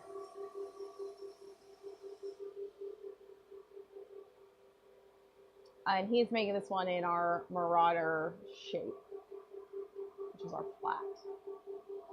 A flat-ended model. Which we named that model Marauder after his grandfather, who was in World War II in Merrill's Marauders, which is pretty cool. He passed away a while ago now. More than 5 years. 6 years, 7 years? It was 19? Yeah. 18 or 19? Yeah, so 6 or 7 years ago. He lived to be 93, 94. Yeah. He was a really cool, really great man. Anyway, so that's what our one model is named after. John is a veteran himself of the Air Force. He spent 11 years active duty. And our other model, the rounded one, is called the Guardian model because that is what they were nicknamed. That was the nickname for pararescue, was the Guardian Angels. So we picked names like that meant a lot for our models. And we've got a couple other ones, but those are our two that we mostly do.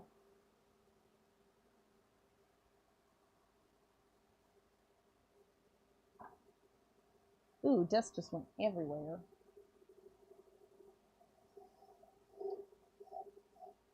As a file?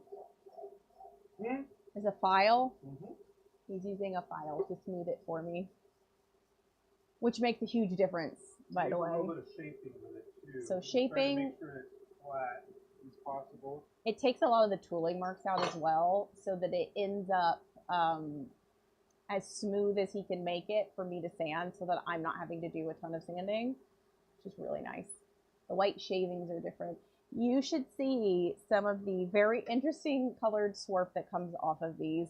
These are coming off very white noodles. But we've had some that were so bright, like we did some neon colored ones, and the swarf that come off like is just as bright. It's crazy how different colored some of that stuff comes off. But yeah, a lot of it's white just because of how thin the shavings are.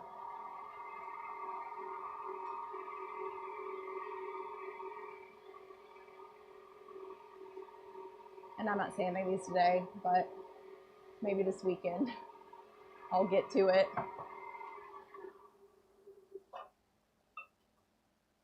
Because I am going to have a fountain pen finishing weekend. I've got a lot of ones to do. Ooh, it's too tight. I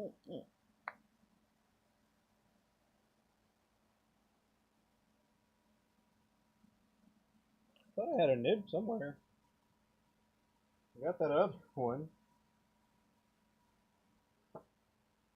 Didn't you just Is it in here? bring a nib out yesterday? Oh, there it is. Yeah, here you go. Hold that. Thank you. Huh. So I'll do this again. You'll see that I'm chasing it again. Here we go. So the cap is a little snug. So this is actually another die that I used for the M13 by 0.8 triple lead. And that's what the body threads are. And this was the barrel threads, or body threads, yeah. And then I put an internal support. so it doesn't crack it. At least that's what I think is happening. Which has happened. Or hope is happening. Not very often though. Or at least it's been a while. And then you can reverse it, you know, really easily.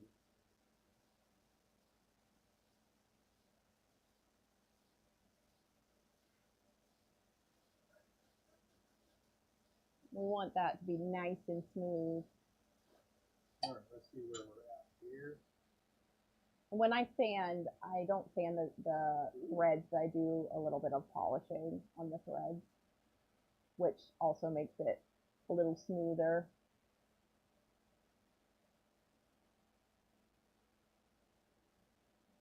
I think I should take the barrel down a little bit more. Okay. Is it not proud enough? I don't think so. I want it to be a little bit more, I think. Okay. Just a tiny bit. You know, we could do that for sanding. No. Do you want to hang here while I sand? No. You could supervise and make sure I'm doing it right. Where the master becomes the teacher. You already know how to sand. I just sand more than you. He's perfectly capable and very good at sanding. He just doesn't usually have the patience for it. CA. I don't like CA. Do you want me to sand it? I'll be faster. Oh, now you're up for it? No, I don't really want to, but if you're going to sand it, I might as well sand it. Well, we could divide and conquer. I'll do the section, and you'll do those pieces. Okay. And I'll point it to you. Fine. The compressor kicked on. We've got blanks in both of the pots, so it's trying to keep the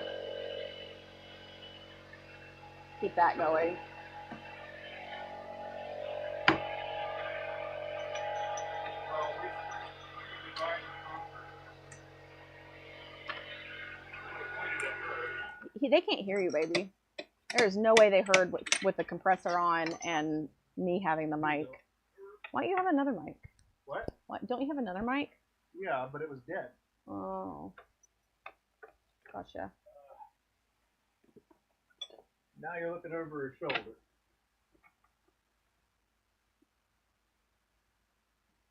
Is that good? It's still moving, so I can't see what it's doing.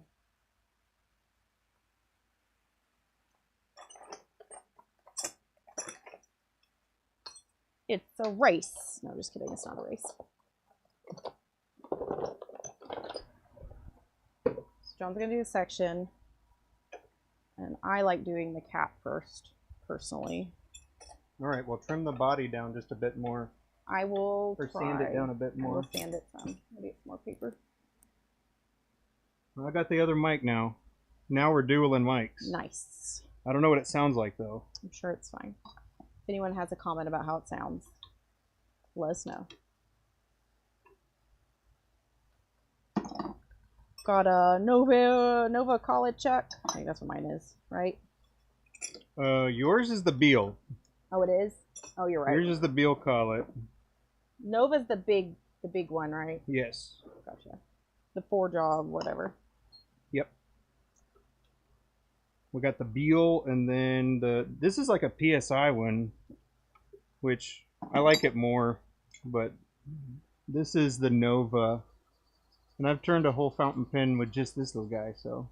You like that one more than mine? I wouldn't say more. This is the only one I ever use, so.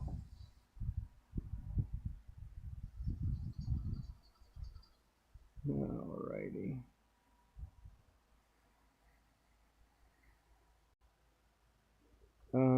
Huh.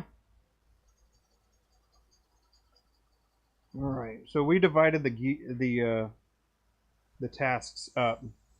So I got the hard part here, and she's got the easy stuff going on. Sections take me so little time. Hard. I'll be honest, I don't find any of these parts hard for fountain pens. It's just, you know, you gotta, when you're doing a bunch of pieces. So I, like, for example, yesterday we had 8 pins that needed to be finished for a collab, a local thing we're doing, and I set them all up on my little thing and do all the sections, do all the caps, and then do all the bodies. Now they're waiting for a bath.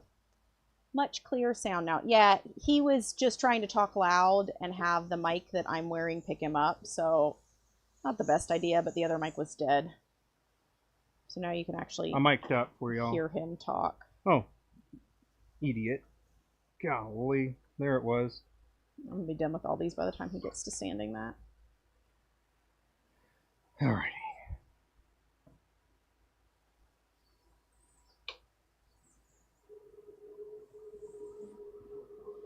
And I'm always pretty careful with how much pressure I'm applying, because even with it being wet sanding, you can feel when the pieces start to heat up. Where that really matters is on the section. I don't think I've ever had issues with the cap or the body getting heated up to the point where it's like not fitting correctly anymore. However, the sections, if they get too hot, they can get pinched, and then the nib housing does not like to go into them, and then that just means that I have to send them back to John to get him to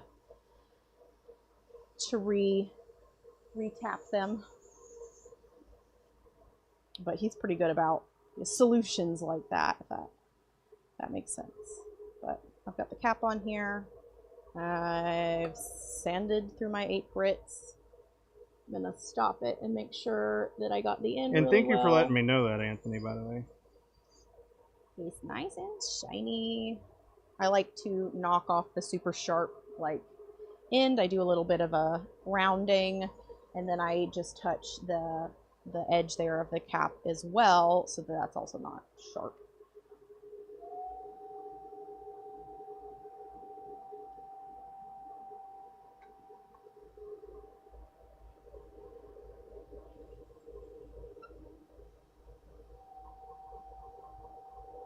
Now for polishing, I use 8 grits of sandpaper, as does John, because he's got the same setup as me. So 8 grits of sandpaper and then 6 of polish for resin. As we were talking about, we treat wood a little bit differently. For this polish, I'm pretty sure it says to turn it up to 2400 for polishing. However, I would have to change the belt on my lathe to do that, and because I go from sanding to polishing, and I'm just not gonna mess with the belt on my lathe, I'll be honest. So it mine only goes up to 17, but it's fine. We haven't had any issues. It turns out just as shiny.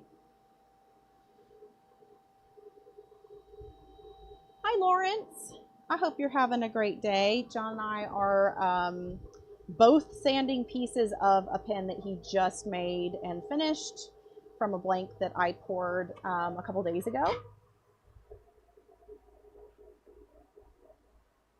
So let's see. Hey Lawrence, how you doing, buddy? Looking good. So obviously when I have like more bodies, more caps, I don't change the mandrels in between, but because we're only doing one. And like I said, John's doing, I don't know, nothing over there. Man, I didn't think it was going to be like this when I brought you on the stream. Goodness. It's a competition. It's a race. Competition? No, I'm just kidding. Well, No, I'm going to win. Okay, sure.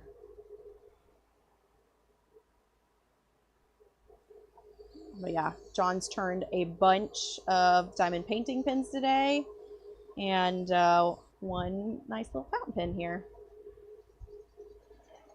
Well, her stuff was already set up too, so as far as sanding, I mean, my goes. papers were, yeah, because that's what I do over here. So that is true. I did not have to. I had to get new paper. I didn't have any papers left.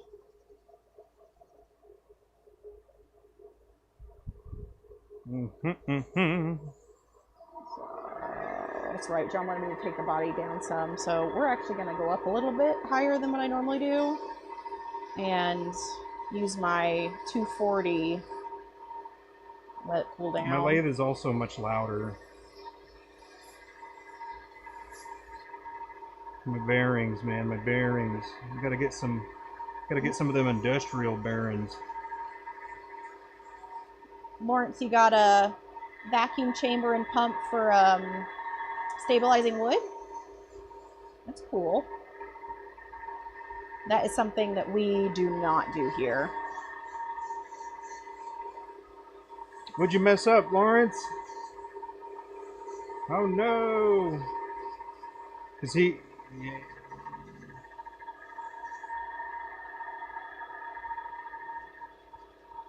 No! That's a bummer, man. You have to get another one. From what I've seen of cactus juice and stabilizing, it looks like an absolute mess. And I know that that can be easily messed up. The truth is, even when we started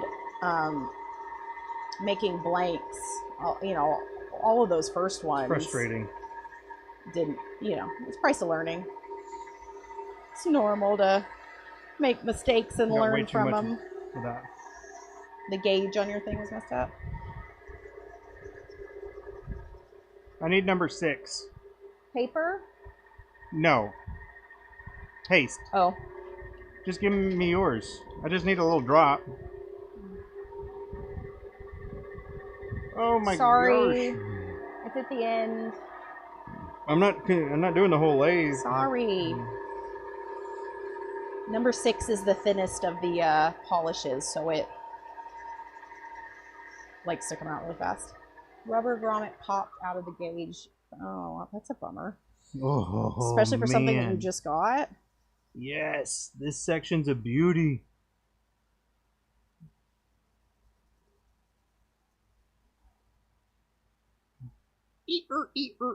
Lateral sanding.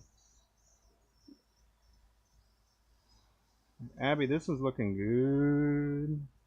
Yeah, it's pretty. It definitely has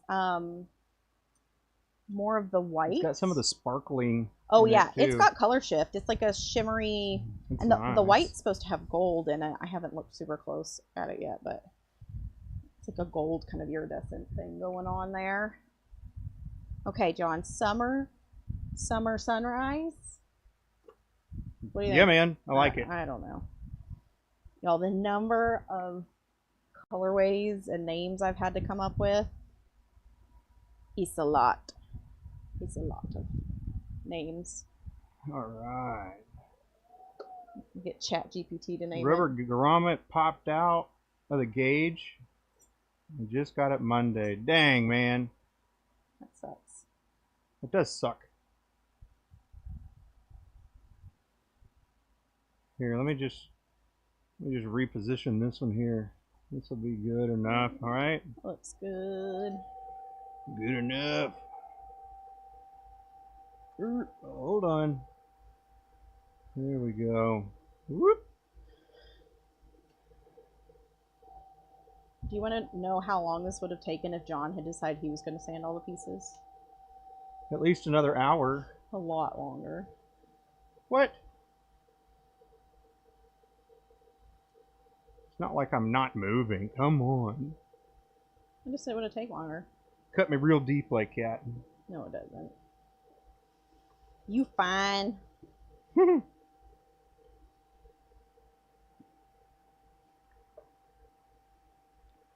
would have tried to distract myself the whole time. From what? Huh? Try to distract yourself from what? I just would have distracted myself. Oh. Talking and...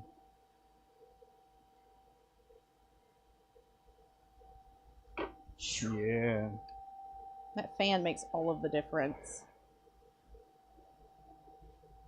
Oh, yeah. Here we go. Y'all done? Yeah. So slow. Golly, I've been done for a while now. You only had one piece and it was tiny. Oh, man. Here we go. There you go. I'm gonna take my check off. Oh, it is nice. The section's the prettiest. Looks excellent. There you go. There you go. No, it's your blank. You gotta show it off. Fine. Hold on. You wanna come over here? No, I want to take my collet chuck off, but you won't hold the pen. I don't know if I can. Will you show me the camera? I can't see what I'm looking at. That light there's stupid. Here, let me do this. There's quite a delay, so I can't like tell where I'm holding. Oh, there we go. Okay, we're gonna go with the summer sunrise. That's what we're gonna call it. That's what we're going with. It has got some color shift in it, which is hard to see at this angle, and then the white, which looks white on camera, but it's like an iridescent gold, and it's got sparkles in it, and it's pink and orange. There we go. Obviously, we have not cleaned the threads or anything yet, but it doesn't want to focus. There we go. The lighting's better over there at your lathe. You go show it over there. Oh, now you're double looking at me. Yeah. Thank you. Thank you. Here you go. Here you go. Let's get a different look at it. I have. All right. Yeah, here John's we go. gonna show you We're over gonna there. dance this camera around again. Well, dance it around. Got better light over there. Alrighty. Yeah. So I have. We just turned one of them, but I have 15 blanks available of that color.